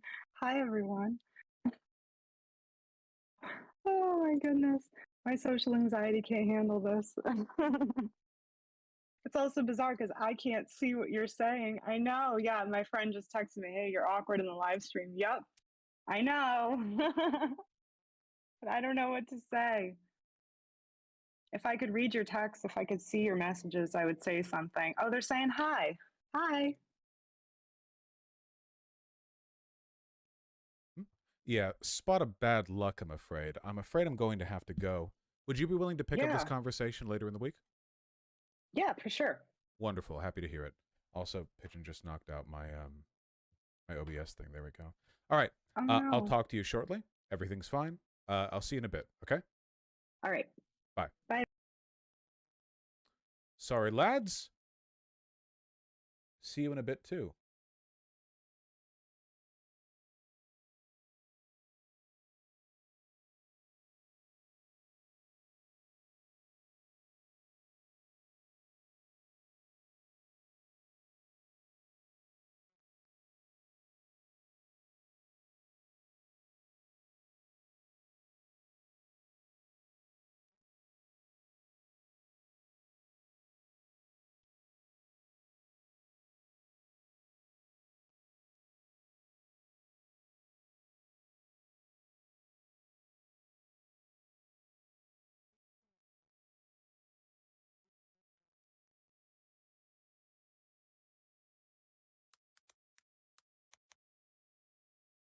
Oh, I muted. Okay, so I guess that's it, right?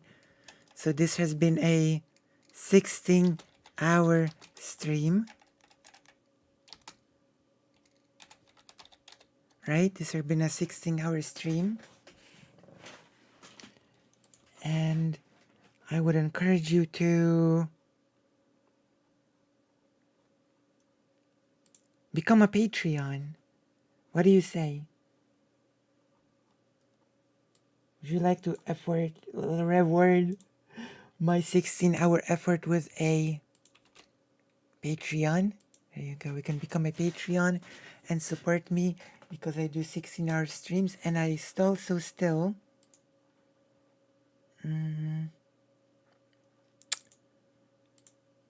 we'll show you a few minutes of this since we are finished with the topic for now.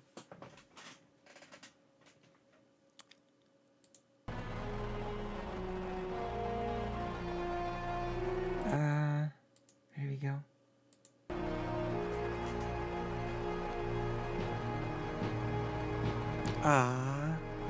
Well. Oh, thank you, J Spoon.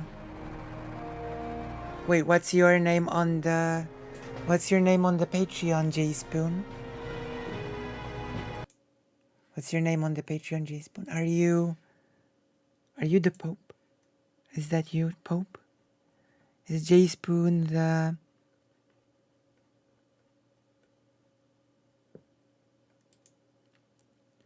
You sound familiar, J Spoon. I think I know you.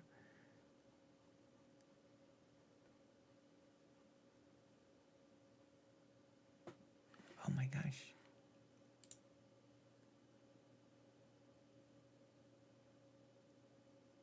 It's true. Yeah, it is tic-tacs. I wonder what father would have done.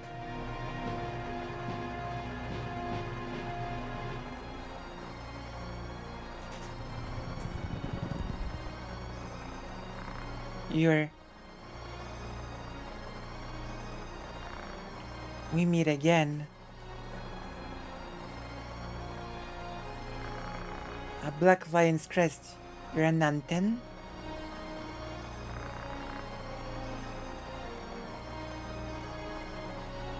So you killed the deserters for us. I never thought a Beowulf would help us. Not because I wanted to. I know, you didn't want to fight, right? Same here. I don't go after deserters because I want to, you know what I mean. You knew me. Yeah, I saw your name and face on the wanted list. As a dangerous heretic, what did you do? Are you going to try and catch me? Why would I do that? Our job's to catch the deserters. No need for us to be involved. But your brothers are after you. Run before they come.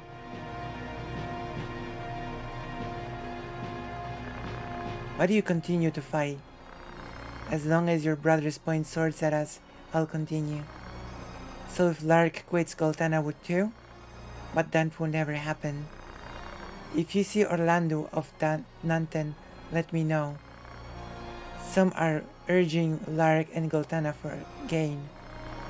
We're in the palm of their hands. They're the real ones to beat. Why Orlando?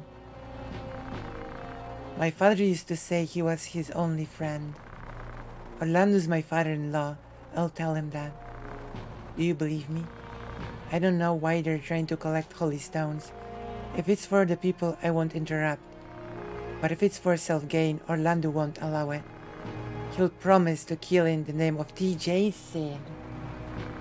Do you know about the High Priestess plot?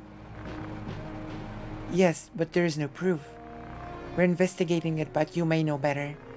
If we prove it, would you stop fighting? Do you have proof? Here's the Germanic. No, nothing. No one knows whether the war will end or not, but I'm sure Orlando would quit. Olan, shall we go? Alright, I'm coming. I must go, Ramza. Take care. Come on. Yeah. Ramza, you're not alone. You have friends, allies who'd risk their lives. I'm one of them.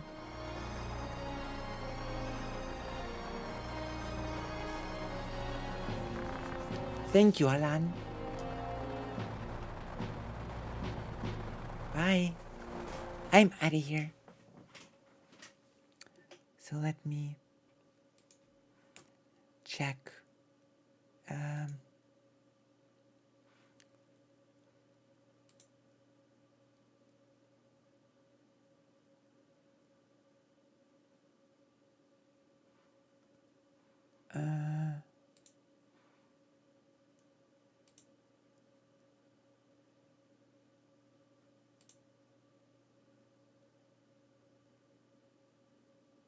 Oh.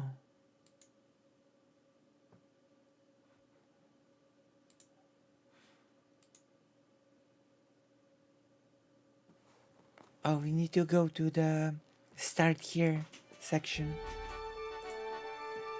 Excellent. We saved the game, right? Do you look like FF Tactics as much as I do? Formation. Ability. Learn. Squire. Mastered. Jam mastered. So we change the job.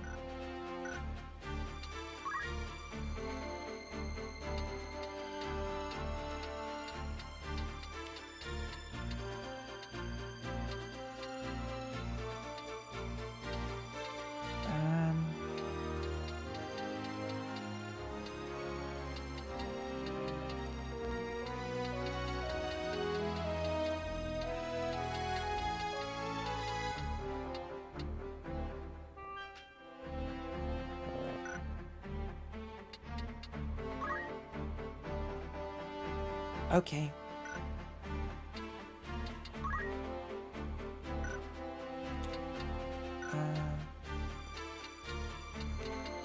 Ability. Learn. Answer. Wizard.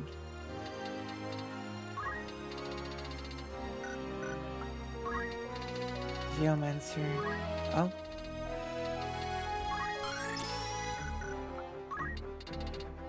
Summoner.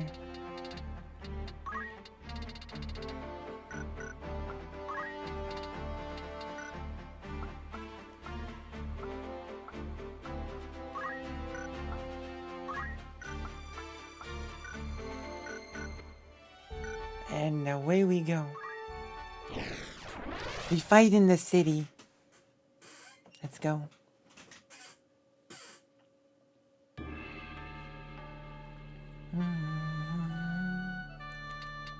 Put here.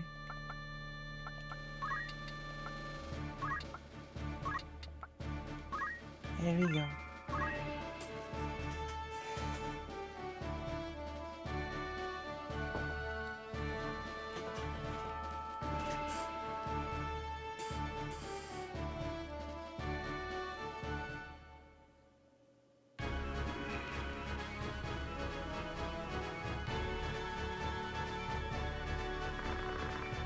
Exotic wizard, you know what you're saying? You're the one who doesn't. We're not tools for murder. If we stay there, we'll be used as tools till we die. Come on, Malak, let's escape together. Who helped us when we lost our parents in the war? If Grand Duke hasn't saved us, would have starved. He cared about us. Now you're returning the favor with vengeance? You've been deceived. Barrington took advantage of war and burned the village. Why? To get the family skills only our family knows. He burned a village to get my heaven skills and your hell skills. He killed our parents, don't you see? That's ridiculous. You know what he did. What he did to me. I know you know. Don't say anymore, otherwise So here you are, Malak. He'll be here soon. I know, it's all set. Malak. Here he comes, Heretic Ramza. Rafa. Help.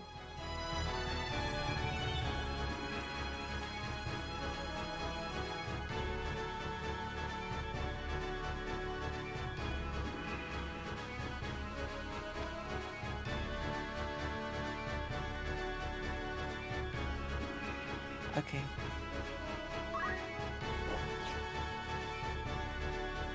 What is your job?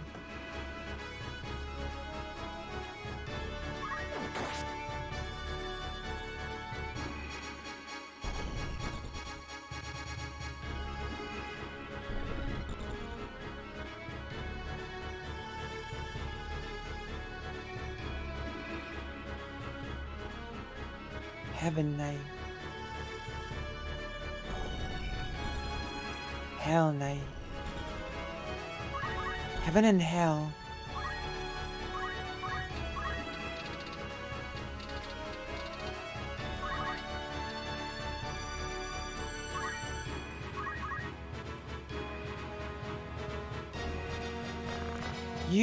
You're that man. You're supposed to be waiting at Riovanna's castle. That was that. That was what Grand Duke said. I'll prove we can beat you without the Shrine Knights.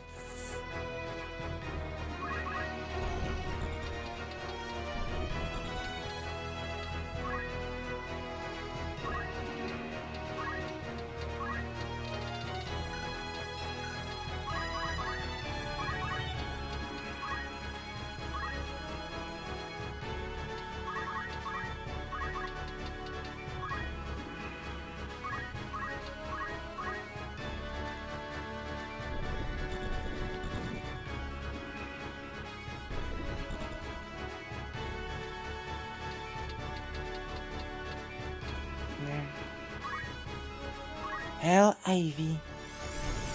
Yoink.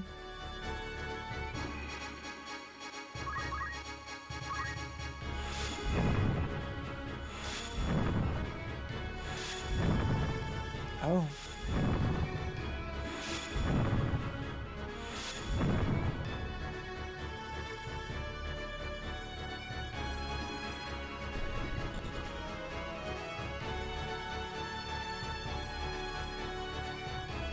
Interesting skills. 2 summoners.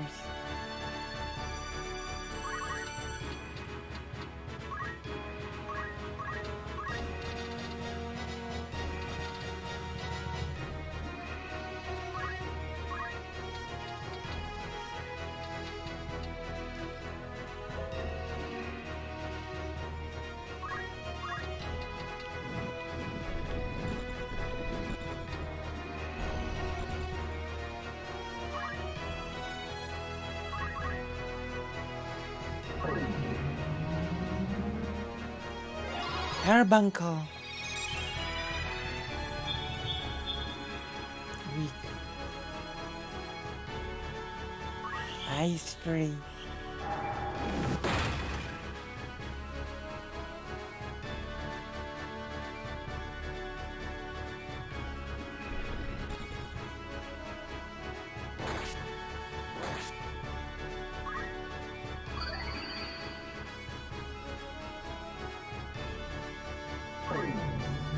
Shiva. Shiva's pretty weak, so that's okay.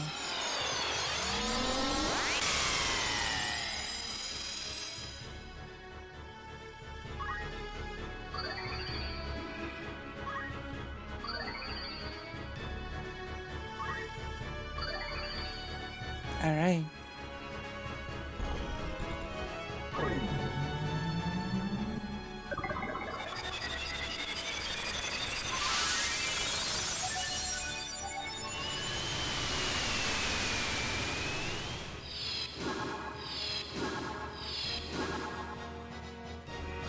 I see. Mist.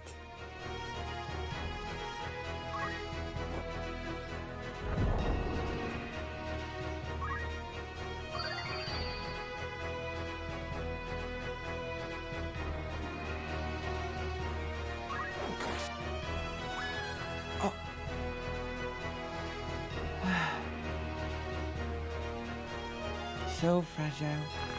Marak, what's going on? Did Rafa betray us? Forget Rafa. I'll manage this myself. You just worry about killing Ramza. But how are you going to explain it to the Grand Duke? I said forget about it. If you say a word about Rafa to him, he'll never breathe again. Sister? Killing your sister?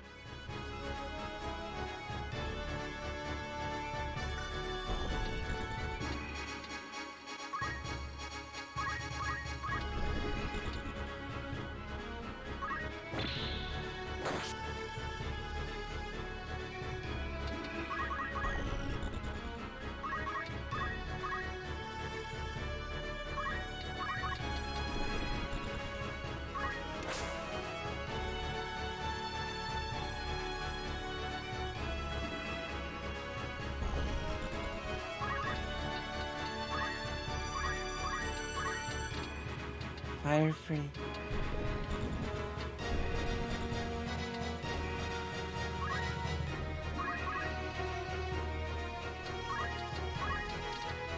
Finida.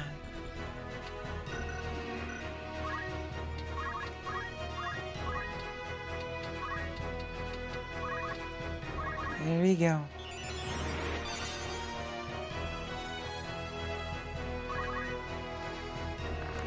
Flames gather and destroy Asura.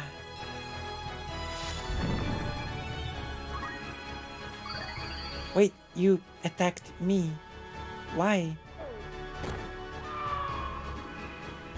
Why did you attack me? Oh no. Betrayal.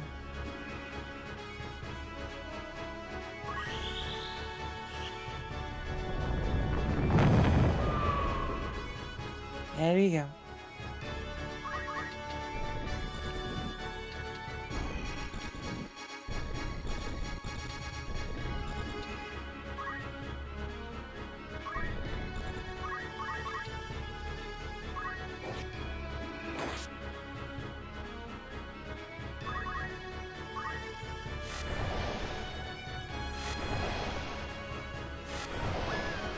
Ay, ay, ay.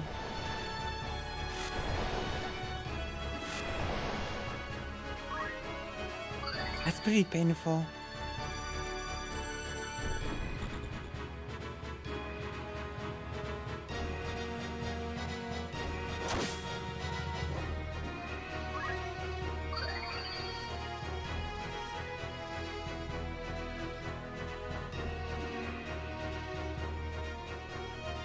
But we're gonna win, don't worry.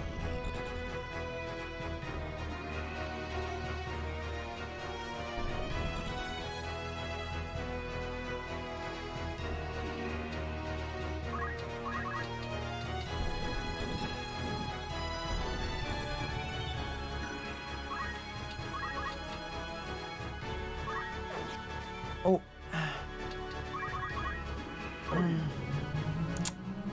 Come on.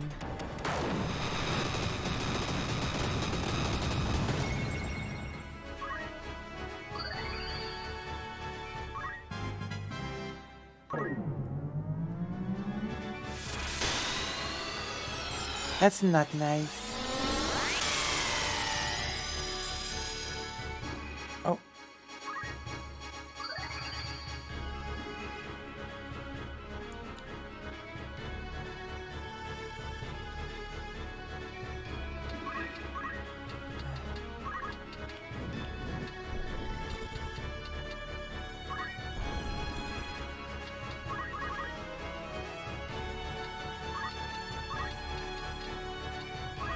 Phoenix down.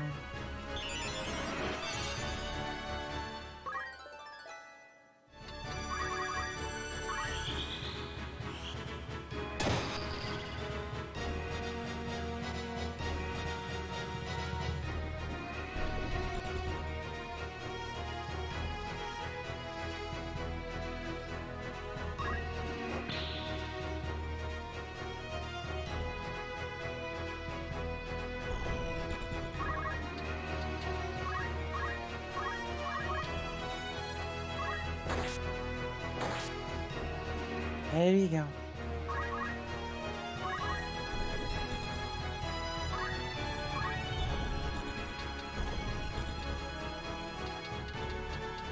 Where's the...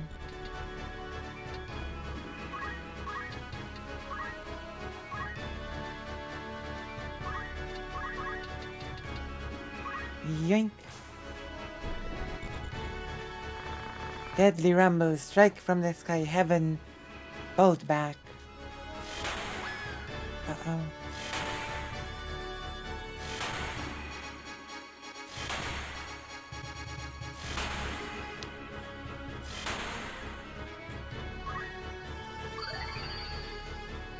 Wow.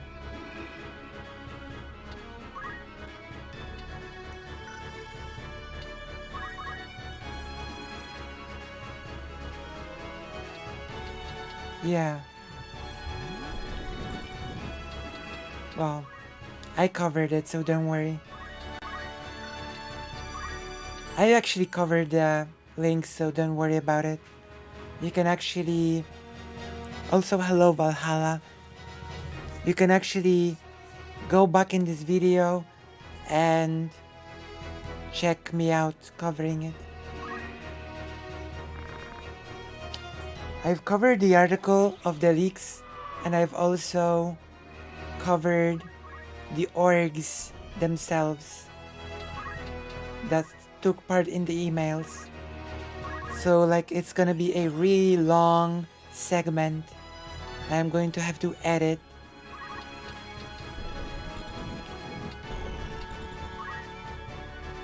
It's a long thing. I wonder what happened to the kitty and which one.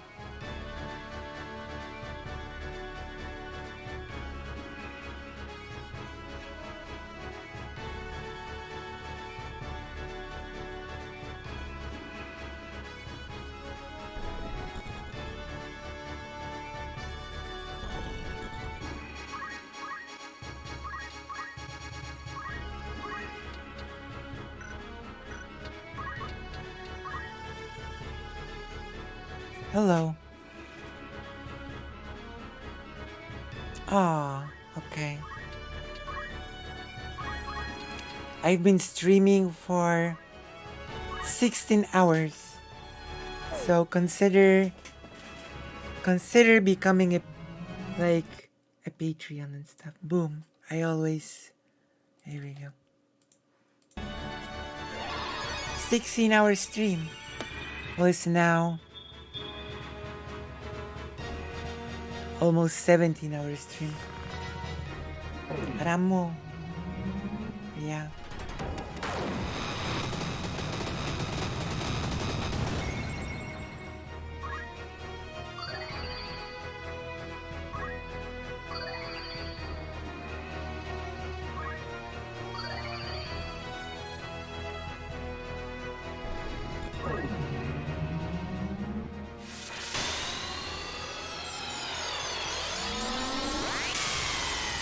It's true.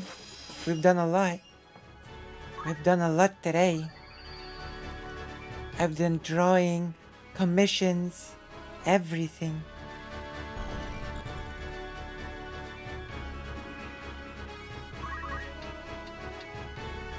We have done a lot.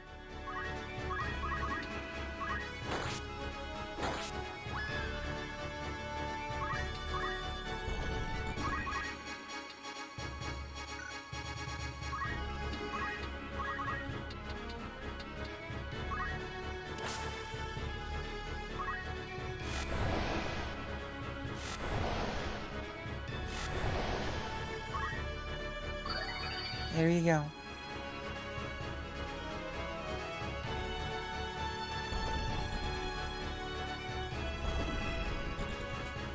It actually means like...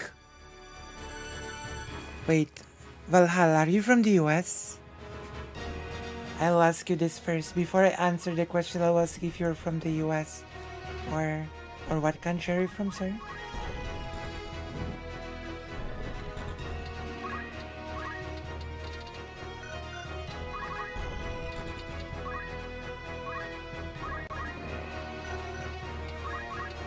I'm surprised you're not familiar with the symbols.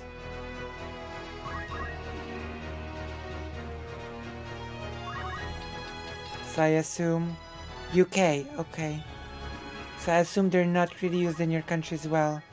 So in Poland, a circle means woman, triangle means man. So it's a toilet with both a man and woman symbol on it. You know? So I guess you could say that it's a gender neutral because it has both symbols. You know?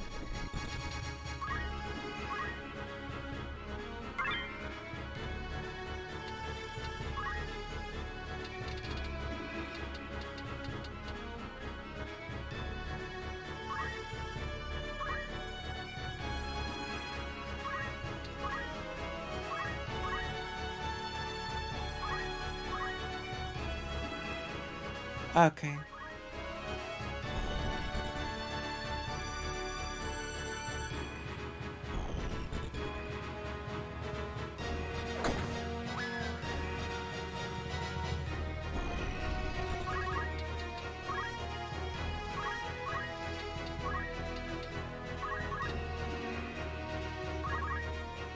Steal.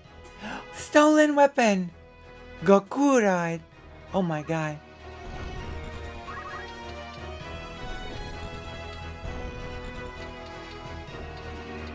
Damn. For real.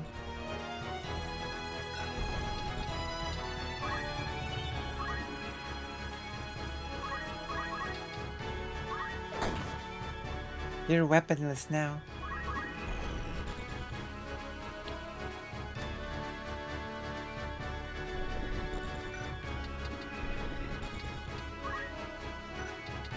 What else you got?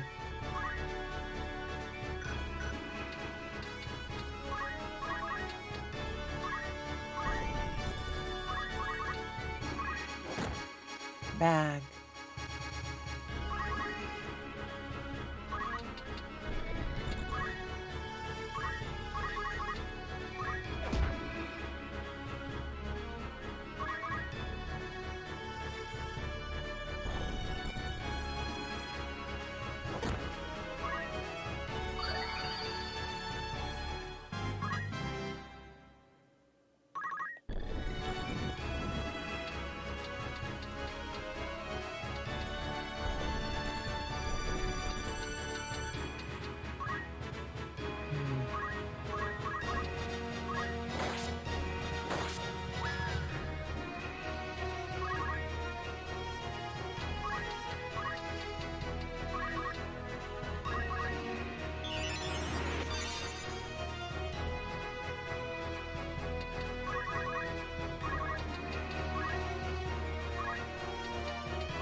Let's go.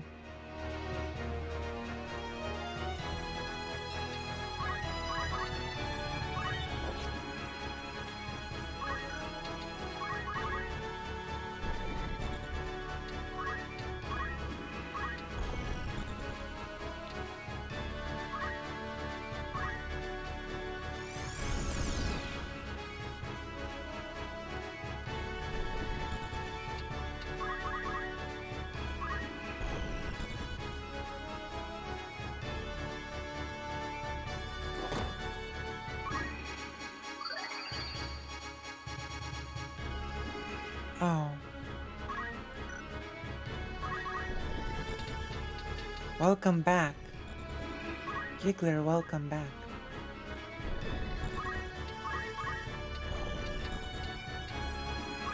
Yoink.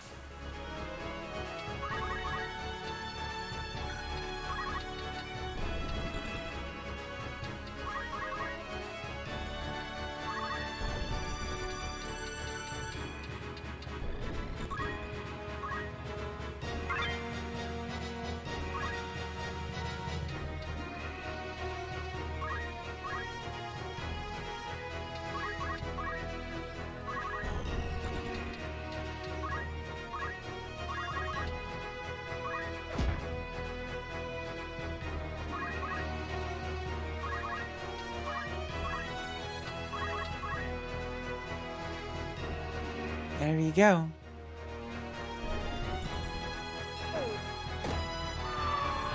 $176. Damn, I hate retreating like this.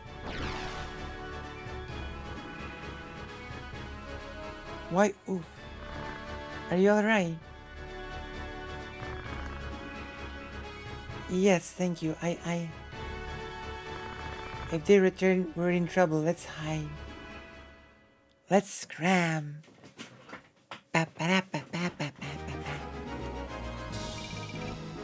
We won. We won super hardcore. Hardcore geekly.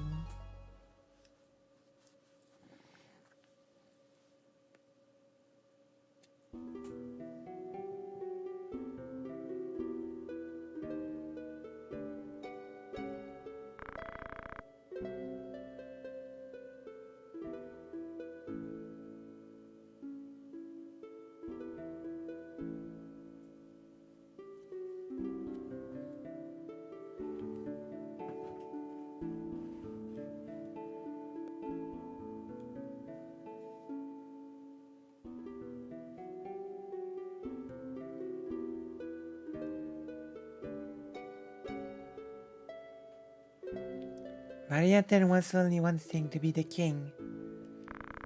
They call him Weapon King for making strong weapons and training many wizards. There's one who incites the Grand Duke that is of the royal family. Killing Larg and Goltana set the stage for him to become a regent. Why do you keep fighting being branded a heretic? I think I know why, but nobody thank you for beating him. I'm not fighting for thanks. I'm fighting for honor and pride as a Beowulf. That's a lie. You aren't that noble. You can't ignore injustice or evil in front of you. You flatter me. I'm not that good. But what are you going to do? What are you going to do? I must go to Giovannis to save Alma. But you barely escaped from there, right? I must get my brother out. Why are you two fighting? We're 50 years, we're orphans.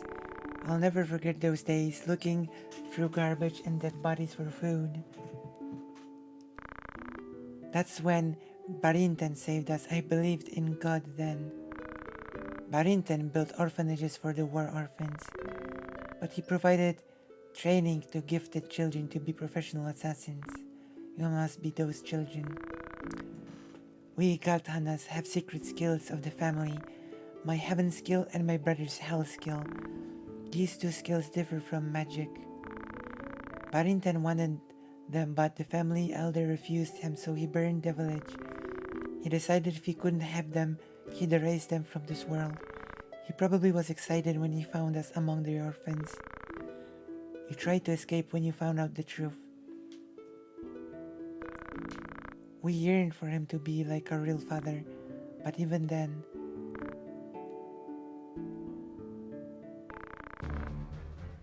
So this is where you were hiding. Malak.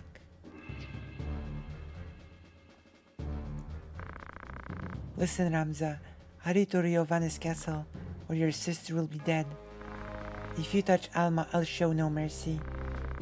Rafa, you're coming too. Resist and Ramza's sister will die because of you. It's not fair. They have nothing to do with us. This is not a warning. It's an order.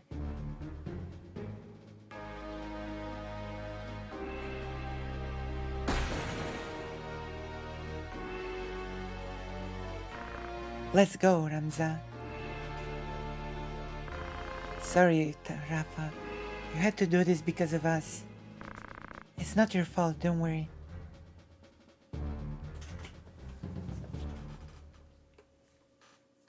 Come on.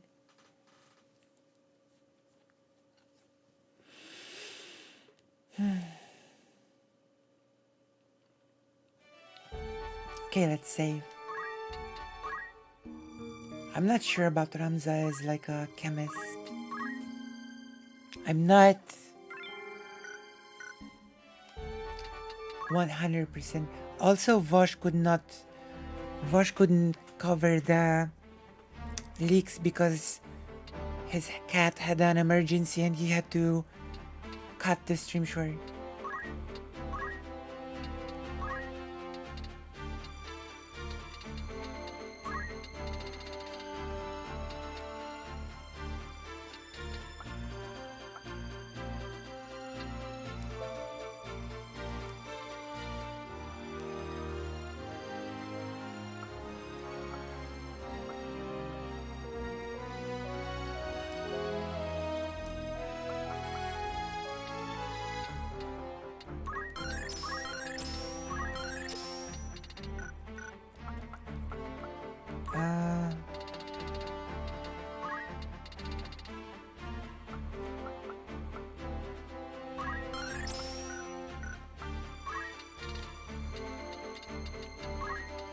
Wizard.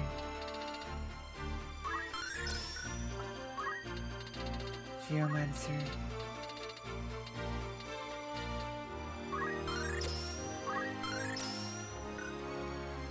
Oh. I guess I'm pretty tired because we have almost been streaming for 17 hours. Hardcore stream.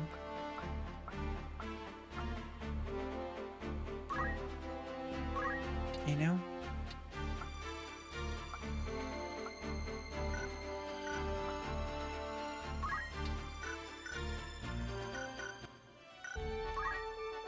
Oh, shop.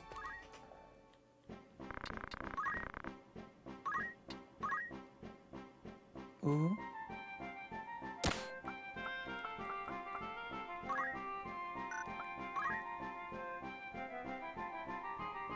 Oh.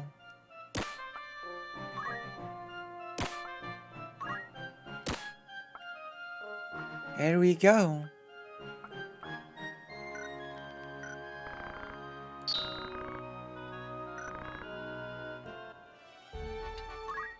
Because I'm hardcore. Proposition. Supposition. This is what I know about Sailor Tour. Experience the life of a sailor seeking treasures while sailing the mysterious sea. From Fausan finding you with free meals. Okay.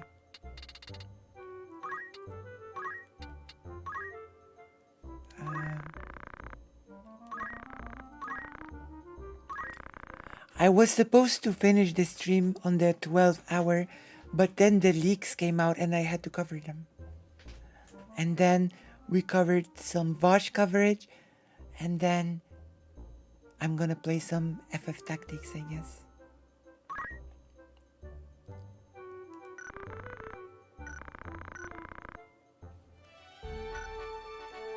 Does that make sense? Uh-oh.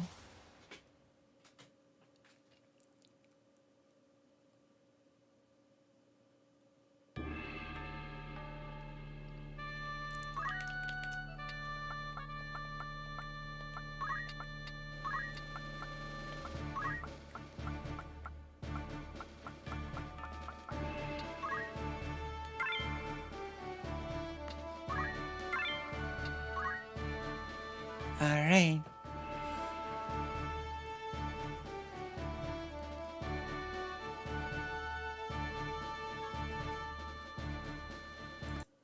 Also consider becoming a subscriber.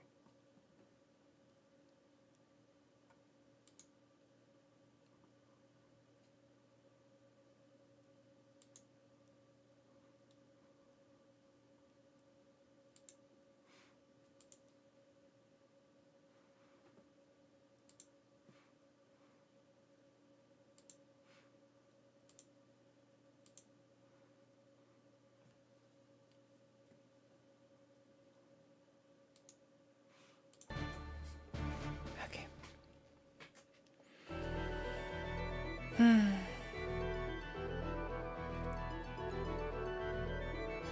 Ah, thank you.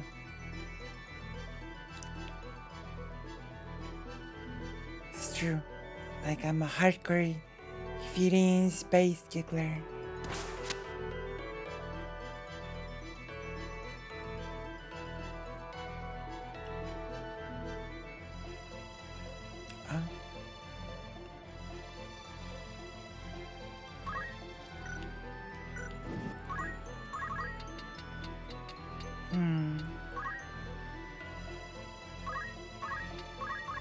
Look at this.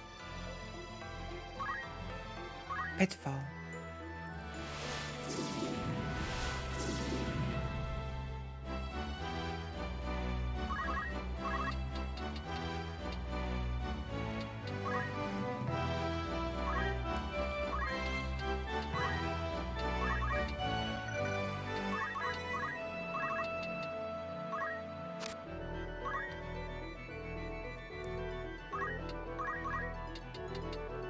Yoink.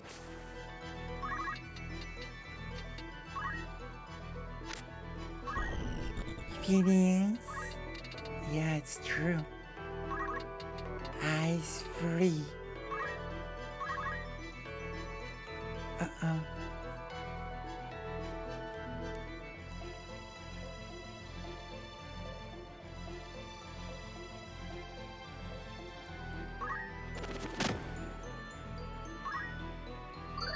Yeah.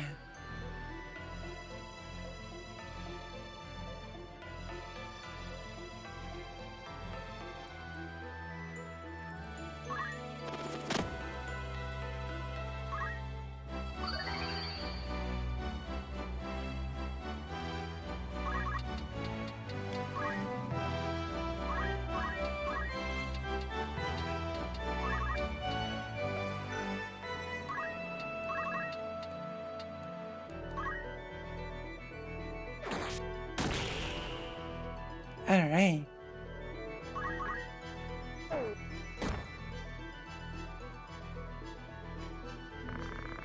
Freezing wind.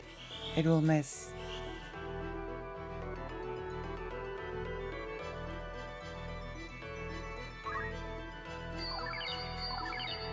Shocka Cure. The most annoying skill.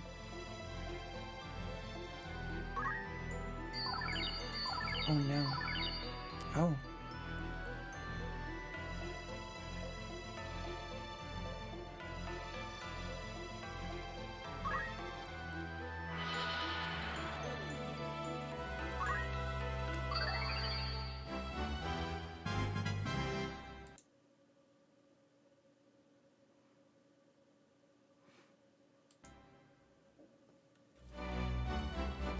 Move.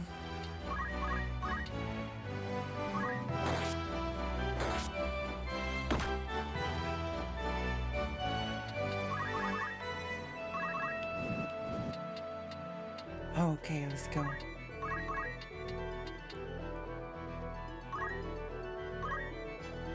Pitfall.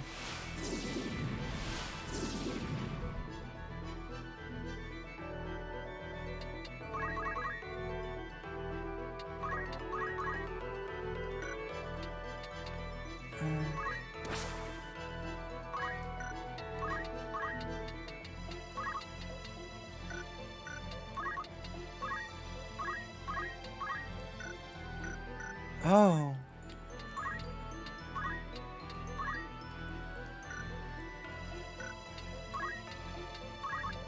I forget about that.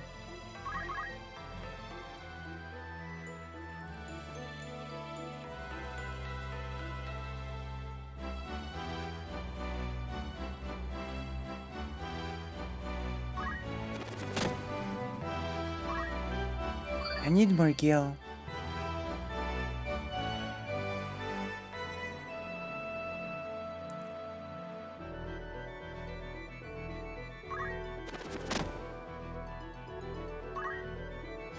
Guess I need more gil.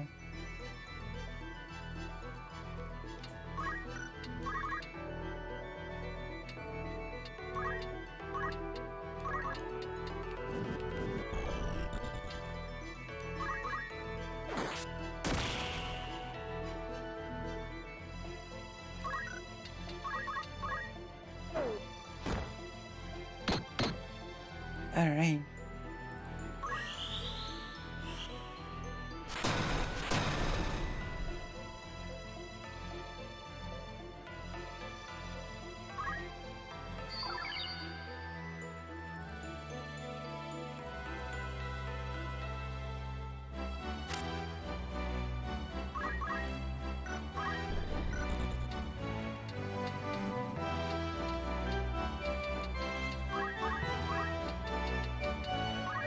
No choco cure for you.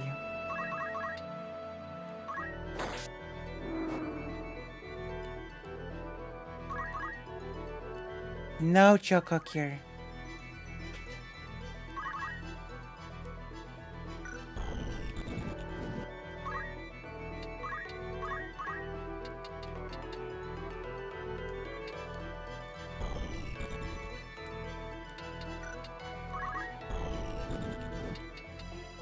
Go here.